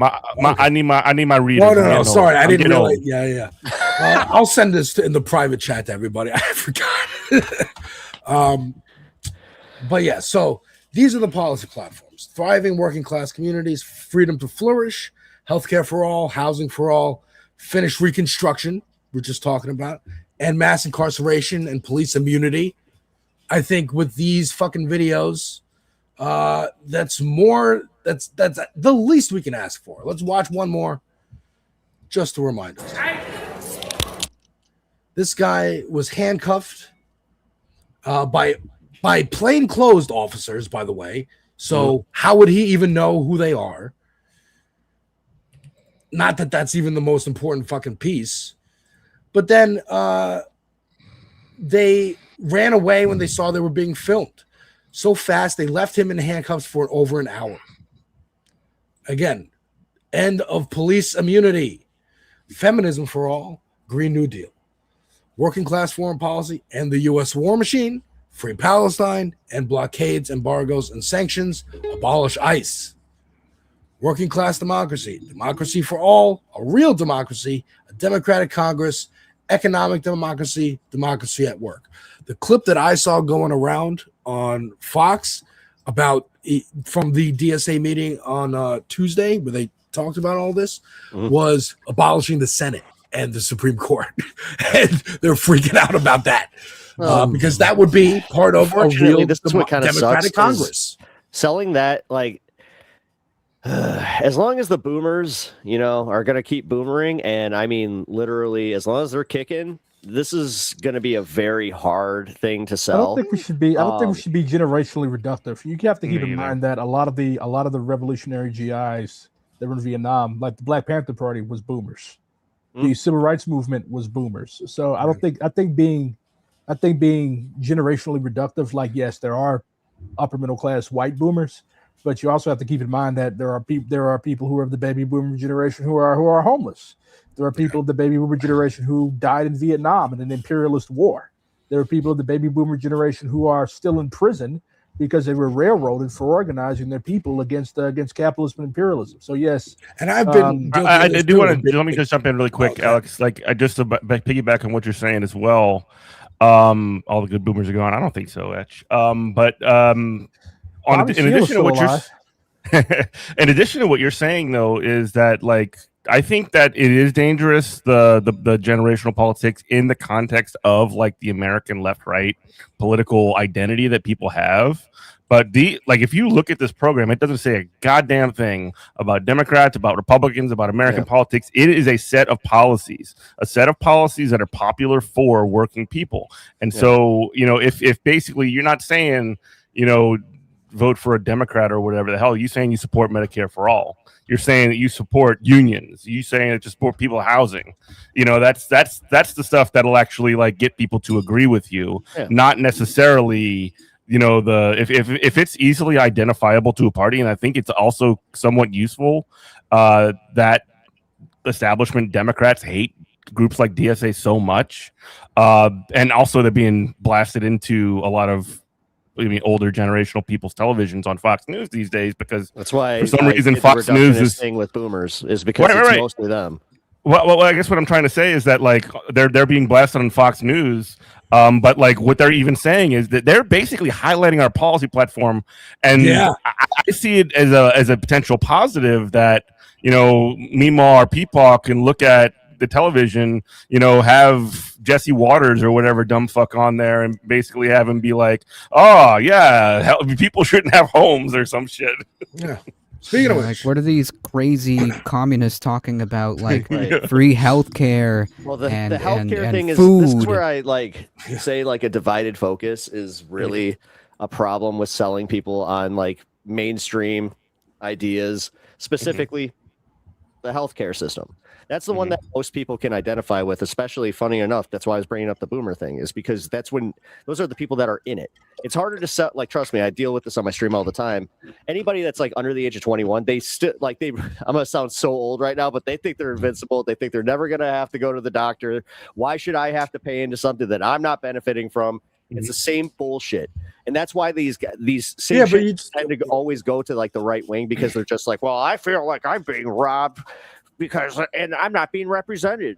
I'm being taxed and not represented. Yeah, but once their bills go down and then they don't have any bills, but that's where I'm saying the single focus is pretty good. Where you're just like, do you want lower bills? Do you like, because this will happen? And I don't even say socialized medicine, bro. I don't even think we should like argue with them. Fine, whatever. Go vote for Trump. I'm talking to the people who could be swayed, the younger people, because you're right. The boomers are dying off. But there's way more young people. So, and the biggest voting block is the people who don't vote. Yeah. So you go activate them and go, hey, have you been feeling left out of politics? Have you been feeling lethargic about voting at all? Well, how about this platform? How about what this woman said on Fox News? Speaking of which, you have led Americans to believe that there's some effort to transform capitalism. That's NYC DSA's co-chair. Her name is Grace. Yeah, Grace is cool. Shout it out. Hell yeah. I love that they're getting off Fox. That's great. Yeah, they like we're a hot ticket item right now in American politics. Like everybody's obsessed. Like there's an investigative journalist in St. Louis. His name is Elliot Davis. He was known, like I grew up watching him. Like he was a guy who would basically go around harassing local chicken shit aldermen and shit, and be like, why did you give Meemaw a $5 ticket? Every town's got one. But now he's kind of retired, but he still comments because like he's a local celebrity. Everybody fucking knows Elliot Davis. But like he did a whole rant about democratic socialism because the president of our local city council, our board of aldermen, Meg Green, is a member. So like, everybody, like you've got fucking Elliot Davis types talking about democratic socialism, talking about DSA, talking about communism, talking about all this stuff. So we have a uniquely situated opportunity to get like I fucking hate Fox News. I hate all these fucking people, but they are doing us a favor. Dude. Like you are offering us every fucking day. Dude, you are giving us free advertising. I got the Mike Johnson clip. How funny was it when this is great? So I think it was Will Kane, like one of these Fox News people, had a sheik on his show, like asking him about socialism, all this other stuff. But then you got Will Kane, who is like Fox News Clan TV guy, asking a sheik who's a Bangladeshi American, "Why is your organization so white?" Which is so awesome. Here's the thing. I love that. Here's the thing. Like DSA does have a notorious gap between the amount of people who are white. Like it's still a majority white organization, but like our electeds are actually more diverse in the rank and file. Like if you look by a lot. Like if you look at Daria Leza, if you look at Kiros in Colorado, Milad Kiros, if you look at Cory Bush, Hartzell Gray, Rashida Tlaib, AOC even. Like my goal, my dream is to actually make our rank and file look like our electeds. Yeah. That'd be great. First of all, shout out. They should represent the working class. I just want to shout out Rebecca. Thank you so much for the $10. I don't know where you donated that. If it was this space, we're all going to see a fraction of a penny. If it was on my channel, though, thank you very much. I appreciate that because I'm simulcasting. But yes, I want to play this clip of Grace on Fox. Transform capitalism, he's saying. Some effort to transform capitalism into socialism, to move from individualism to collectivism. Is that the goal? So many people, even those who might not yet identify as Can you pause it real quick? are scared. You know what I find interesting when in the way that he framed that question, like the idea that capitalism is not somehow like collectivism in some way is like kind of ridiculous, because if you have a capitalist system that collects taxes, then that's the I mean, it's not democratic in terms of like of like what a socialist society would be, but there's collection of resources from across the entire like the entire society to it's not in like capitalism is not by any fucking I guess my point is by any definition capitalism is not individualism. It is a class society that is governed by the ruling class. Tell that to Citizens United. Yeah. Anyway, I have to point that out obsessively every single time. It's just collectivist for a very small group of people. Oh, who's in charge? It's the capitalist class. It sounds like somebody's been reading their linen. Oh yeah. Oh, Jeff. No, Jeff teaches me every time I talk to him, and I'm actually learning a lot just by having both of you on here. So I'm absolutely it's definitely been an educational stream. That's for sure. I just talk to workers every day. So the space station, man. I'm telling you, great idea, collective idea. Are scared of socialism as a concept. Understand that what's happening in our economy now is not working for them. They can't afford their house. They can't afford childcare. They can't afford education. But they're trying to get to the American dream, even if shut up, the American dream. And socialism's platform is contrary to the American dream, to individual opportunity. Is it not? No, the fuck it isn't. I think we're trying to look back at what has worked in America's past, but also look at what has been successful in other countries. So she's, I mean, and here's Mike Johnson from a little while ago reading off the platform policies. That's what again. Just on the American dream thing, I think Carlos, you wanted to say something about that? Oh yeah. Oh, yeah, like in this idea that individualism, collectivism, it's like this Ayn Rand kind of ideology is what he's really trying to push, right? Like, so socialism is automatically collectivist, capitalism is always is automatically by default individualistic, and I think that it's actually like the opposite, because if you want to elevate the individual, you have to have a society that freaking works together. And it doesn't happen under capitalism, because capitalism incentivizes you to kind of fend for yourself and to kind of only think about yourself, because that's all you have. Like, it atomizes people and basically siphons them off and puts them in little houses, right? Like, we're all just kind of individuals here, just trying to make it, because that's the system that we live under. And now they're doing it to our minds with the phones. They're atomizing us all with the phones. Yes. And just our streaming services, and we're all not watching the same shows. This is my area, right? Entertainment and whatnot. We're not all listening to the same albums, except when it's Kendrick Lamar fucking dissing Drake 2 years ago. We're not all listening to there's no third spaces to like go out and have fun without having to pay a fucking exorbitant amount of money, and your wages are lower than they used to be, and everything costs more than they used to cost. Like, going to the movies is like $50, $60, $70 experience. I haven't for seen a two single people. movie this Easy year peasy. because of that shit. Yeah. You know? Yeah, It's so too like much. the whole point is like, yeah, if you want to talk about actually like elevating individualism, you have to have a society that works, right? Because like you can't elevate the individual when that individual can't get freaking healthcare. You can't elevate the individual when we have to like basically, you know, shackle ourselves to the tune of tens of thousands for student debt, right? To get an education. You can't elevate the individual when they're freaking hungry and you don't want to freaking feed them. You know? Yeah. Should we watch Mike Johnson rattle off the list, or just keep going through the DSC? Let him say the cool stuff. Let's Give us the commercial. the insurgent left is taking over. Now, listen, I don't know if you've seen this. If anybody shared it from the podium. And By the way, I want that to be a drop. The insurgent left has taken over. That's a good drop. Yeah. I get your beat. Insurgent left. By the way, Dude, that would be a theme song for this show. By the way, shout out to Conrad Cable, who is running for Congress in Louisiana against Mike Johnson right now, the farmer from Farmville, Louisiana. What's his name? Nice. Conrad Cable. Conrad Cable. He's been on GMC like months ago, and he's coming back. Oh, hell yeah. Sorry, I got distracted. But yeah, this is a challenger to Mike Johnson right now. I didn't know Mike Johnson's in Louisiana.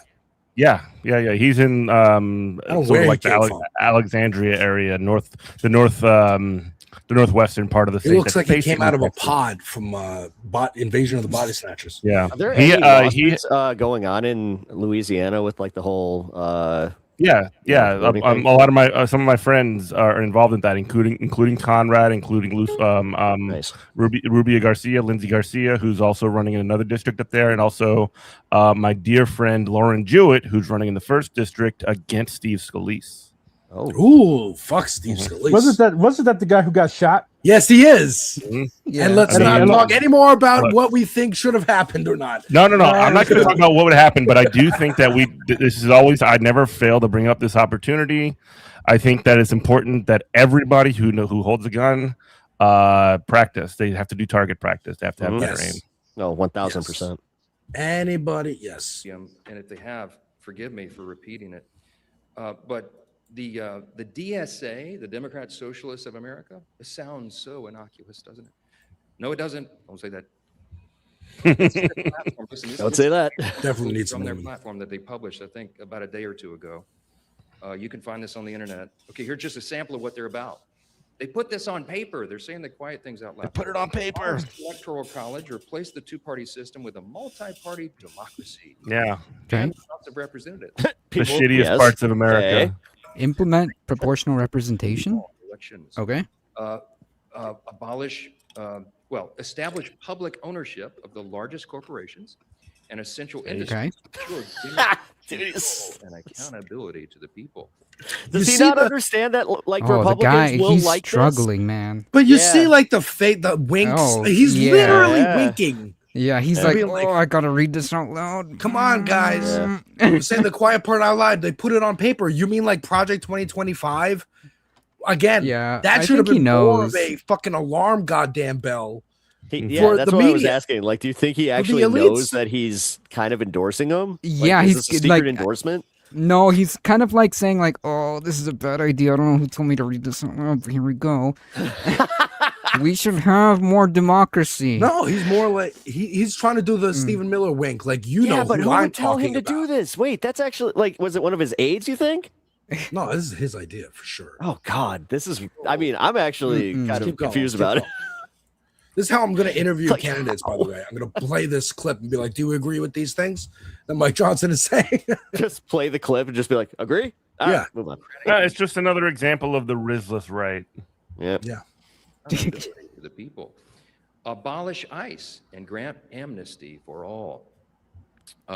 End sanctions on Cuba, Venezuela, and Iran. Free Palestine. Quote, for a free Palestine with Jerusalem as its capital. He's just rattling off all these bangers like Israel. he doesn't. These people are so out of touch with America. These He people doesn't are even so know out he's of doing touch- bars. Yeah, like these people are so Yeah. out of touch with what the average American, like the average American right now does not give a shit about Israel. Yeah. If they talk about like the average American sees Israel as a fucking money sink that's constantly dragging us into war.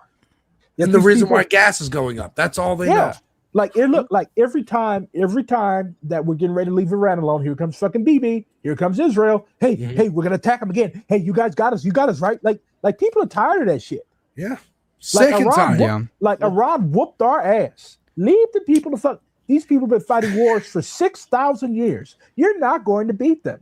Leave them the fuck alone. Stay out of the Strait of Hormuz. Leave them alone. They've already said what they want. They want us to pay reparations for attacking their country. That is a just demand. Okay, they want us to leave them alone. Stop bombing them. Stop trying to assassinate their leaders. Unfreeze their assets. All this shit. Stop spying on them. Stuff like reasonable demands that any reasonable country would make. Yet they continue to consistently act like that, like Iran are the bad guys. They are not. And the average American is starting to see through this shit, and they're becoming increasingly pissed. And this Mike Johnson, he's so out of touch with what regular people, never mind in the country, in his district, think. Like you go down to Mike Johnson's district, you're like I really don't think we should be going to war with Iran. They ain't did nothing to us. Why are we bombing them? And why Israel keep killing all the little kids like that? Like, contrary to what Bannon, Bernard, and the rest of them will tell you, the average American is not like bloodthirsty enough to like, oh yeah, fucking killing all those kids. That's so dope. Yay. Like, no. They're like, not politically engaged is all. They don't see, most Americans don't see the political system that we currently have as a solution to any problems, and that's for good reason. It's because it's failed them over and over again their entire lives since the 1960s. And I consistently have these debates with comrades at DSA, like they're calling people depoliticized. I'm like, no, not voting does not make somebody depoliticized. That makes somebody to the left of what you're talking about. Like, people keep thinking that voting is the only way to do politics. Okay, we already know what they're on the way to doing.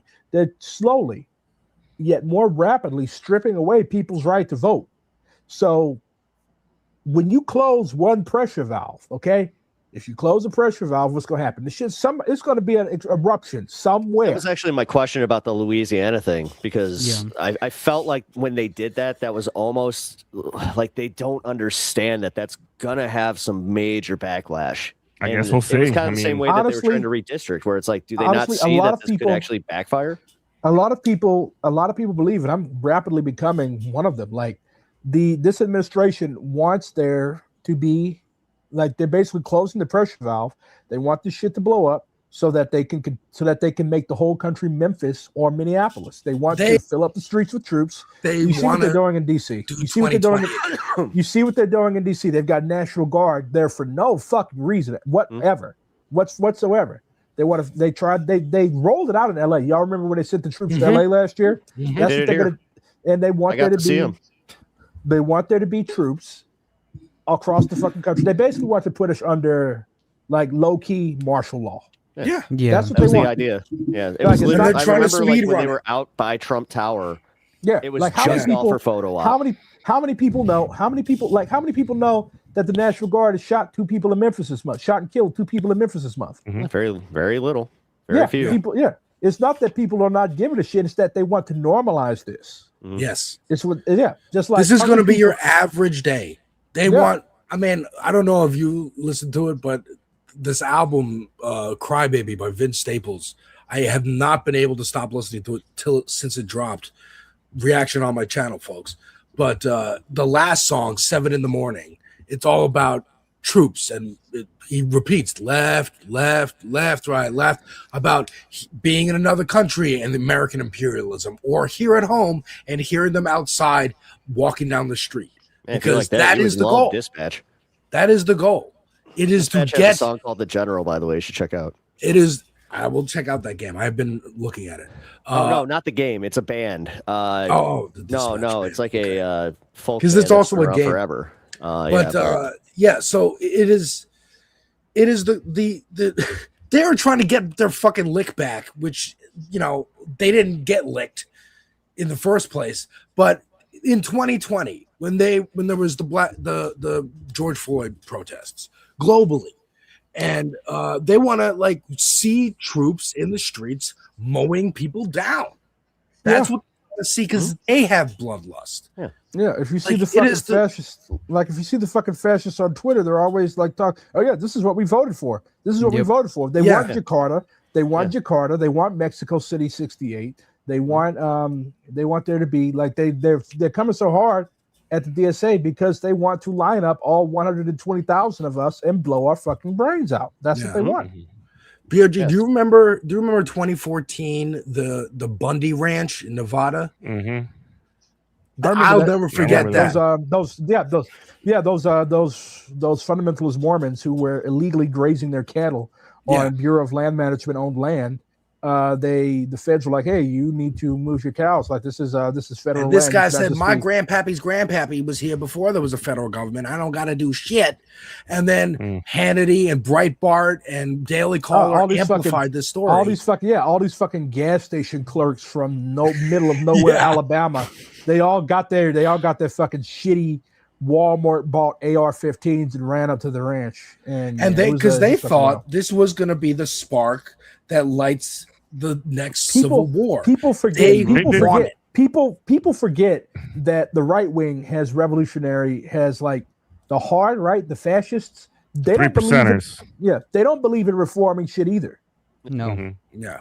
So that's I was there. I before when they had all the Bundy Ranch.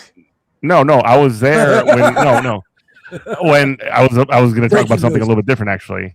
At the protests in New Orleans when we took down the statues, right? They had motherfuckers with AR-15s. They had more flags than they had people there. But you have, crowds of folks that are out there saying like we got to take these statues down, and you got these 27 motherfuckers pointing their fucking AR-15s at people. It was crazy. Just like over PGT Beauregard. Why are there Confederate statues in New Orleans? Like, didn't New Orleans spend most of the Civil War under Union occupation? New Orleans got ripped immediately because they want to remind folks. Well, there was. That actually is a story. Remind folks of what, the time you got your ass whooped. There actually is a story to it. There was a period of time post Reconstruction where the White League took over and started building up these statues during the Jim Crow era. To be like, no, this was our identity. Actually, we were on the side of the Confederacy, and we should take up that lost cause. That's what this is. I still trip off of how there was one of the Minnesota one of the Minnesota regiments at Gettysburg. They took or it might have been Chancellorsville. They literally captured Confederate colors, and they still have it in a museum in Minneapolis. And they keep asking, "Can you please give us our flag back?" And Jesse Ventura's crazy ass, the Libertarian governor of Minnesota, I think this was in the 90s, like, look, you fucking hicks need to Jesse leave us Ventura, alone. you mean? Jesse Ventura was the governor of Minnesota. Jesse the wrestler. Ventura, And he was like, look, you fucking hicks, we beat your ass. We stole your flag. We're not giving it back. And they're that's just rude of you, goddamn Yankees. I always remember Jesse. And I told them to go shove it because that's how I'm Minnesota nice. Jesse. Oh yeah, Jesse is the man who came up with the words I live my life by. What's that? Live if you can, lose if you must, but always cheat. Nice. Jesse Ventura, complicated man. Huh? Yeah, he's still alive. I love Jesse Ventura. Yeah, he was actually he was in Minnesota during the ICE occupation. They actually did something at his old high school, and he showed up and started talking. And then they were like, "Hey, have you considered maybe throwing your hat in the ring for governor again?" And he's just like, "Yeah, maybe I will. Sometimes you just got to do something that you don't want to do for the greater good." And it was just like, "Oh, that wasn't a no." Well, I mean, again, I will always love Jesse Ventura because he was the guy who tried to organize the boys in the 1980s. I literally tried to wrestle. He tried to organize the wrestlers. Minnesota GI Joe behind me. That is the Jesse Ventura. Till that fucking scab ass bitch Hulk Hogan dropped the dime on him. Yep. Oh yeah, I'm so glad that motherfucker. Like his thing, black unks that were actually around in the 80s. They were like, "Oh my god, he's so." Man, they kill Hulk dead. I'm like, bro, fuck that racist motherfucker. Like we met Hulk Hogan through the reality show Hulk Hogan when he was extremely fucking racist. I don't know. He said Josh Johnson has a great bit on it. How he was just like, wait, I thought Hulk Hogan was black. Because he tanned so much, and then he was just like, I legitimately found out he was a white guy late in life. Just Italian. No, not black. Just Italian, brother. Name's Balea. Where do you think that came from, brother? Come on. No, and we got. I feel bad for the people that found out about Hulk Hogan through Bubba the Love Sponge. That had to be a trip. No, Oh my God. I will never forget. He was parodied in that fucking in epic rap battles of history. Yes, I'm that type of nerd. Oh, yeah. And like they put him up against Kim Jong Il. He's like, you got a ringside seat to your own SmackDown, brother. You look like Sonic the Hedgehog's mother. And then it got increasingly racist. Well, this is Hulk Hogan we're talking about. Yeah. What a time. What a time to be alive. Yeah, like a lot of these, like especially like a lot of younger comrades, like I show them shit from like 2011, 2012, 2013, and like y'all thought this was funny. Like they hate epic rap battles of history, Jib Jab, if anybody remembers that. I remember Jib Jab. Those fucking cheap ass fucking flash animations. Like I was a nerdy kid. I learned about a lot of politics through that shit. And like they're like, bro, this is fucking lame. But I'm like, yeah, you fucking Zoomers are spoiled. Like memes was different. Memes was different in the AOL days. Okay. Yes, they were. Yeah. Yes, they were. I mean, like this? Newgrounds. Like we used to I have. made my first YouTube channel to watch Saddam. I made my first YouTube account to watch Saddam get hanged. Oh, that's awesome. I just see this and I'm like, oh my God, this is like my aunt. She got so into this crap. Yeah, It was my like dad watched that 90% of her Facebook was just Jib Jab videos. I'm sensitive. I cannot lie. I love to hug and kiss this guy. Yeah, I remember. Is Newgrounds even still up? I think they actually have they have a YouTube. I remember the channel, Mario. I'm pretty sure. Oh no, they have like a modern website. Looks like. Yeah, Holy yeah. shit. No, Newgrounds. No way, dude. Yeah. E-Bombs World and Newgrounds are still around. What about Homestar Runner? Is crazy. Homestar Runner still up there? Is Homestar Yeah, Runner still around? dude. Yeah, Homestar. I know for a fact. We do have Homestar's up there. distracted, They just all of us released a new nerds. Strong Bad. Y'all are bringing me back to the days when I was in fucking computer class, and like y'all remember those little cheap ass, little fucking dumbass proxy servers. Yep. And like the fucking computer room teacher, he had like at the front of the room, like he could see all the shit. He was like, I know what you guys are doing, right? So he was just he would troll us. Like he would wait good until we were in the middle of our little flash game or whatever. And he just fucking knock all that shit off. I'm like, bro, fuck you, Frankenberger, if you're watching this, fuck you.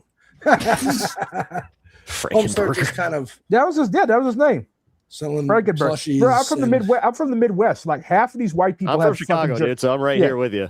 Yeah, half these white people have either have funky as Kraut or Polak names. You Don't ain't let my fucking wife wrong, hear you my say man. Dude, I live on a block that is literally like the most Eastern European in Chicago. You know, That's crazy. it's interesting because I didn't. We call it Croatia Town. I've We got heard. little Ukraine, so Hang on, I've heard that be used my entire life. I didn't realize how much it cut until I met my fiance, who is Polish, and she got called that in school as a kid, and I'm like, really? But it's the 90s. What are you talking about? Like, A substitute, who's racist? Look, a substitute teacher literally came. There was a kid in the room. His name was Brzezinski, and the substitute teacher. He was like old as fuck. He was a Vietnam vet, and he called my last name. Then he called Then he just going down the list, and then he's like, Polak name. Where are you? Oh my god! That's crazy. Did the guy go here? Yes. I know who he's talking about. Hold on. Wow. See, like, and that's like there's a difference between like intention matters. Intention matters. It's different. It's different. Like as somebody that like, okay, I just turned 32, so like I grew up with the whole South Park. I was about to mention Mind of Mencia, but I hate that joke stealing motherfucker. Oh yeah, Dave Chappelle. Like I grew up with shit like that. Futurama, Family Guy.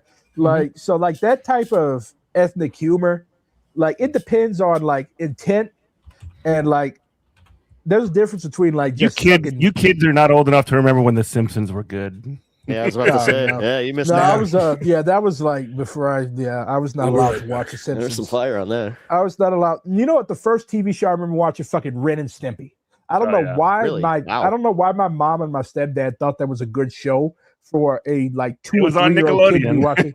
Yeah, But oh, Nickelodeon's for I kids. still, I had fucking nightmares for a week because of that fucking happy joy shit. Yeah, dude. I didn't like how the fucking scene was changing colors, and I didn't like how gritty it looked. The detailed, disgusting drawings that they would do, like the flash, like where they would flash to that. Like I remember one specifically kind of got me like fucked up about toenails, where like it was so well drawn, where I was just like, oh, that's disgusting. And now when I see like a fucked up toenail, I'm like, hey, it's the Red Stimpy toenail. Oh yeah, our whole fucking generation was just fucking traumatized by this shit. We did not have no business watching. We did not have no business watching '90s Nickelodeon. I'm older than you, so I can tell you right now. So I was a little fucking kid. I should have been watching Blue's Clues and shit, not Ren and Stimpy and Angry Beavers and Rocco's. Oh my god, I remember Angry all of Beavers was this. fire though. Yeah, Rocco, that was good. Although Rocco got a little messed up at times. That was a messed up show. Honestly, like Gen X, I think is just like it's an extremely like I see echoes because these are the people that raised us. Like I see echoes of Gen X's nihilism in millennials. Oh yeah, no, Like, I'm definitely.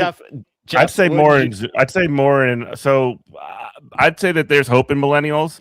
I'd say that as a millennial, I say this, so I might say there's a lot of sort of like the thing with millennials is that we're a generation of people. I was just saying this to Robert like a couple of weeks ago. Lumencast, shout out to him. But we, millennials are a generation that have in their lifetimes, known hope and had it rug pulled away.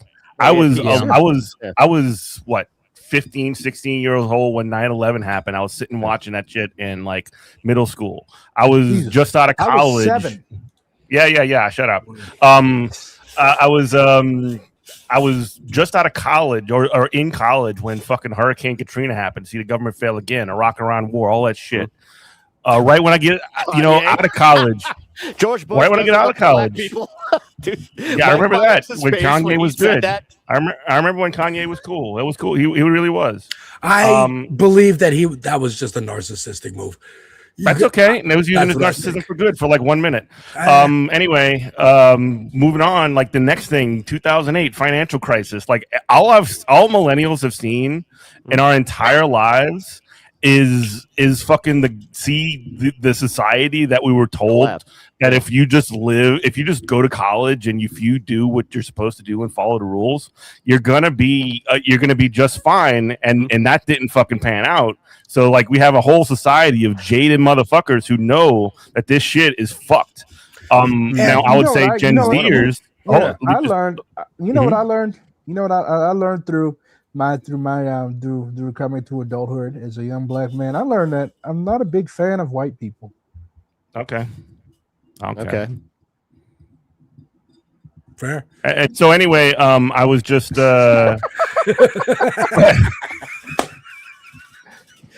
anyway, like I would say in sort of like the next generation of like Gen Zers or whatever, they actually have just never known that hope. That hope was never real for them. I guess they're just basically like they're just entirely fucking cradle to grave nihilists.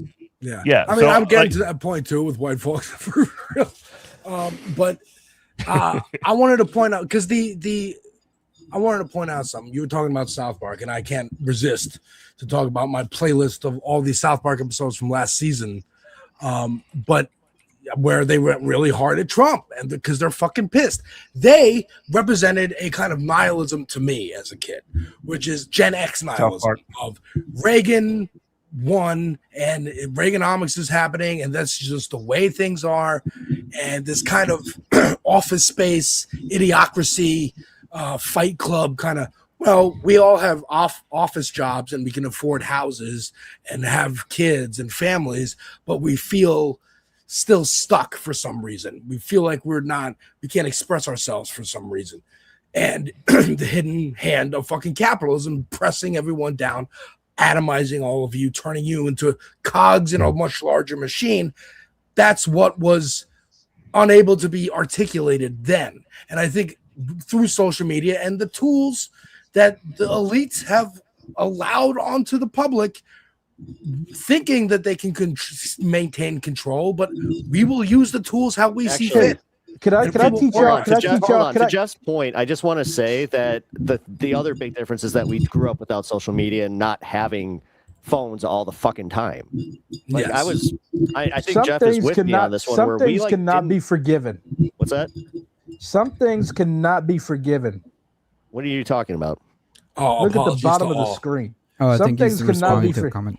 Some things cannot be forgiven. For sure. For sure. Well, he's trying. I mean, at least he apologized, I guess. I mean, what you know, I don't think he did anything, but he can't represent on behalf of everyone and be like, Yeah, "I like that's not gonna apologize." an apology is not gonna unenslave my ancestors.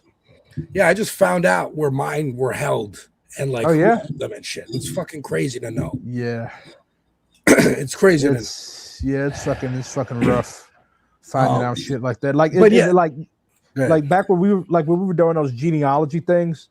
Like, oh, my ancestors came from, I don't know, fucking Italy or this and that. And like all the black kids just looking at each other like Alabama, Mississippi, Georgia. Yeah. Like that's why we need culturally sensitive programming in schools. Like you have to keep in mind that, like, okay, you have literal kids in your class who are descended from slaves. Like we can't do stuff like that because y'all stole us from Africa and then you denied us knowledge of where we came from. Like we can't. When they were talking about transfer CRT in schools and whatnot, I'm like, this is the kind of schooling I went to. I went to like progressive private schools, so they're expensive, and rich kids send their kids there. Or diversity people like me get to go in, so the rich kids feel like they're amongst real culture. And this is have somebody to bully. Or yes, that too. And I remember a teacher being like, white teacher being like, you're black, and I'm like, I'm four. I'm not four. I'm in like fourth grade. I'm in fourth I like grade. that answer. Wait a minute. Why are you? Four? So wait, she just walked up to you.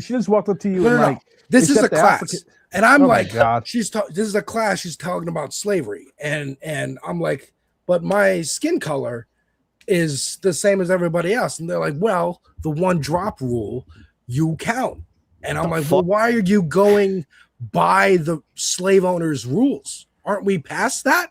What does it matter? No, that's still And I'm how. like, That's still how. Like it that's does what I think- matter. That's what I think catches up a lot of Latin Americans because race down there is radically different. But like up here, if you have any of those, like those white Southerners were anal about this shit. Like if you have any known non-white ancestry, oh yeah, like I'm different. Like okay, you could look at me and tell I'm fucking black, but like there were a lot of people who were able, I get there were a lot Puerto of, Rican there- or Middle Eastern. Yeah, there are a lot of people who were who were able to pass. So like yeah, they would, like you say, they would pass themselves off as Latino or as Middle Eastern, so that down there they would have an easier time.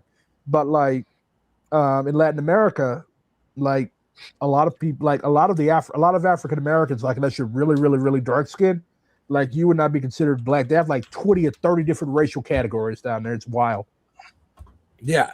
So like, I mean, yes, it is very complicated down there. But like, so that experience in school where I'm being told we're going by the slave master's rule, I didn't understand why. And I remember when they were talking about it in the news, it was a big deal. The right wing made it a big deal.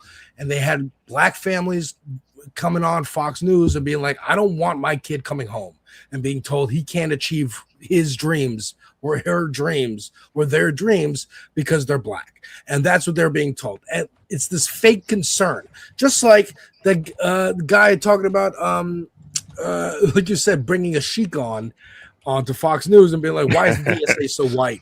Being like, well, why do you care? You want everything to be white. Like Clan TV, they would love DSA if it was so white. You would think, right? Yeah, they project. They see it as a weakness. They see our empathy for the marginalized communities as a fucking weakness, and we can make you infight. Well, what's the opposite? So white? Well, what's the opposite of purity? We were talking about purity and Stephen Miller earlier. What's the opposite of purity? It's diversity, right? Diversity. So if we have, I mean, the working class is diverse. The working class includes all identities other than wealthy.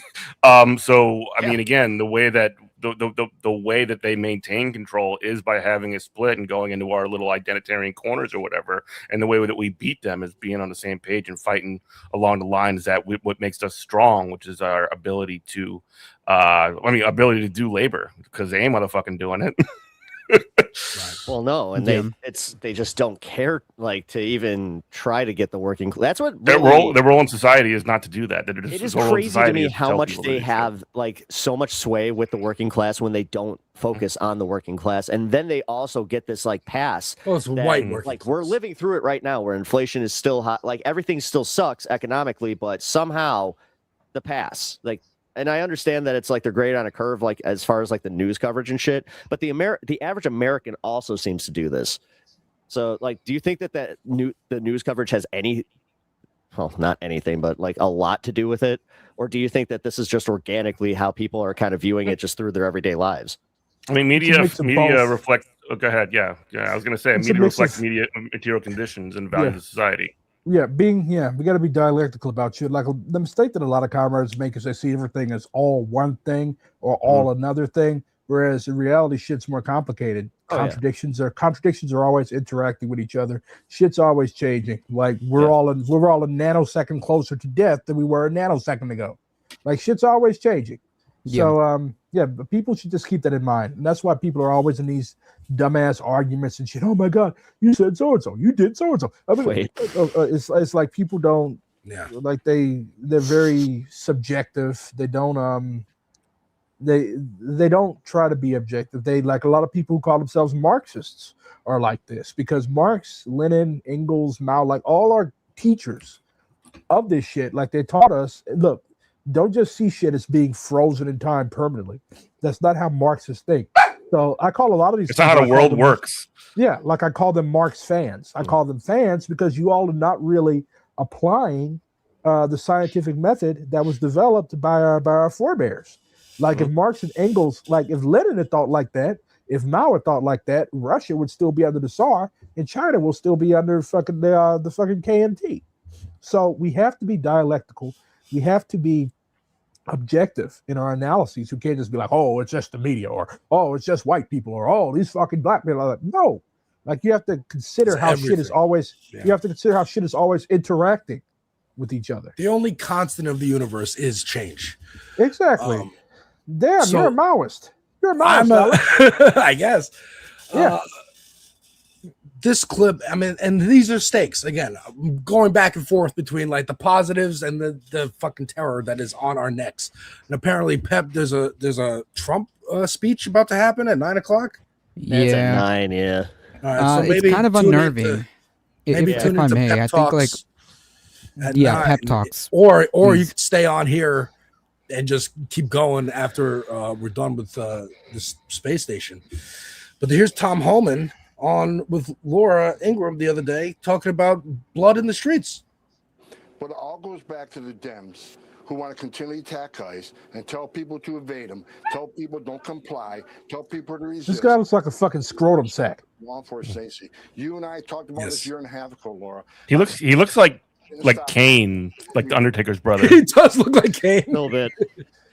I only have like Kane agrees with this 90s wrestling knowledge. And I'm saying who also looks like a scrotum sack, by the way. Bloodshed. Wait. Actually, he looks like the bad guy from Bill and Ted 2. Damaskinos or whatever. Damaskinos or whatever. Dude, you pulled that out. But yeah, this is the part where he's saying we're blaming Democrats. Democrats' fault that people are dying because they're telling people to resist our shock troopers. I wish Democrats would be doing that. And I'm saying it right now. There's still going to be more bloodshed unless they shut their mouth and let ISIS. That's a threat. That's a fucking threat. That's a threat. He's threatening to use state violence for people that are perceived opposition.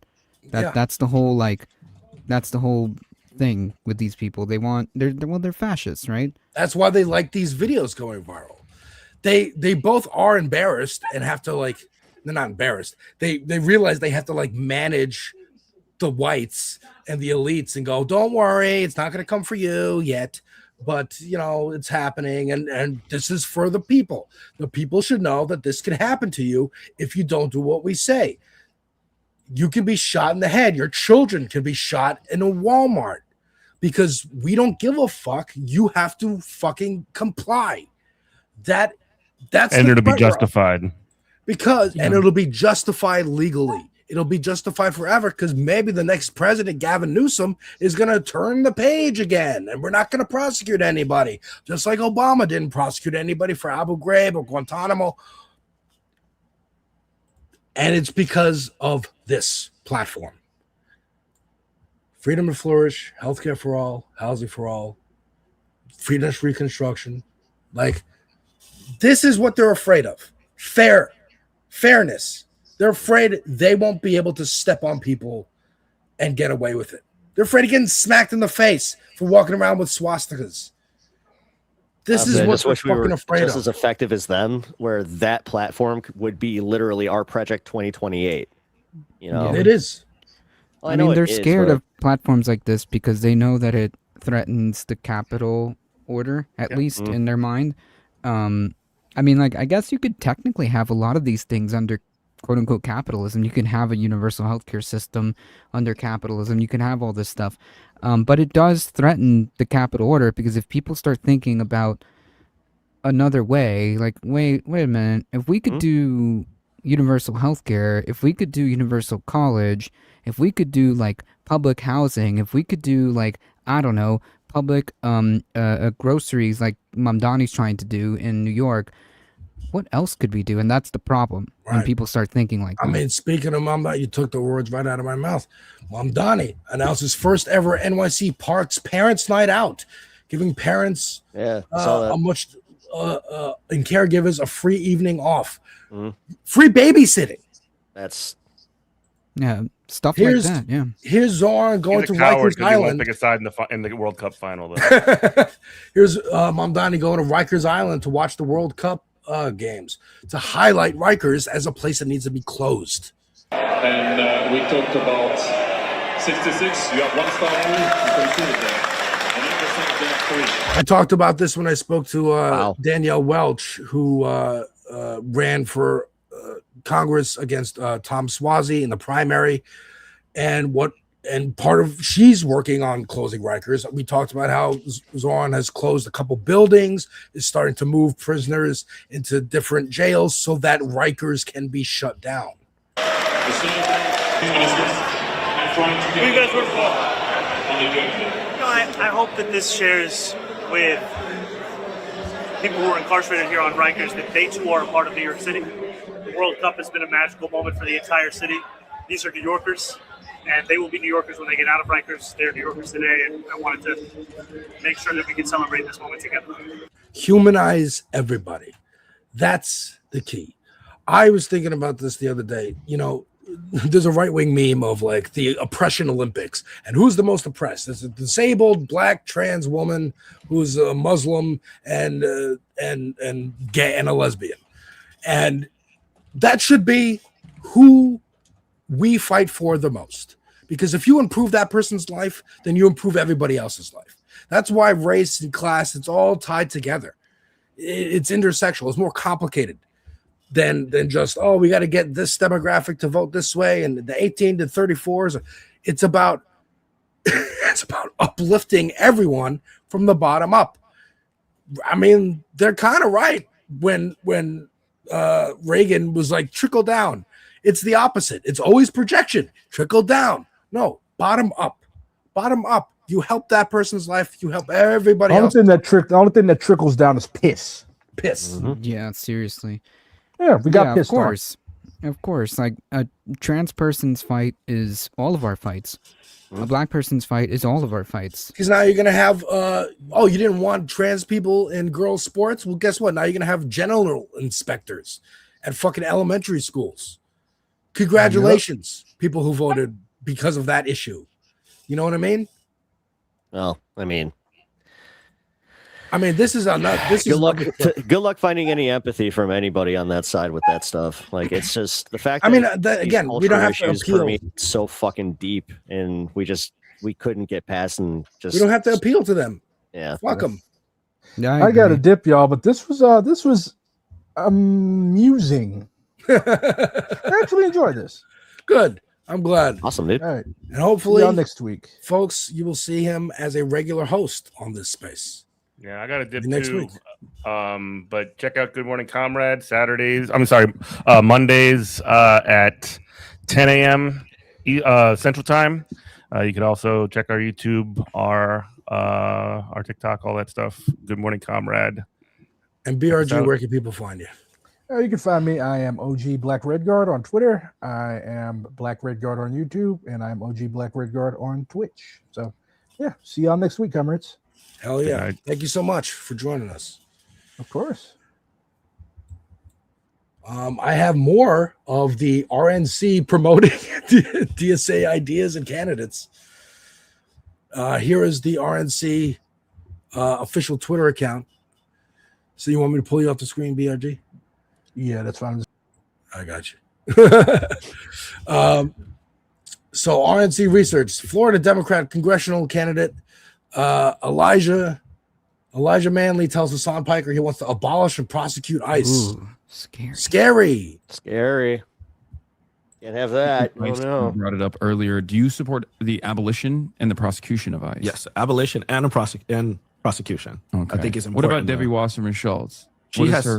What's her assessment on ICE? She supported building in 2011 an ICE detention facility in Broward County in the Southwest Ranches. She signed a letter saying this is good for the economy and recommending to the ICE director to build that facility. God.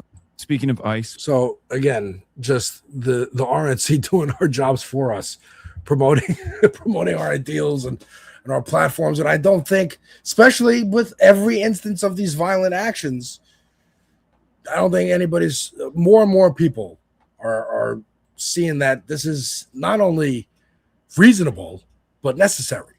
Yeah.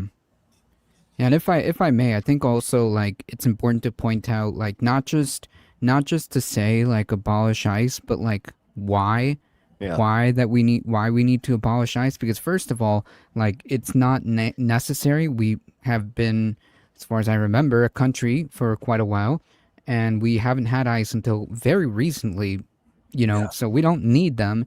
Also, like we have to explain why they are unsafe by continuously pointing out all the things that they've been doing, from violating people's rights up into all the way up to murder, just straight up murder in the streets. I don't think that people are safer by having these unaccountable thugs going around ripping people off cars, shooting at moving vehicles, just killing people because they are brown. I can't think of any other reason why these ICE agents are rolling up and shooting at people. And the excuse is always the same. Oh, they're trying to run vehicles onto us.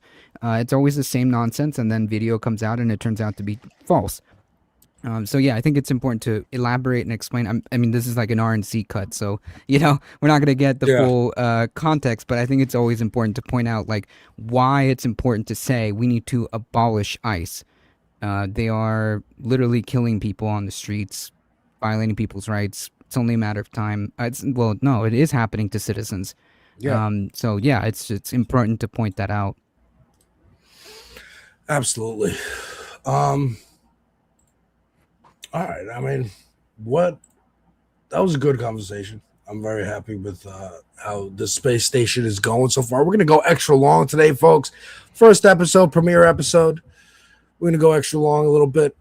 I don't know how late you guys can stay. I mean, I was kind of hoping that Trump was going to go live like around 6 or 7. Yeah.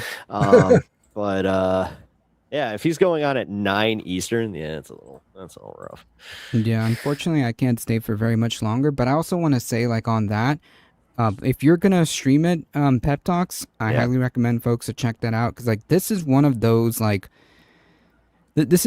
Trump speeches that I would actually pay attention to, because I feel like it's a bit unnerving, like the stage that is being set here, because it could be anything from like old man yells at cloud about the 2020 election all over again, or it could be or it could be like democracy. Okay, so this exactly, like okay, this is anyways, we're canceling the midterms, so have a great day, and like that's it. Right. Yeah, it's just like exactly. All right, Jesus. guys, we're canceling the midterms. Peace. Yeah, exactly. Just So fucking that's he goes that's ultra the populist. seriously, that's the unnerving part about this particular speech. Yes, I am. Sorry. Is the fact that it could be anything from like nothing to the nonsense we've been hearing for 6 years straight about, you know, the elections, you know, Russia or whatever, who's ever interfering. Oh, I'm sorry, it was the ghost of Hugo Chavez, if I remember correctly. Yeah, well, yeah, that one. Yeah, that's right. I forgot they even heard like it. That was their whole narrative. No, this one's Chinese, is according to like the people that have like knowledge on the speech. I guess he's saying that it was Chinese interference, which we've known about. Like we knew about this, but the thing is, he also was kind of the reason behind that, because during his first term, he was ignoring the fact that they were telling him, "Hey, there's Chinese interference." He's like, "No, there's not. Remember, there's no interference. There's no election interference. What are you talking about?" Because at that point, he thought for sure he was going to win. Like, dude, it's just so fucking. I hate. And that even we're if in that's this... true, like where is the evidence that this would have overturned the election? Because it doesn't seem, you know, to be the case. 90+ court cases. How many recounts? Like, I don't understand how this is still. Again, this is where I was kind of going. It's with, because like, they're making. How are they so fucking effective at this when it's so stupid? Yeah, I know. They're in charge. It's not. That's no, all. it's not. No. Yes. I'll push back on that one, because they weren't in charge and they were still effective with this shit. For the last. What do you mean they were effective? For the 4 years under Biden, they were very effective with that pushback bullshit. What are you talking They about? were the ones dominating the fucking the the media cycle. Biden, like they dominated that media. Because the media loves talking about Trump. Yeah. Oh, that's true. That's why the media loves talking about Trump. Dude, it doesn't feel like there was a Biden presidency. It feels like 10 years really straight doesn't. of Trump, because even when it was kicked off Twitter, they were just like, okay, now there's Truth Social, and we'll tweet everything he truths, and we'll report on everything he truths, because Biden was fucking Sleepy Joe. He had no fucking agenda. He had no fucking he wasn't being bold. He wasn't doing anything. So we're gonna pay attention to the guy who's still screaming and ranting and raving. It's a reality show. It's been a reality show. Yeah.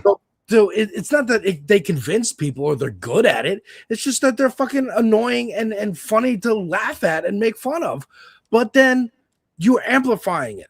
The amount of people, keep talking about it. The amount of people fucking retweeting Tucker Carlson and Marjorie Taylor Greene because they said something like that sounds like something you would say now. It's like they're just doing it so that you retweet them. They're doing it for popularity, to make money. They don't give a fuck. They're not going to fucking shepherd their audiences. But that's why everybody gets pissed off about Democrats. that's why everybody gets pissed off when they do get like platformed and like Let them. I do kind of get it. Meghan McCain and Bill O'Reilly both have shows actively right now, but they're not going viral every other day. They're not going because nobody cares. Nobody fucking cares.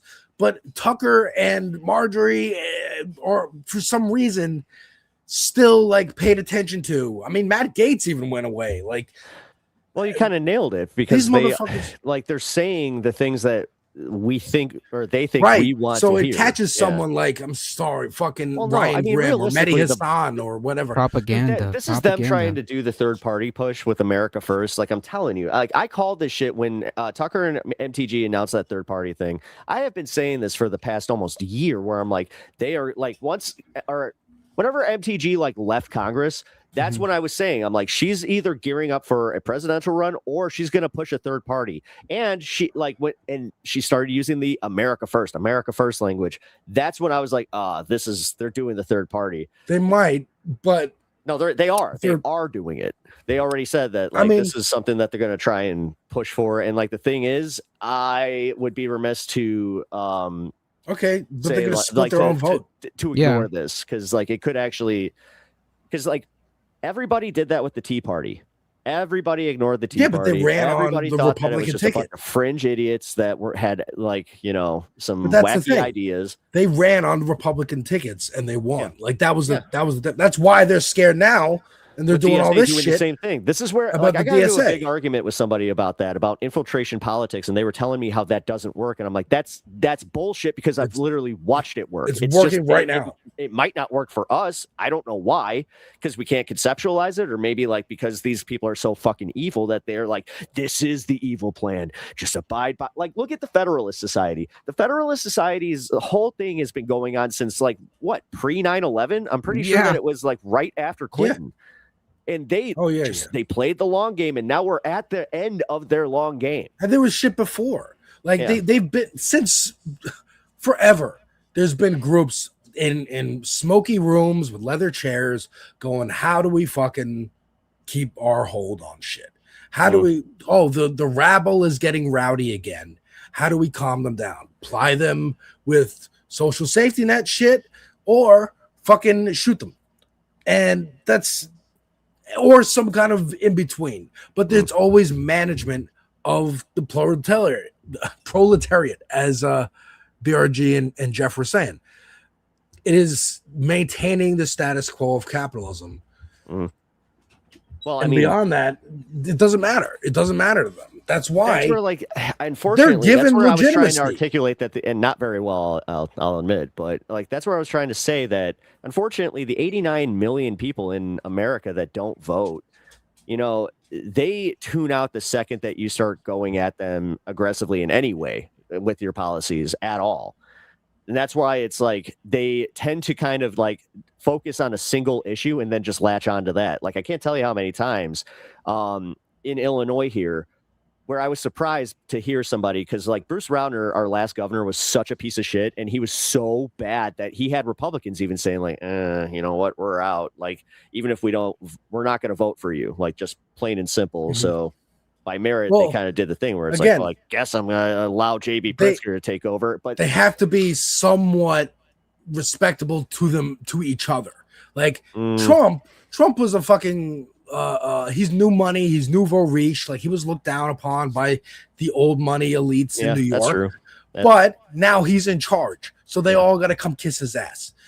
And it doesn't matter. Like they'll still talk about him behind his fucking back. Like Bezos and Zuckerberg and all these other, they're just like, oh yeah, he's an idiot, but he's in fucking charge, and we put him there so that he can sign our shit that we want to get done. It doesn't matter. We literally have the auto pen that they were talking about Joe Biden. That's what Trump is. Like, again, it's always projection. It's always them telling on themselves of either what they want to do, what they are doing, or what they wish they could do. Like, it's fucking frustrating. It's frustrating because then, we get to this point where you got fucking these motherfuckers giving these speeches. You got Trump. I mean, this is where I think this is related to what Trump's going to say later. We didn't need to hear the speeches to know that this was coming. No, of course not. We knew, but broadly, it's more not broadly, being people talked don't about view it this way. The thing is, the people seeing this now are the ones that, like, they're the ones banking, like they're banking on seeing this and being like, oh, well, that's a problem. They got that scary socialism thing. I don't like socialism. I was told that that's Russian. I was told that that's Russian. Like, dude, this is where I was getting at, kind of like at it with like what's his name? BRG. Where I was just trying to articulate that it's like, no, your average voter is very fucking stupid. And you guys know that, like, I do this on my show all the time where I try to dumb down politics. And a lot of people don't like that because they don't want to face the reality that these 6th grade reading comprehension doofuses kind of need to be babied. And they don't want to be. No, but they don't need. Sometimes like, we don't want to adults. spoon feed. Sometimes we would rather just fucking throw the baby food at them. They're adults. They need to fucking learn. Like, that's the not problem. How this works, though. In but politics, they that's will. not how this works, because we don't have a strong civics infrastructure. You have to have a level. It literally is of happening here, error. Pep, in New York. What's that? It's literally happening. Like, no, because people they're are seeing learning. it. They're seeing it. Well, they're seeing it now, but for the campaign. Hope, but I'm saying to follow the playbook. But I'm saying for the campaign. It is a fair question. It was dumbed down. Does it work? Like, because somebody asked this about, like, does the New York elections translate into the broader country?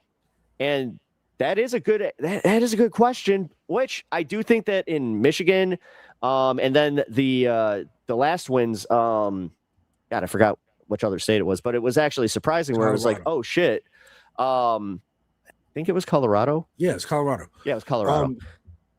Dude, it's literally what we've been saying. It is just, don't tell them that this is the socialist platform. Just say, hey, would you like to have more days off? Would you like to have more money in your pocket? Would you like would you like to not have poison water? Yeah, but I mean, that kind of is like dumbing it down, right? It is kind of dumbing it down a little bit. Again, yes, for a broader. Yes. You focus on the issues that like this is why I was saying about start how with like 3, every right? American can they Fast all and look free at their buses. jobs, and that's where we were saying about the working class thing. All of us, like in the working class, the 99% or the 98% or whatever the fuck we are now, but we can all relate to these things because we're working class, because we like most people are one paycheck away from having their life fucked up. That's something that everybody can understand. You know, that's why it is like you are making good points about the platform. It's just about how we sell it to them. Yeah, but you get them intrigued with the dumbing down. I'll agree with that. You dumb it down to get them intrigued. Oh, fast and free buses? Oh, universal childcare? Oh, these get them hooked. And then you get them hooked and they're paying attention, then you explain how this works and how it can work and how it will be paid for. Okay, you got my vote. Now the vote's happening. Now it's an action and you're seeing it happen. Right. And then I'll say that Mamdani's really helping with that because he's succeeding. He's succeeding in the biggest and greatest city in the country. Oh, when he balanced that budget, that was so much cope on the fucking Republican side because they were banking on him not being able to do that. Fiscally responsible party, by the way. Yeah. No, it makes absolutely. But that's where like I've always had this platform about just. If we need to remarket something, then you do it. You know, like if they hear big socialist, like if they hear the word socialism even, and then they get scared away, okay, then you just say, oh, well, it's technically capitalist socialism. Like, and that's where like I have had to explain this so like simply to people where it's like, do you like having your fire department? Do you want your fire department to be better funded? Oh, yes. Socialism. That's socialism. That is the example of something within a democracy, within a capitalist society, but that is socialist, that works. Once you just get that basic thing, that's when they start kind of going, oh, okay, well, hold on. So you just want to expand on some of this stuff?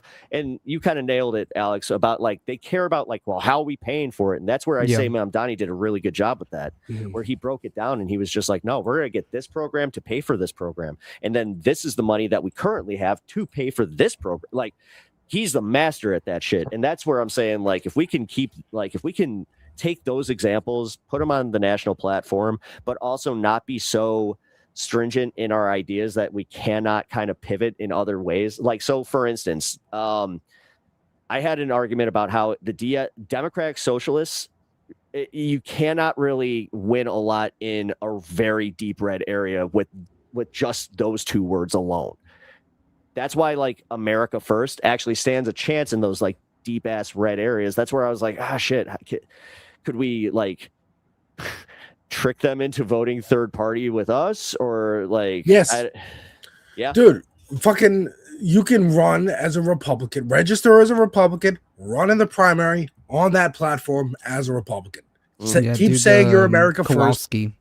Yeah, exactly. Is Kowalski doing that? He did do that. In Nebraska. He did do that. Oh, I didn't know that. He tried to do that because there's no other way. Like there's in Nebraska, there's no other way. Like he basically just like went in as a rogue Republican candidate. Right. And that's how you do it. Like and then the first time you run, you're no name, nobody knows who you are. But then you run, you get a little bit of cachet, and maybe you run again. Maybe you build a movement. You build a local community of people who want to see those policies implemented, and then the next time you run or another candidate runs, there's people knocking doors. There's name recognition already. You're slowly building this up, and that's what the progressive side has been doing forever. Like, I mean, it is urgent now, you know, as they're speed running this fascist takeover. They are priming everyone for President J.D. Vance. Oh shit! Did you just disconnect? Yeah, I think he got his mic off. You Oh, good? my mic died. Yeah, Okay, there you go. It's back. There you go. Oh shit! Disconnected again.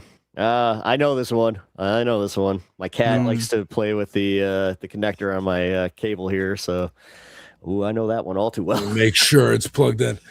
But yeah, they're priming people for Trump Part 3 or JD Vance or whatever it is. They're priming. It's Trump Part 3. JD Vance doesn't have a future in the Republican Party because even like the Republicans I've talked to, they've already moved on to fucking Marco Rubio. Like JD Vance just has no place anymore. I mean, I legit just saw a flag.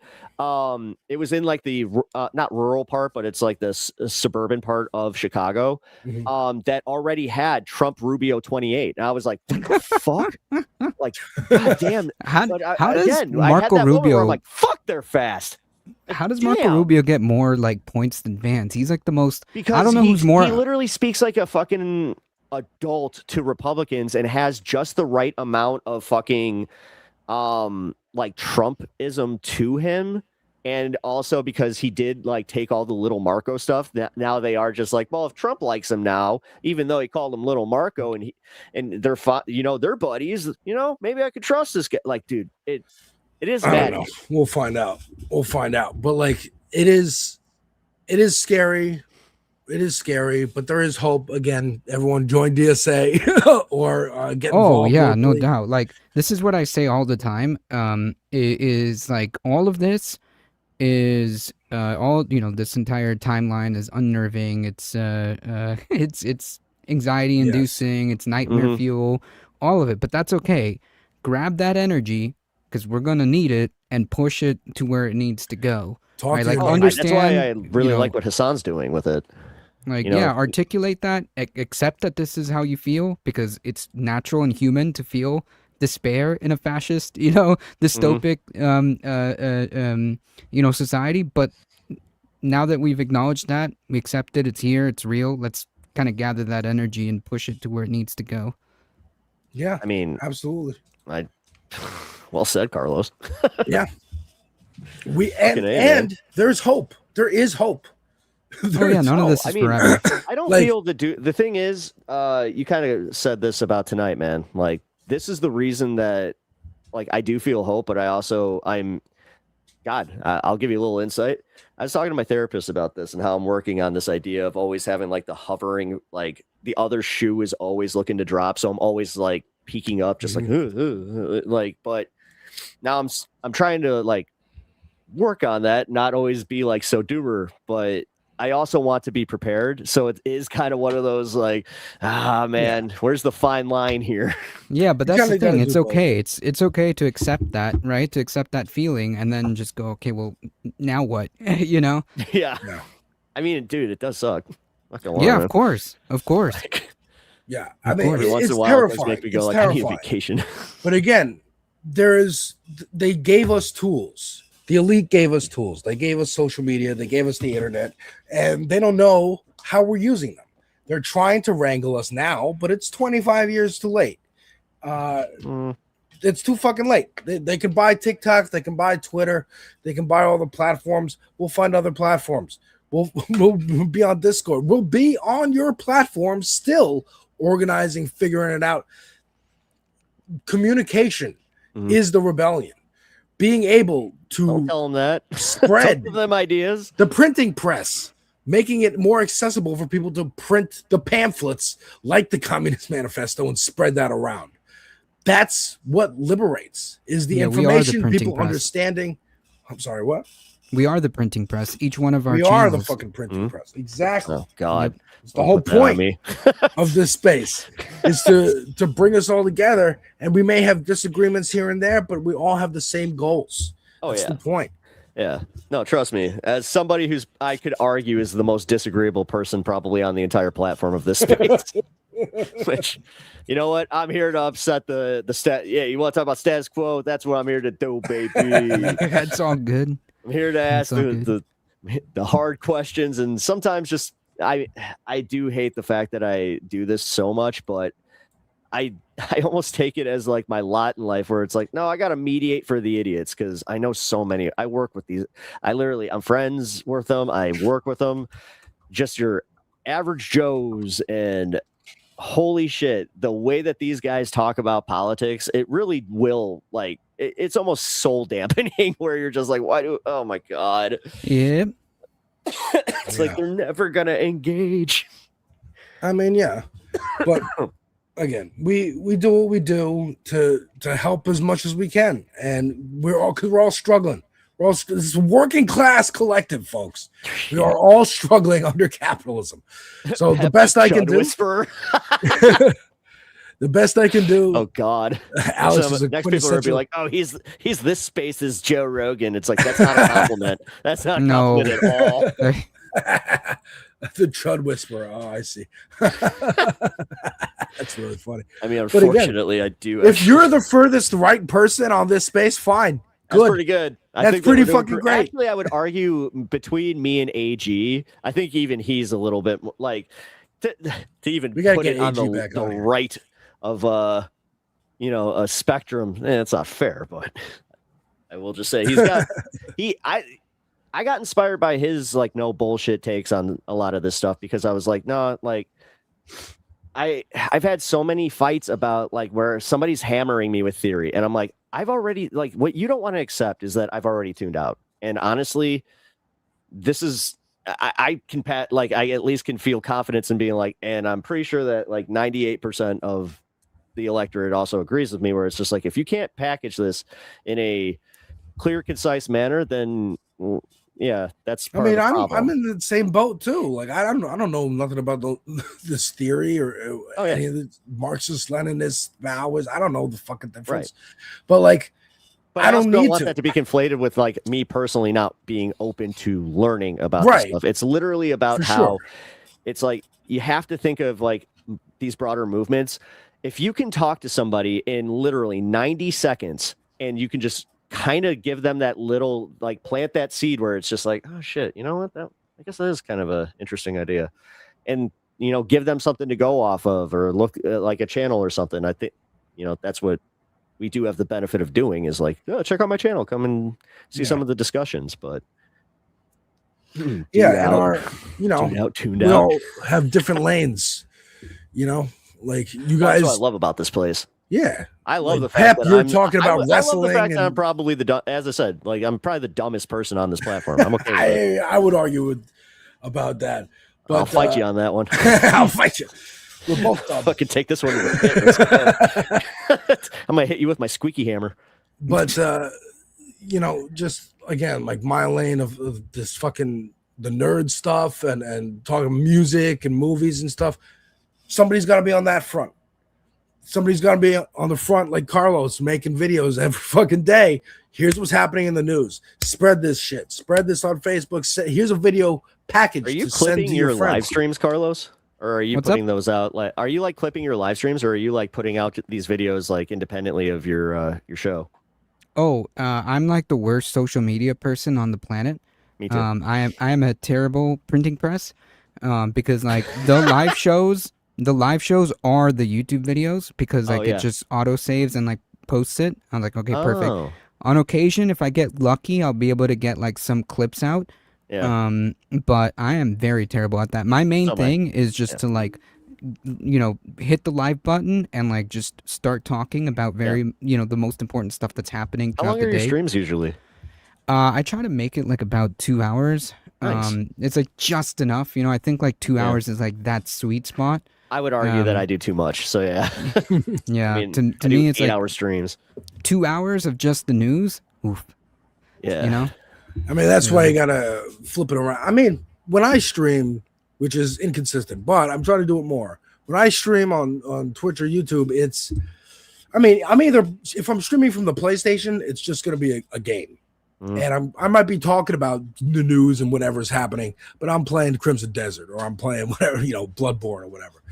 If I'll be joining you on that soon. Over here, I am watching videos, I am talking about politics, and I'm playing a game. I'm doing because that's just me. I'm ADD. I don't know how you do that. But I don't have the attention span to game and watch videos. That's my attention span, dude. I need to. Yeah. I'm always have like some kind of. I got my Switch in my hand. I'm playing Donkey Kong. Over here, I'm playing Ball Pit or Vampire Survivors or something. Every music reaction I have on my channel is me playing a game while listening to an album. You see Vampire Survivors in the corner. I don't want to fucking glaze them at all, but like Destiny did make a career out of that. So I mean, that's true. I mean, that's a thing. That's what I want to be. I want to supplant Destiny. Can we do that? Hey, can I be the better version of him? Can I be the better version of that motherfucker? Please, dude. I still can't believe he's on the Unfuck America tour. I saw him with Adam Mockler. I was just like, oh, give me a break. I can't.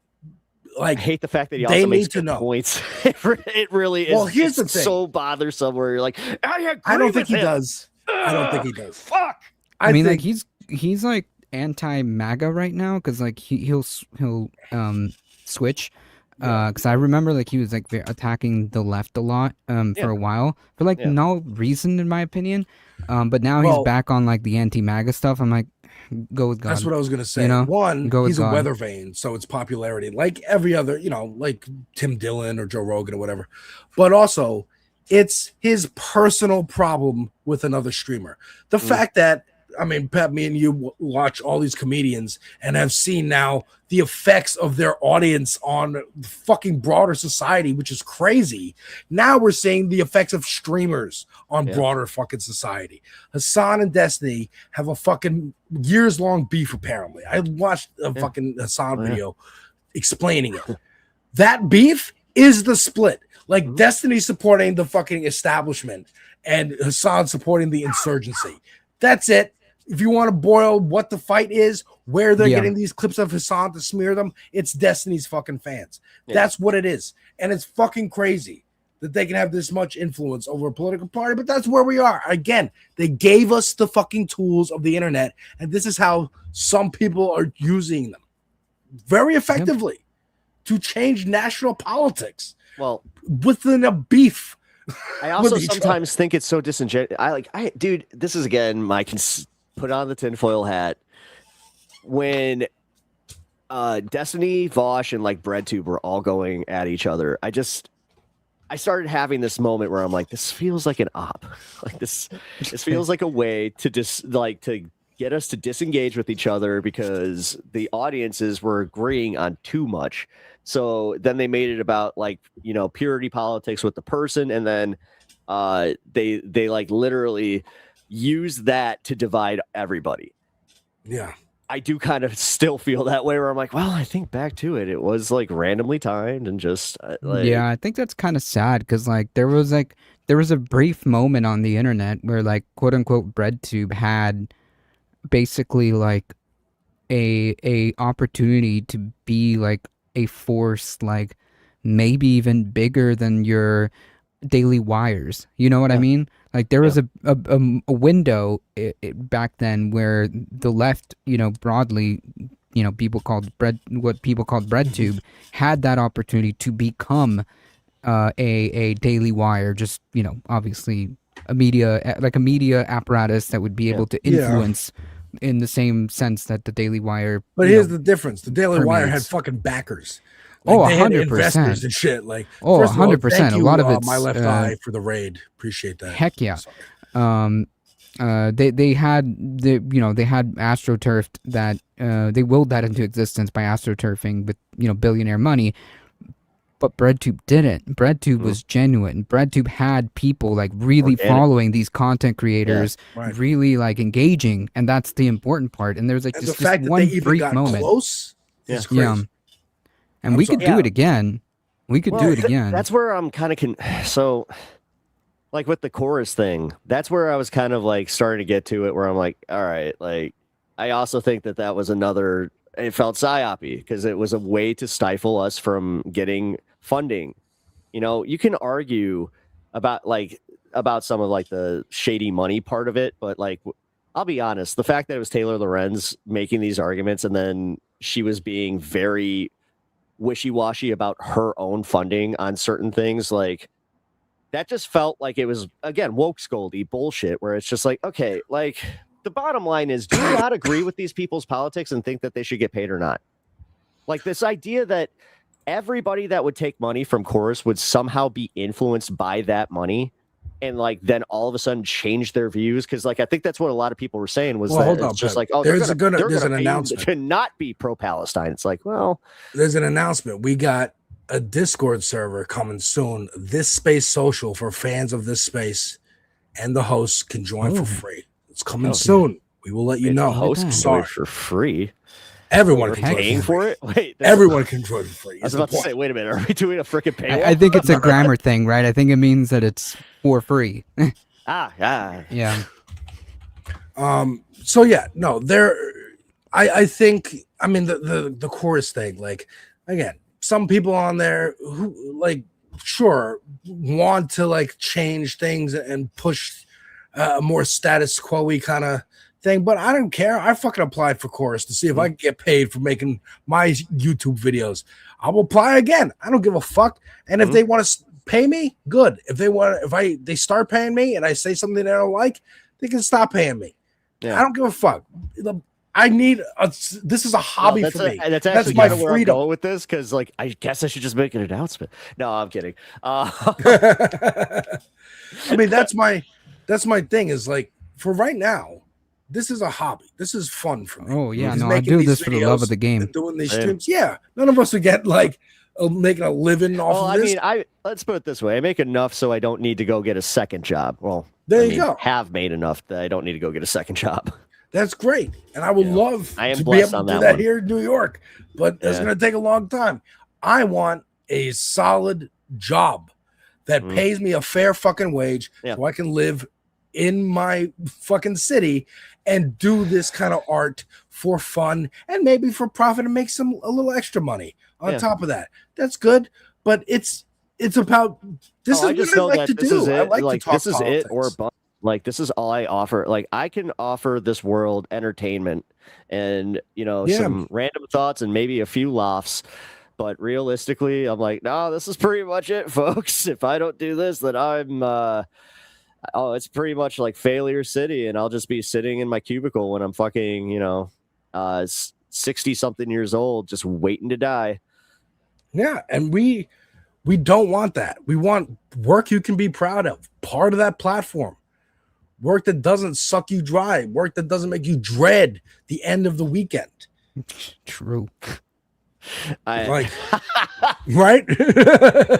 Boy, do I feel that one. Where you're super excited on a Friday night, and then I get Sunday anxiety morning on Sunday rolls around, mornings and where I'm you're just like, this is the one I need to enjoy. Absolutely. So, folks, I don't know. Speaking truth. Thank you. Always, man. But yeah, I don't know where to go from here. Carlos, you gotta hop off. Yeah, I gotta get some food. Get some food. Oh shit, I didn't even think about that. Yeah, dinner time is coming up here. Yeah.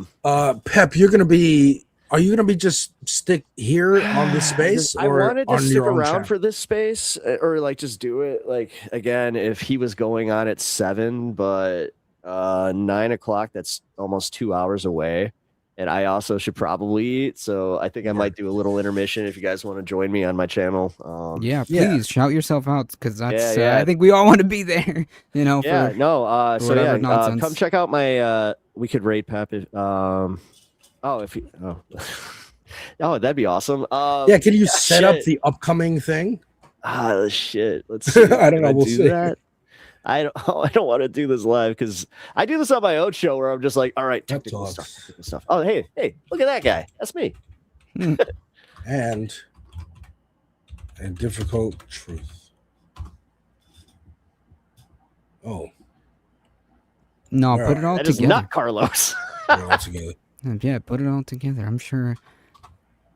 There we go. Like YouTube, there you go. I was like, YouTube doesn't really like me that much, but it's okay. I mean, look, we both have generic kind of names, like Difficult Truth, Devil's Advocate. Every time you type in Devil's Advocate, you'll get the Keanu Reeves movie. That does happen. I can confirm this. But yeah, go shoot some subscriptions to Pep Talks and Difficult Truth.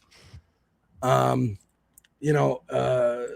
be live soon with the after we all eat dinner with the Trump speech. I don't know if I'll be able to watch live. We'll see. You go late often, so maybe I'll catch you before I'm going to bed. But yeah, I gotta catch up on some of this ultimatum stuff. I don't know if you guys are addicted to the Netflix reality shows. This is a pins and needles one, man. Because did you guys? I'm not sure if you saw the update. It happened while we were live. NBC, ABC are not carrying the speech because they do not want to get sued because they do not they don't want to be on the hook for anything he says. Yeah, a lot of the major networks aren't going to cover this. Yeah. First of all, goddamn. Look at me fucking putting it into Twitter and then Polymarket. Trump projected to accuse China of election interference. People are betting on what he's going to fucking do, dude. Like this is the dystopia that we're in. Yeah, seriously. This is the Biff Tannen ass casino that we live in. Betting, dude. If you told me this. 2 years? No, 3 years ago. If you told me this was going to be it 3 years ago, because that's back even when Polymarket wasn't allowed here. Yeah. So, holy crap, man. So, Pep, can you set up an upcoming on your YouTube and we can rate into it? I don't know how to do that. Do I just go live on my I don't know channel or honestly. some shit? Yeah. But yeah, I'm looking at what's trending on for, Twitter. Almost 2 years now, and I still ABC and NBC, President Trump's NBC and CBS. Oh, CBS is not doing it, huh? Also almost all of them. Seriously, it's a thing. It's almost pretty much all of them. Even CBS, that's owned by the Ellisons. Yeah, that's what I was just saying. Like, damn, that's actually a bigger story than we're even making it out to be. Like, it'd be a miracle if basically only C-SPAN, maybe. Yeah, maybe. Probably. Huh. But we'll see. Yeah, I hope it's on. I mean, no matter what, I'll find somewhere. It's gonna be somewhere. It's just all these major networks. Yeah.